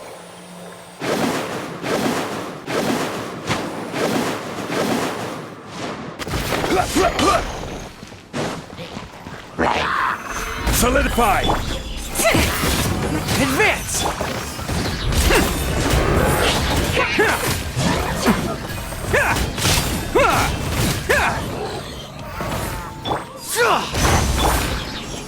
Stabilize!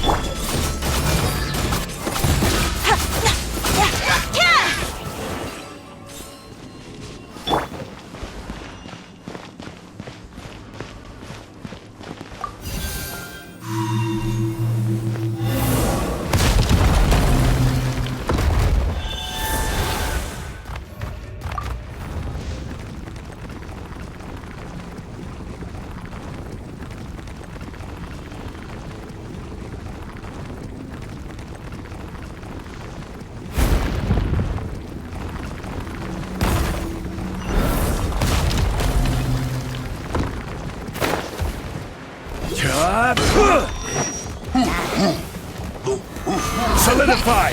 I am the cutting edge of fashion.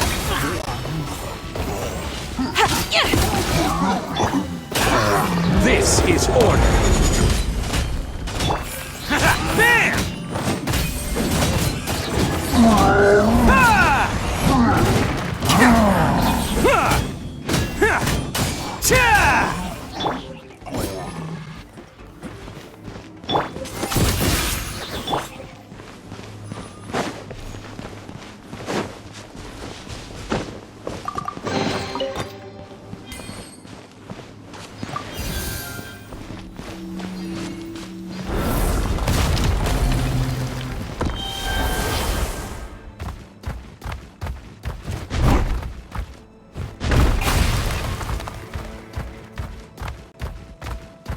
This is the final stretch. We just need to climb up, and we'll be there. Nothing to it. Easy for you to say.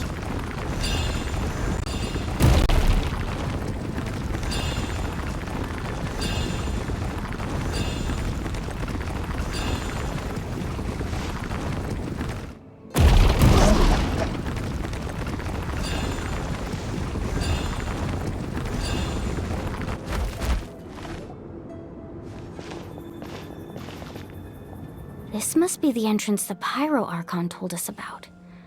The one ripped open by the Abyss. Yes. There's something in the depths of this place that feels familiar, yet also foreign. We actually have to go in there? Okay, Paimon just needs to psych herself up. Don't push her through before she's ready.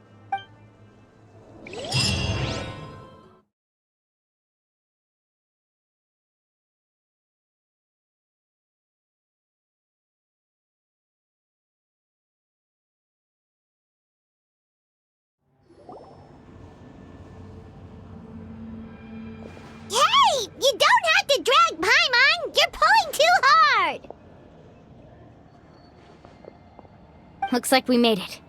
This is the Night Kingdom. It looks so different from what I imagined in the stories. That overflow of energy is probably what trapped Kachina here in the first place. From this point forward, everything we know about the real world no longer applies. Anything can happen here. Paimon's more worried about how we're gonna make it out. We obviously can't go back the way we came. Do you see that patch of light on the ground? It's shining down from that fissure in the sky. Oh yeah, right in front of us. So that's coming from up there? Just like I said, our real-world knowledge doesn't apply here. We fell all this way, yet came out completely unscathed. If this was the real world, we'd have to climb our way back up to the entrance. But here, all we have to do is stand underneath the light and offer a prayer. That's it? You really think that little of Paimon? That's not even why Paimon asked! So that means all we need to do is find Kachina and bring her to this location. Exactly. This light is streaming in from the real world. It's a link between the two realms. The terrain looks difficult to navigate, and the visibility's not great either. How are we supposed to find Kachina in these conditions? Yeah, these floating black things don't look super friendly either. Those are all manifestations of abyssal power. Be careful. Ghost! A talking ghost! Calm down, I'm here to help. You're the ones who helped Vichama, right? Yes, I'm Vichama's friend, Malco. I was completely lost to this realm until I sensed a mysterious power calling out to me. It's like it was seeking me out, attempting to reassemble the pieces of who I used to be. Of course, it could only do so much. I'm sorry I can only appear before you in this imperfect form. No, we should be the ones apologizing. If the Spirit Speaker Stone hadn't become corrupted by the Abyss, we could have done much more. But we had to destroy it. Otherwise, Vichama and his tribe would have been in danger. Of course. Thank you for protecting him. I never imagined that, even after all these years, he'd still take such a risk for me. Under the power of the stone, it felt like our souls were connected. Turns out even our regrets were exactly the same. Whether in triumph or death, you want your best friend by your side. Exactly. That may not be in the cards for us, but it's not too late for you. You're looking for a young girl from the Children of Echoes, right?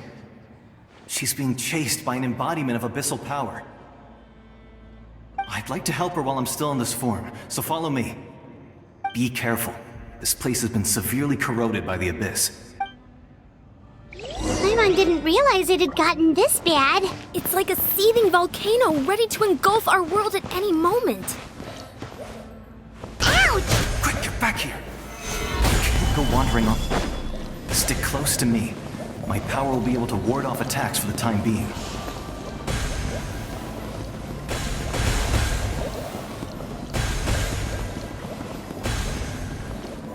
We won't be able to keep this up. Let's try another route. This way.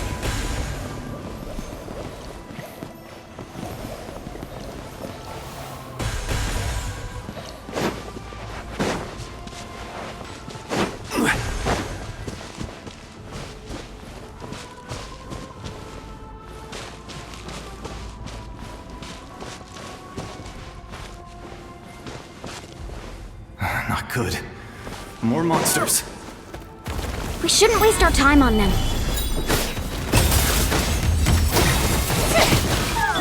Charge!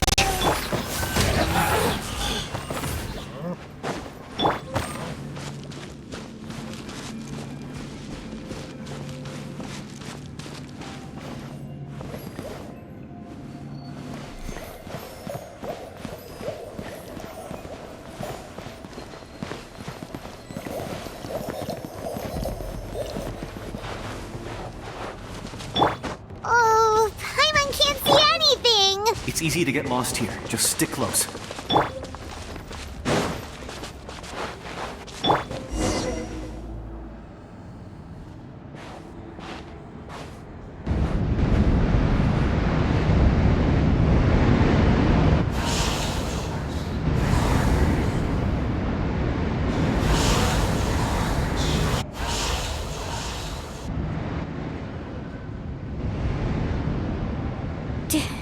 Did you hear that? What? Never mind. It was probably just my imagination. Don't scare Paimon like that! I heard it too. It was a voice from the abyss. What did it say? Doesn't matter. It certainly doesn't harbor good intentions.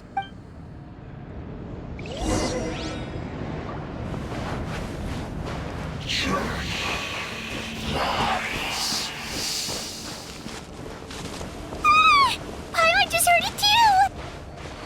Let's keep going. Paimon wants to get out of this place!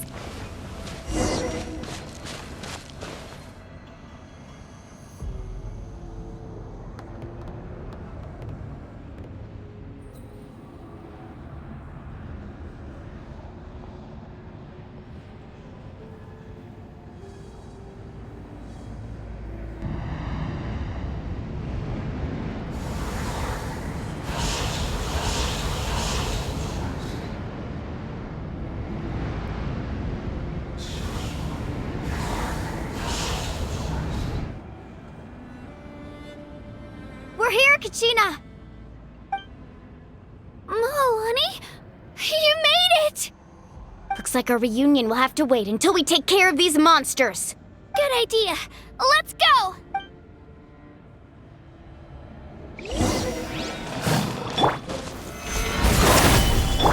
Pull in!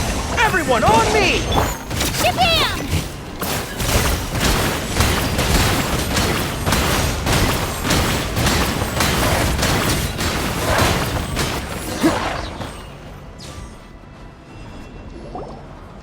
You're here!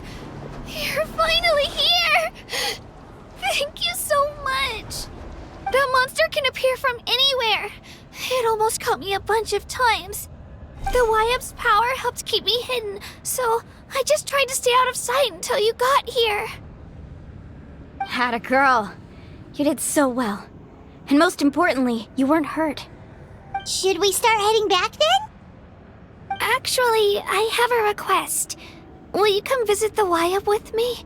I can't exactly put it into words, but something's wrong with the Ode of Resurrection.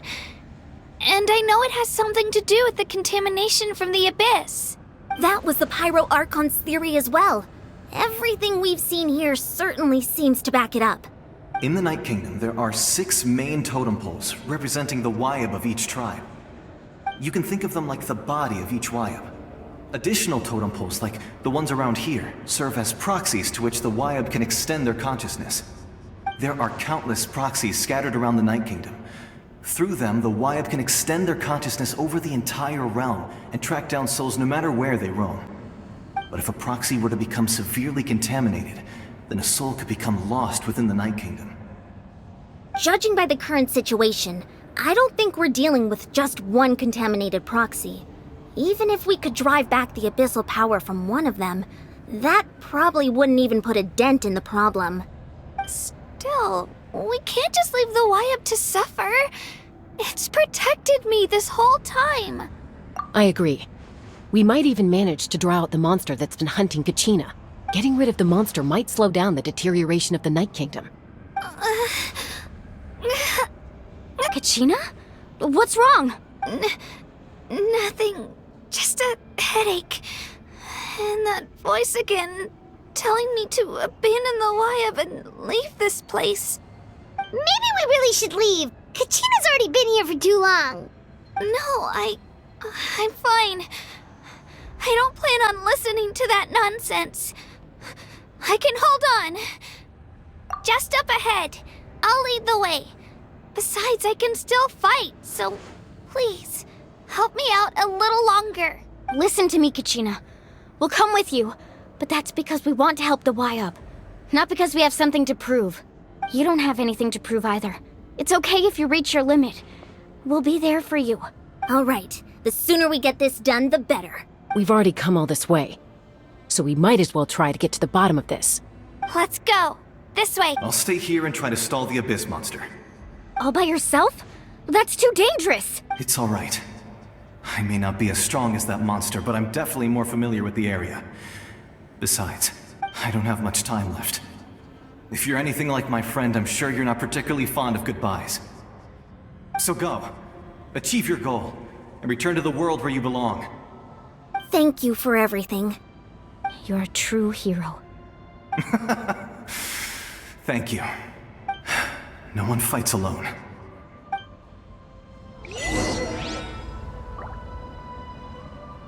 Does your head still hurt?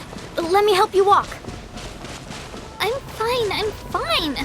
You should know I'm made of stronger stuff than that.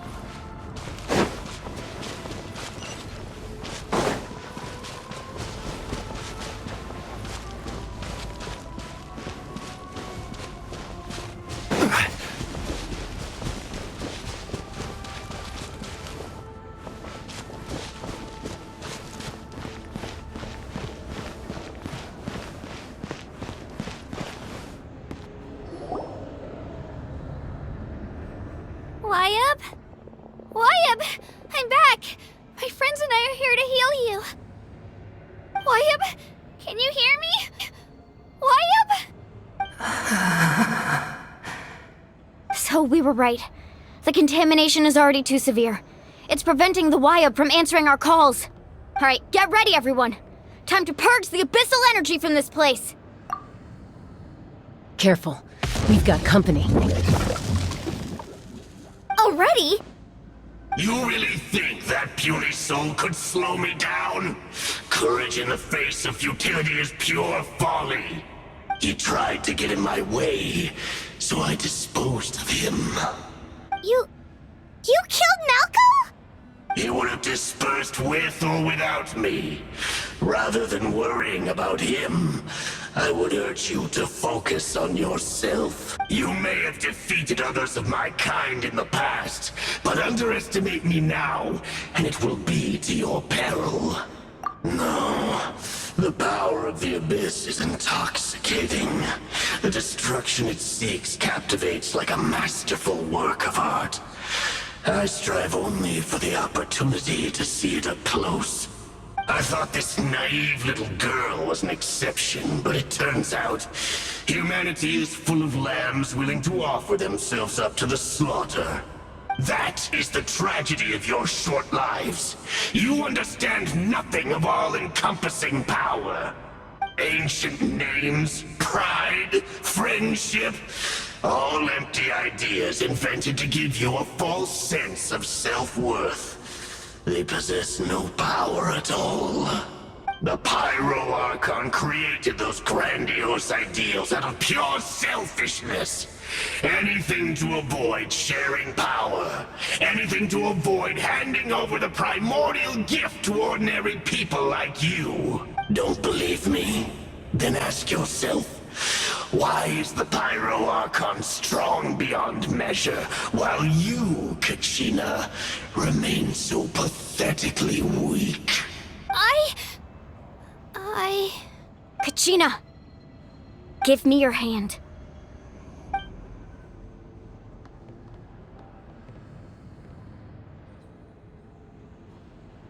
Feel that? I'm right here next to you. Thanks, Moalani.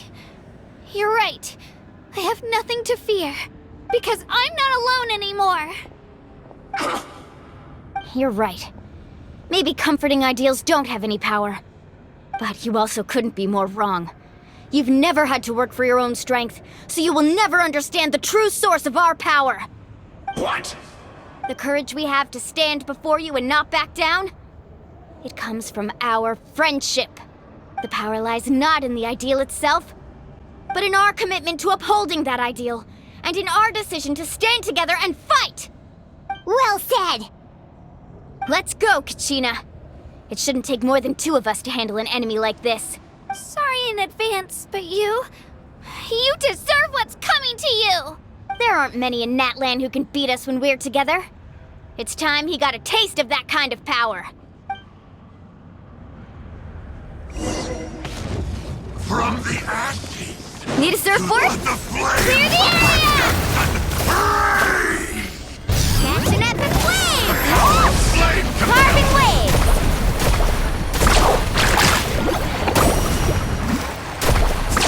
Surf's up!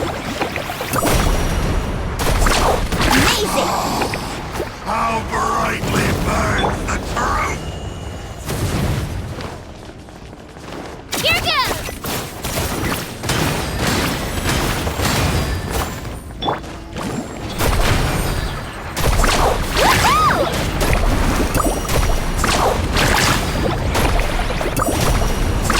Amazing!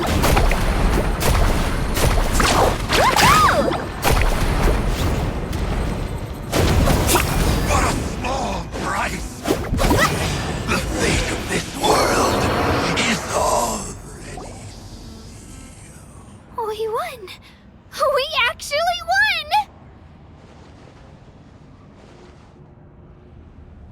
That's what he gets for underestimating you two. Fantastic work, Kachina!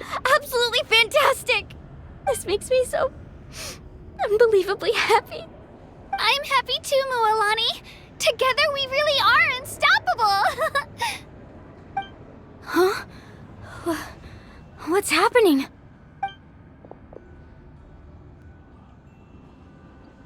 My ancient name is glowing? But I thought I didn't bring it with me! It's probably a projection from the real world, but that doesn't explain why it's glowing all of a sudden. Wait, does that mean you're...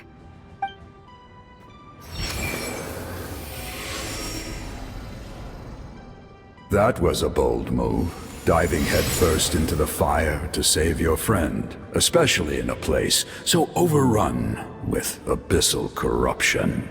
Still, seeing you pull it off was really something. Everything you said was exactly right. As isolated individuals, we stand no chance against the power of the Abyss. It took years' worth of scars and lots of unnecessary suffering for me to understand that for myself. The Pyro Archon's plan will unite us as one. Everyone has a part to play. Only then will we have the power to defeat the strongest of foes. Who are you? Tupac, a warrior from the people of the Springs.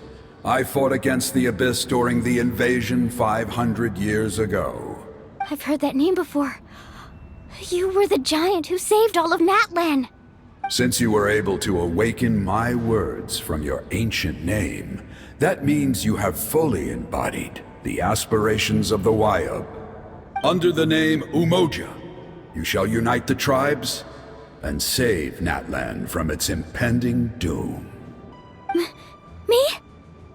As long as blood still runs through your veins, even the tiniest spark of steel against stone can ignite a flame. Its blaze will become one with our vision for Natlan. Even amid everlasting darkness, our bonds remain eternal.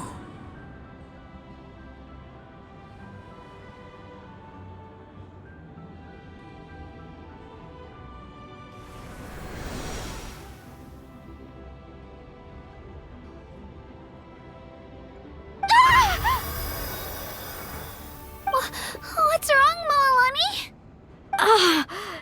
So many memories. My brain was just flooded with everything he once knew. So that's what happened. What do you mean? Did you just figure something out?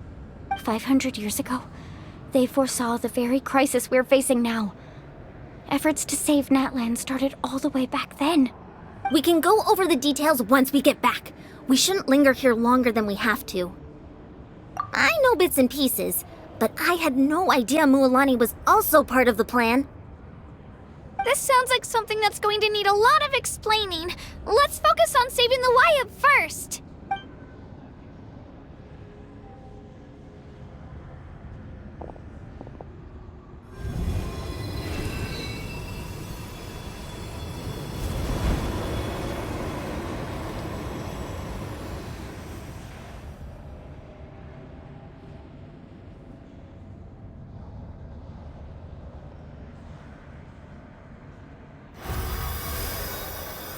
Okay, that should be enough.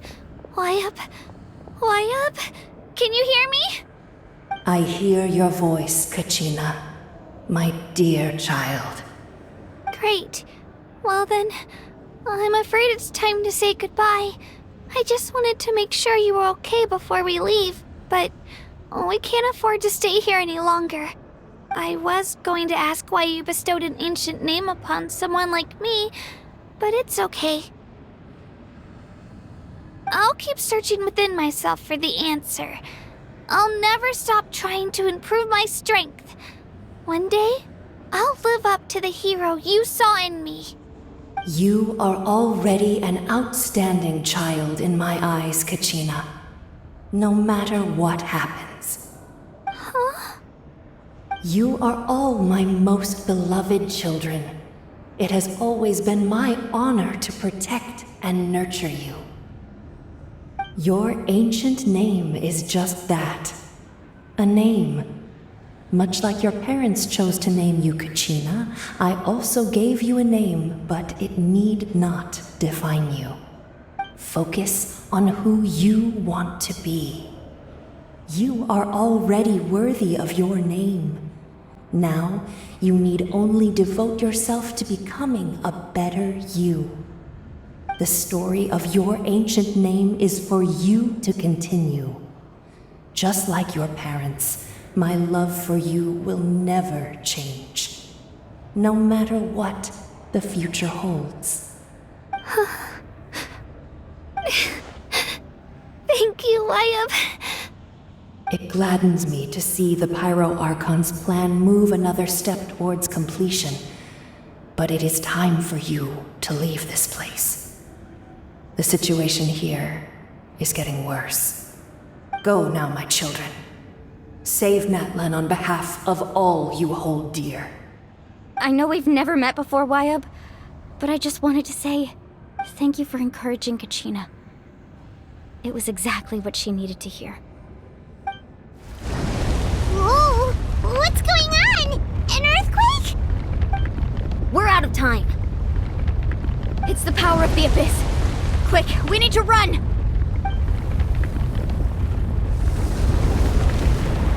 It's a Sealy! The Sealy opened the way for us!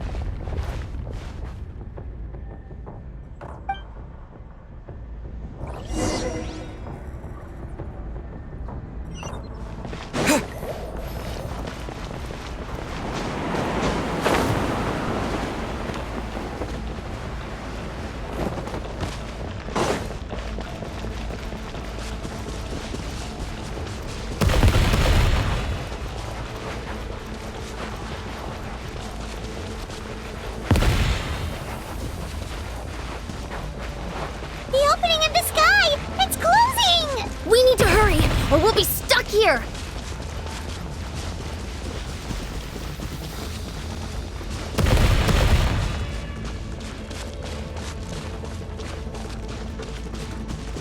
Watch out for the falling rocks! Quick, through the middle!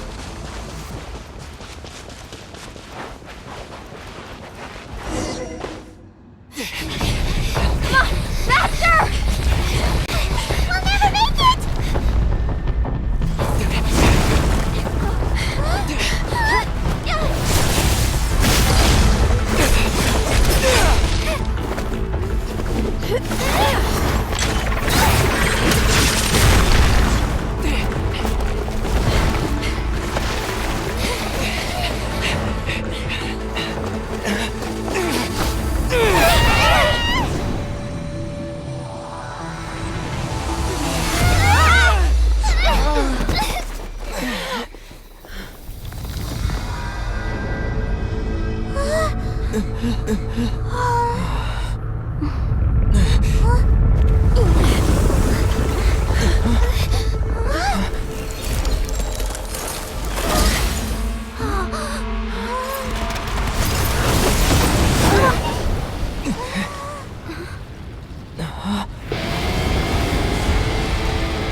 You've done well. Now come home.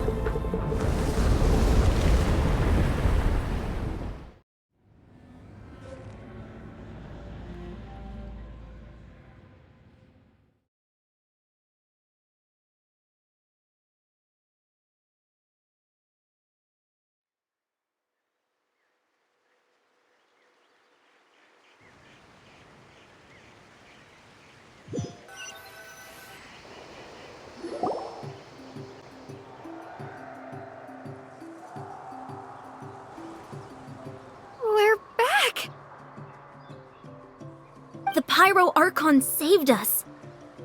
But she's not here. Yeah, didn't she say she used it all up? She's still in the speaker's chamber. What we saw in the Night Kingdom was just her consciousness. So you're saying her consciousness did all that? Every great display of power comes at a price.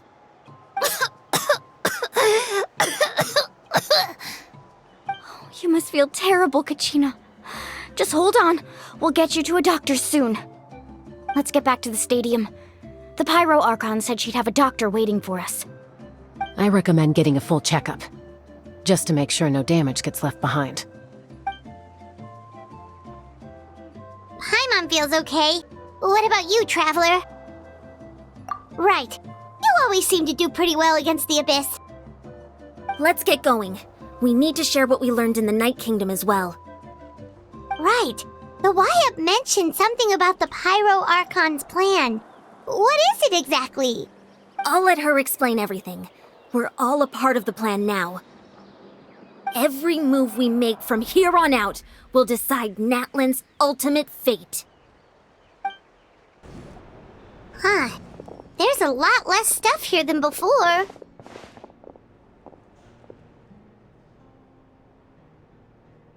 It's good to see you all here in one piece. I know you must have a lot of questions, but let Koichi check you over first. It's best not to let any lingering effects of the Abyss go untreated. Thank goodness you made it back.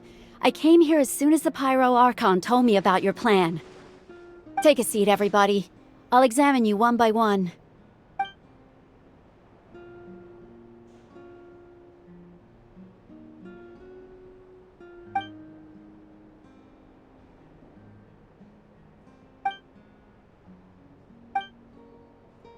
All right, that should do it for now. But just to be safe, I'll perform another checkup in a couple of days.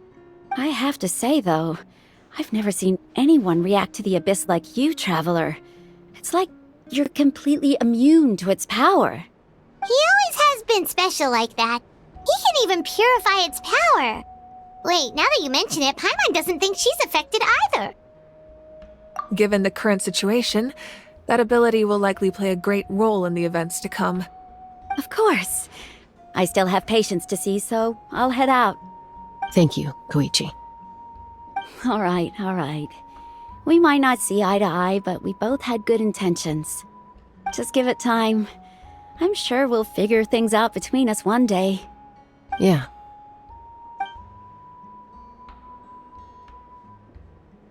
All right. There's so much to discuss, I don't even know where to begin. You've seen it for yourselves now. The devastation in the Night Kingdom. I'll get straight to the point.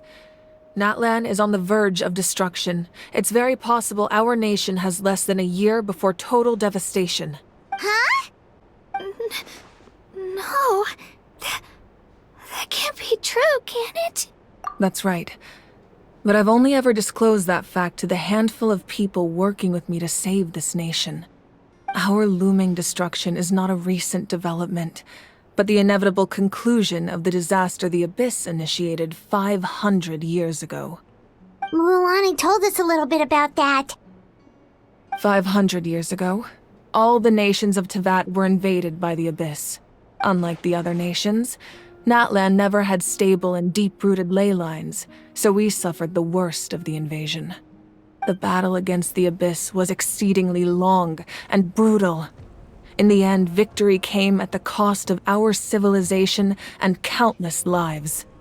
Even then, it took centuries of solving the disasters caused by the Abyss to finally achieve the peace we know today.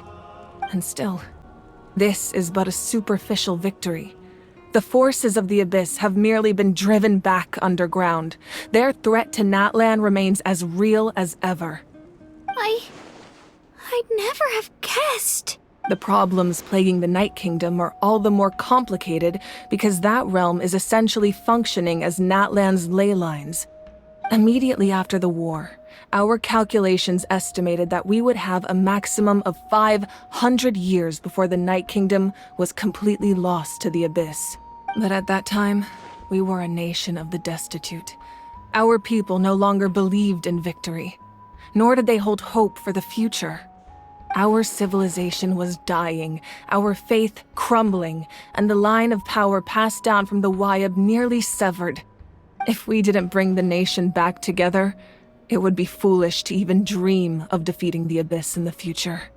So, the Archon had a long and involved discussion with the heroes of each tribe, and finally came up with a 500-year-long plan to save Natlan.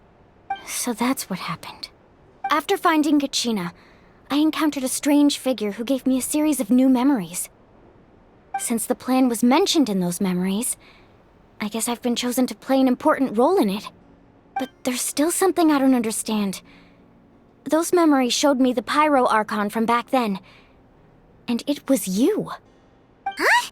But that doesn't make any sense! The Pyro Archon is supposed to be human. It's impossible for a human to live that long. That's right. The hardest thing for humans to overcome has always been time, or rather, the natural limitations of our lifespan. A god can extend a human's life by using a certain amount of divine power, or subjecting them to a curse. But, as we all know, Natlan doesn't have gods like that. We can only rely on our own methods. A human life is like a flame destined to be extinguished.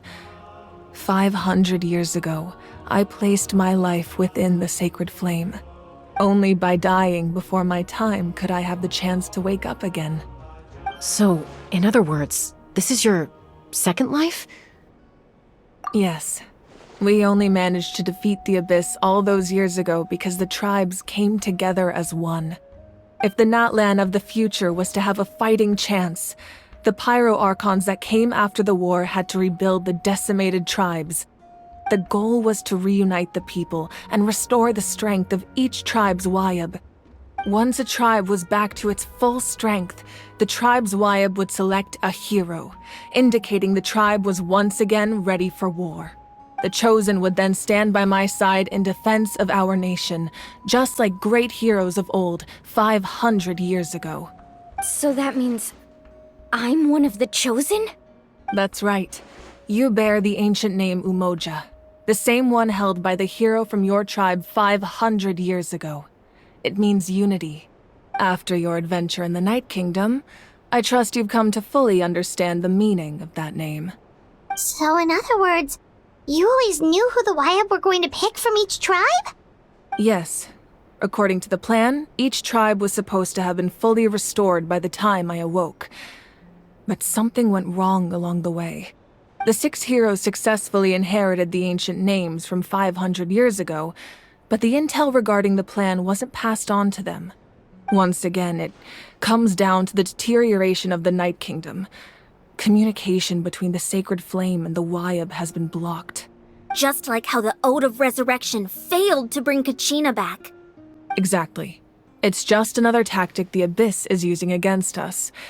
The Abyss may not possess intelligence, but its methods certainly aren't easy to counter. If we want to unblock that information from being passed on, my presence alone isn't enough. The ancient name-bearer must establish a greater connection to their name.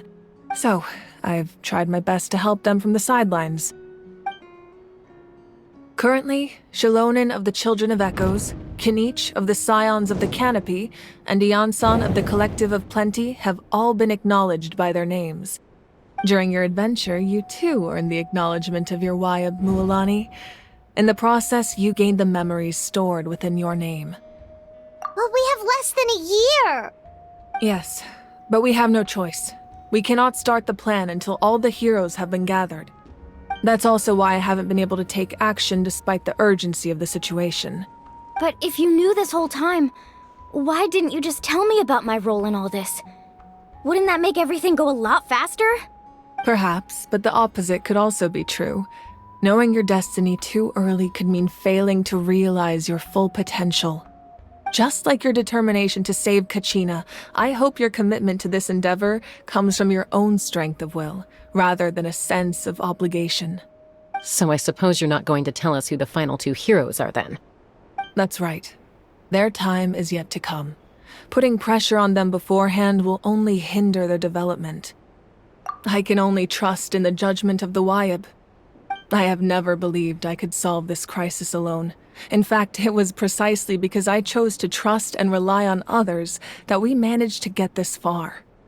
Natlan's salvation lies not in its Archon or any singular individual, but in us all.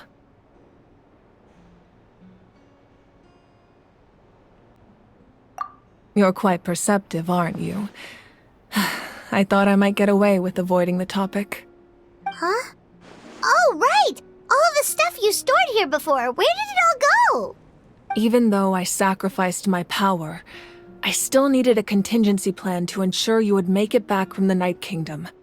After all, I was the one who allowed you to take that risk, and Mualani has an important role to play in my plan.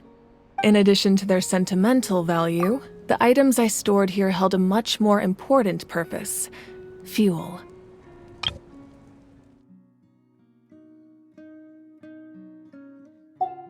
Fuel? Ah, so back then, that's why you... Yes.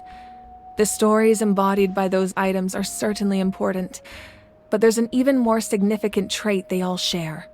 Every item belonged to a hero of Natlan. Over time, they became imbued with a certain amount of contending fire from being carried in battle. On their own, each item's power is limited, but together, their combined effect can prove quite useful in a dire situation. By burning those items, I was able to activate the contending fire stored within them to open the boundary between the two worlds. It was a rather crude approach, so all their power was depleted in an instant, as you can see.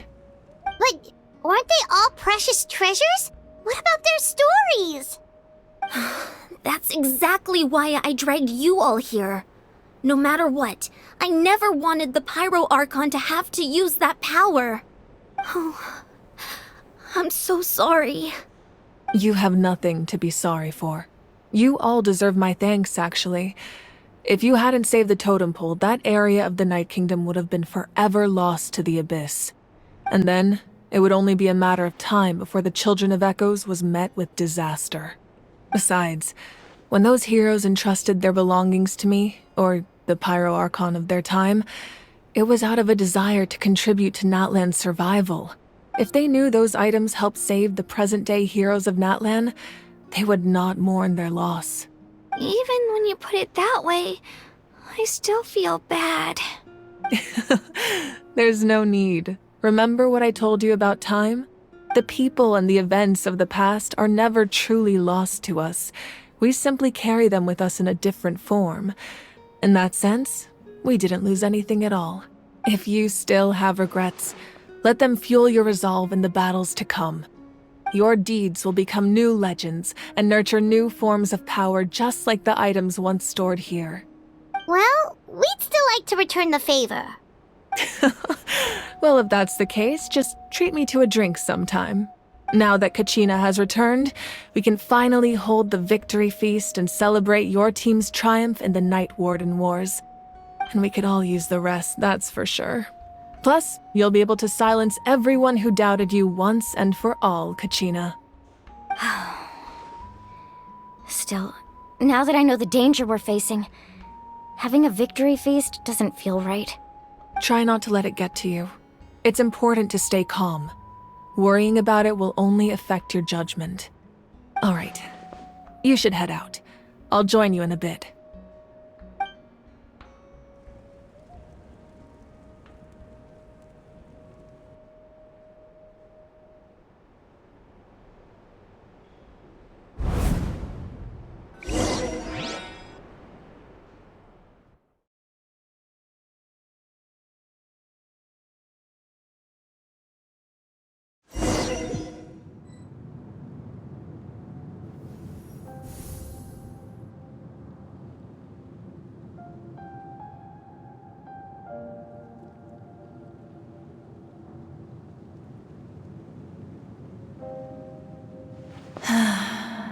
When I was young, I used to sit by the hot springs and listen to the stories of warriors from all over Natlan.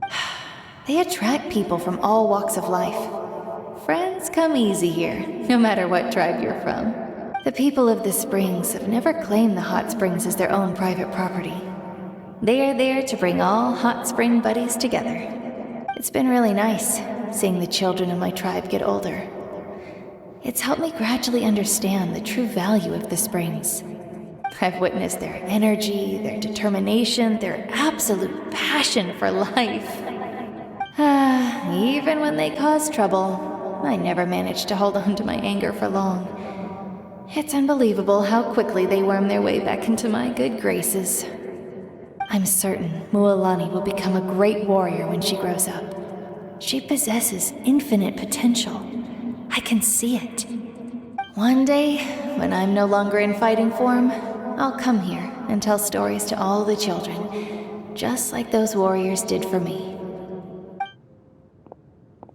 So, you better get busy, Pyro Archon, or I'll end up running out of stories.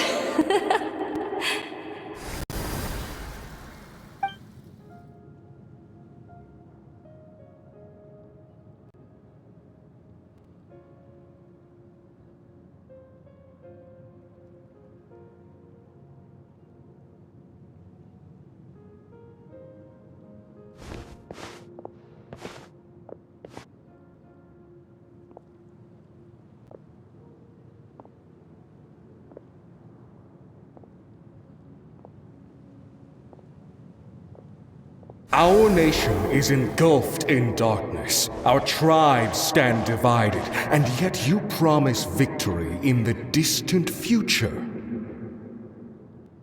The Abyss is a cunning enemy, one that I faced in battle many times. Were that not the case, I would never understand exercising this degree of caution. My rage will never know absolution. Then my power will no longer aid you in victory. But you came to me because you knew you could convince me with just a single sentence. I understand your choice. The heroes of today will forge the path ahead with blood and fire. Just remember to earn us the victory we are owed. Otherwise, rest assured, I'll find a way to collect the debt. For Natlan.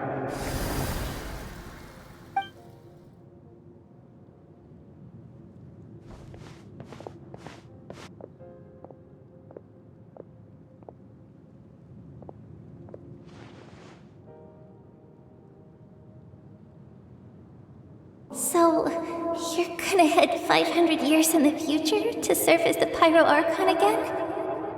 But what about the you from right now? You're just gonna die? You can't ask her those questions and expect her to answer, my dear. The decision is hers to make, and she deserves our support. We will do everything we can to rebuild the tribes. Don't you worry. Even across time, we will all do our part to fight for Natlan's future. Yeah, Mom's right. We'll always believe in you, sis. Oh, seriously though, Dad should be here. Where is he?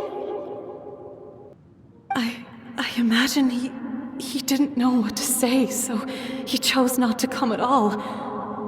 Don't take it to heart, my dear. That's just who he is. Just remember, no matter what happens in the future, we will always love you.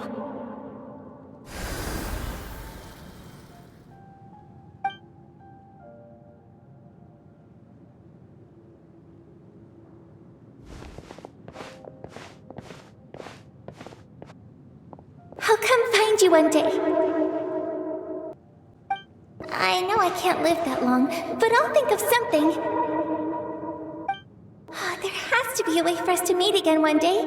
If there's an answer out there somewhere, I'm gonna find it. So, don't forget about me.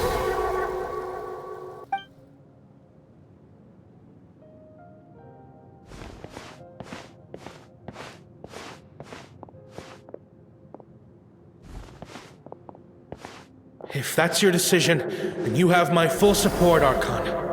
May our children live to see such a lovely son. For Natlan! No one fights alone.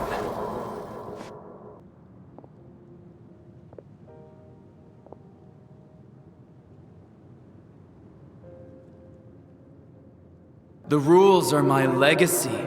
They shall grant us the strength to overcome the next tragedy. War forged the 6 tribes, taught us how to fight, instilled in us what it means to love.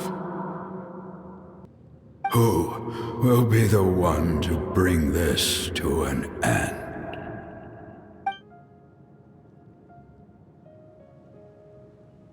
We are the inheritors of memory and legend. Those who grew alongside sun and wind. Those who forged our own destiny and future. That is Natlan's fire, the lifeblood of our nation.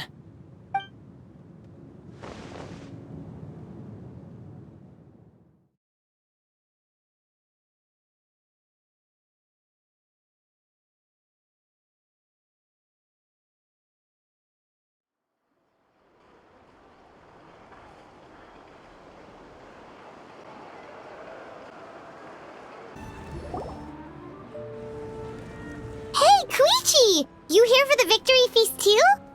Oh, no. I knew Chaska would be here, so I just came to deliver some medicine. I was about to leave, actually.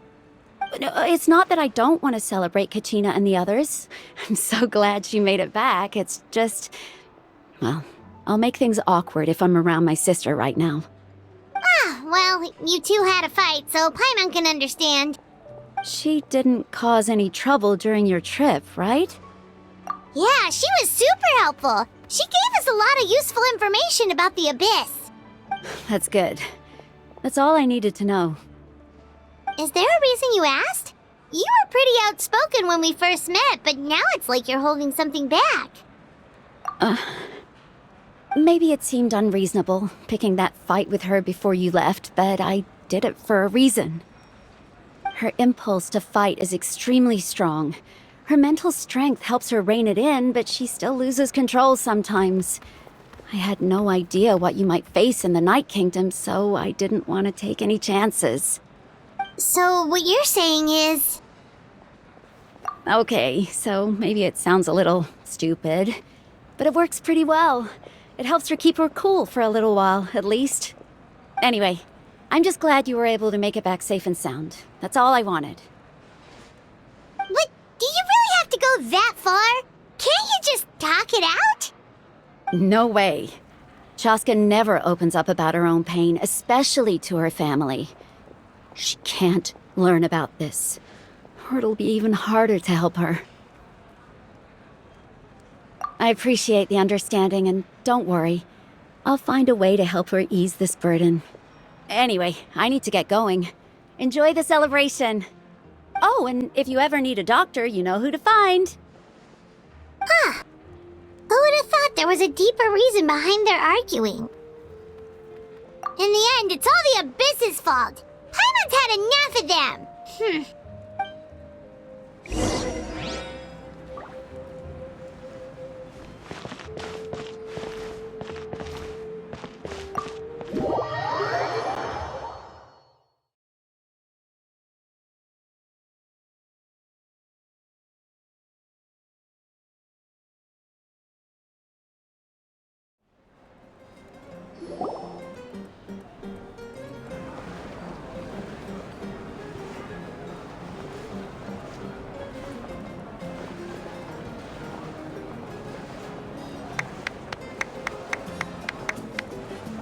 Let's give a huge round of applause to our brave young warrior, Kachina!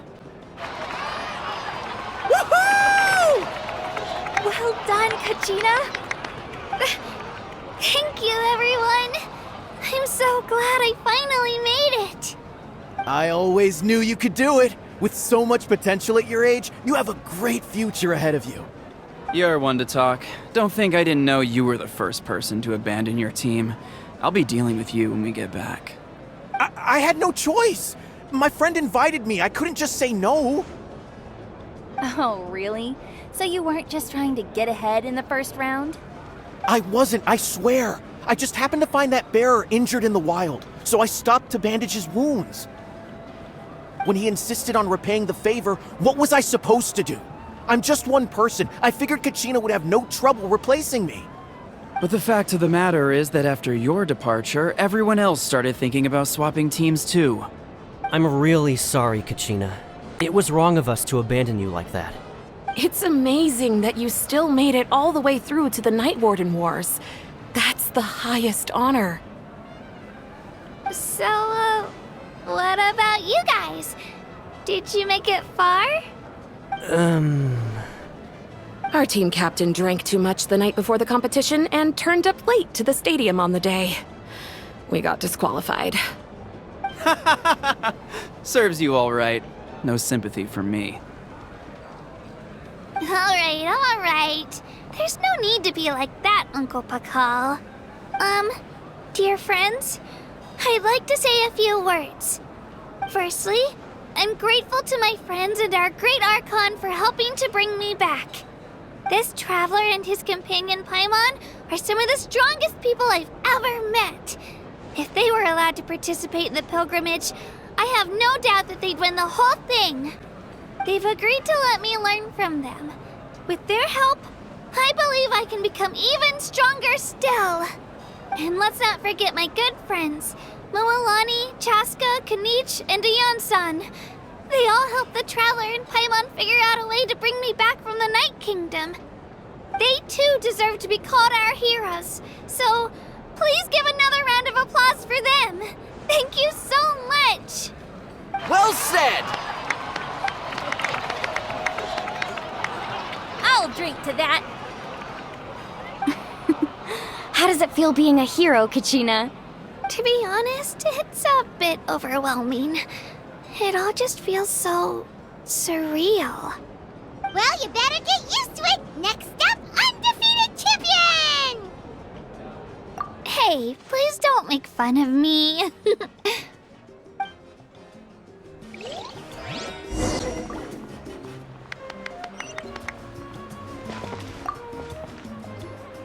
At previous victory feasts, you'd always find me in the crowd singing and dancing. But after what I found out today, it's too much. I'm still trying to process it. It does feel weird seeing you so out of sorts. Is this another pearl of wisdom based on your adventuring experience? Well, Paimon agrees with the Traveler. Everyone's come together to celebrate Kachina's achievements. That's gotta be a first.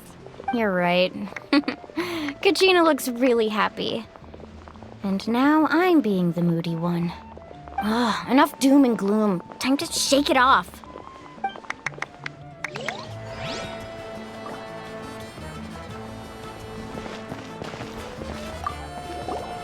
I've been through so much all at once. Everything still kind of feels like a dream. Are you still feeling unwell? Nope, all better now.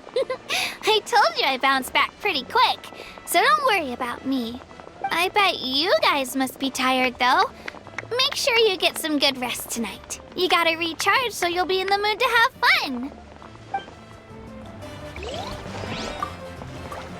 All right, Kachina, let's party! I'm a little embarrassed. Don't be. Come on, you're the star of the show today.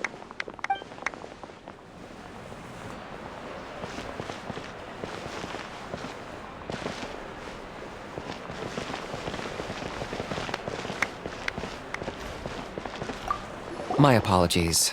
I knew more than I let on. Everything comes at a price, and most heroes aren't people who set out to become a hero. If you cling too tightly to your goal, you end up losing things that are far more precious. But in any case, we're now on the same page. I wonder how long before the two final heroes appear. From the Flower Feather Clan and the Masters of the Night Wind.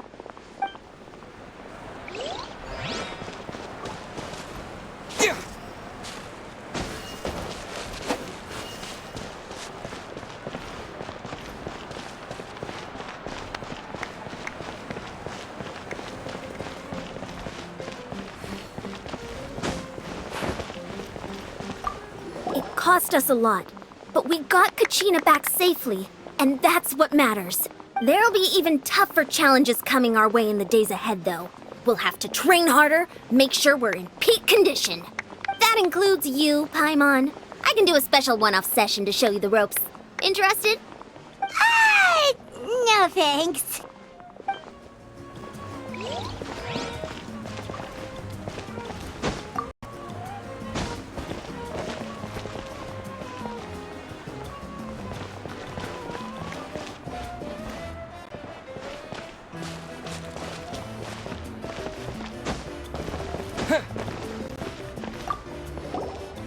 It's rare to meet travelers as strong and brave as yourselves. I raise my glass to you. Anyway, my sister's already gone back to our tribe. She is— Oh, we actually ran into her on the way here and, well, Paimon just thinks she really cares about you. Yeah, I'm planning on visiting home myself in a few days. To tell her and the rest of the family that they need to be extra careful. I just hope they take it seriously. The Abyss has likely sensed your arrival in Natlan by now. So exercise caution on your adventures as well.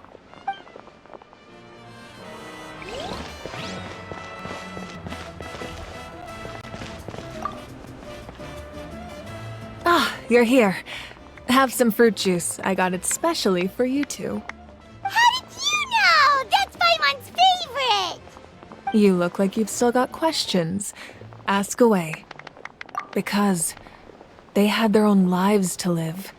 The thought of telling them, abandon your families and everyone you love, and come with me to the end of time, for in 500 years Natlan will be destroyed, it seemed too cruel. You could just as easily point out that everything in this world would come to an end eventually.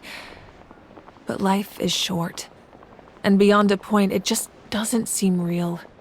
Imagine if I said, let's leave right now, and go save the sun because it'll flame out in a few million years. It would sound quite ridiculous. I couldn't make them shoulder that burden with me.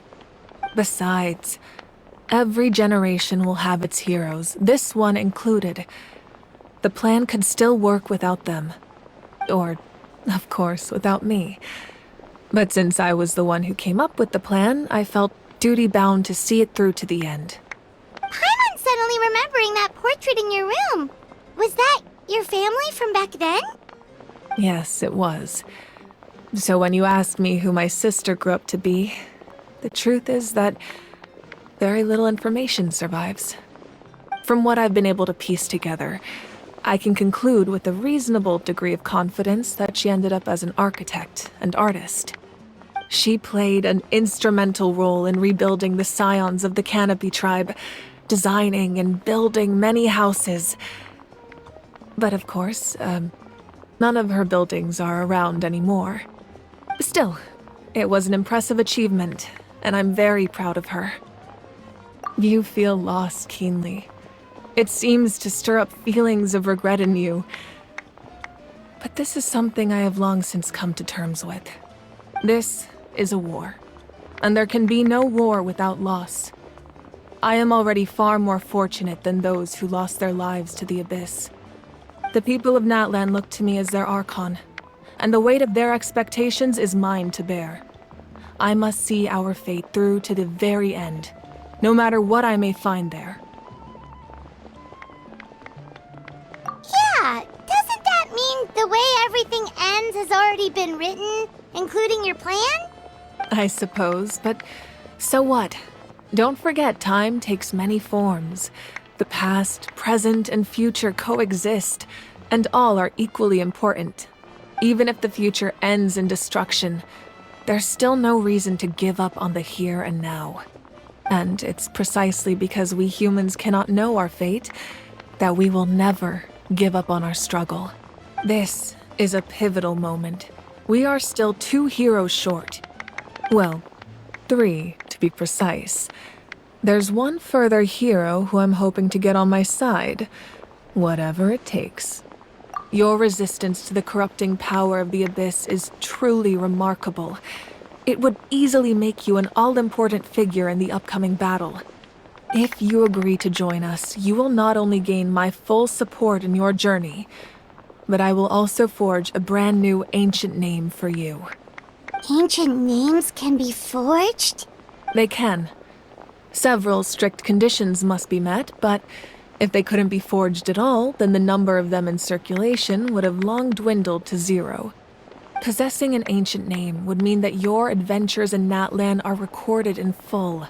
Your stories would be remembered by our people for all the years to come. The Ode of Resurrection may have temporarily lost its power, but still, take this as my personal guarantee that I shall never let you fall. Just like in the Night Kingdom, I will be there for you. That is a promise I will fulfill at all costs. This nation always honors its heroes. Yeah, we can't just ignore the situation here. Wonderful. Then I'll reach out to Shilonen right away. She's the one who will forge the name. We've never forged an ancient name for an Outlander before, but I trust she'll find a way.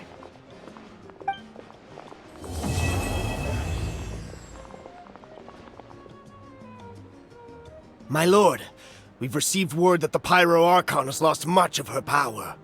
Although your injury complicates things, this is most certainly the opportune time to seize the Gnosis. Victory and defeat are rules, not outcomes. I have never taken advantage of an opponent in a time of weakness, and I don't intend to start now. As for you, I must confess, I did not expect that little trick of yours to save the day. No matter how dense the fog, as long as the sun remains, we cannot turn day into night. She could have dispelled it. She simply chose not to. You don't have much time, and you're injured on top of that. What do you plan to do next? I'm beginning to see just how useful you may turn out to be. You heard something from here, didn't you?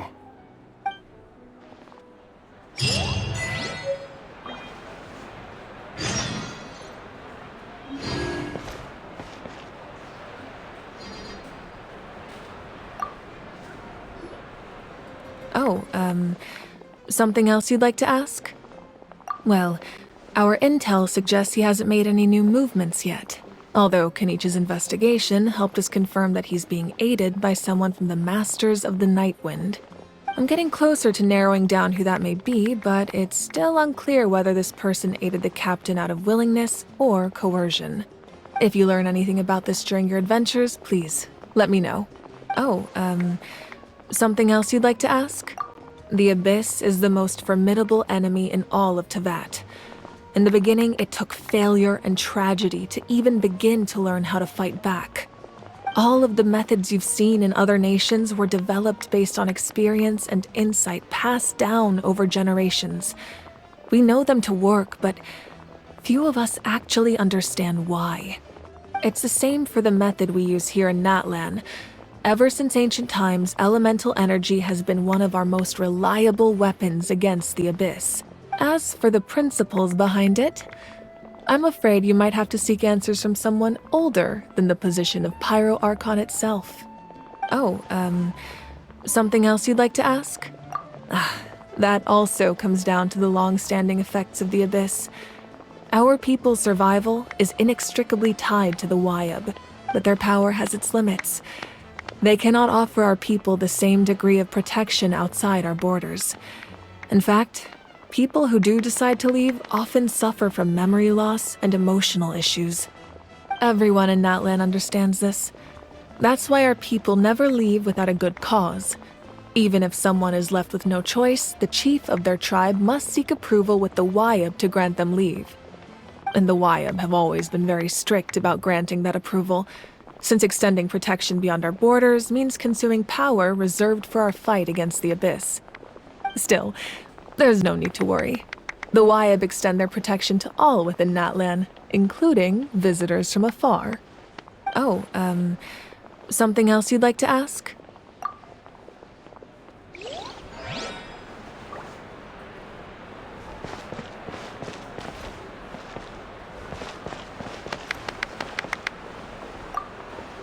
Alright, don't be.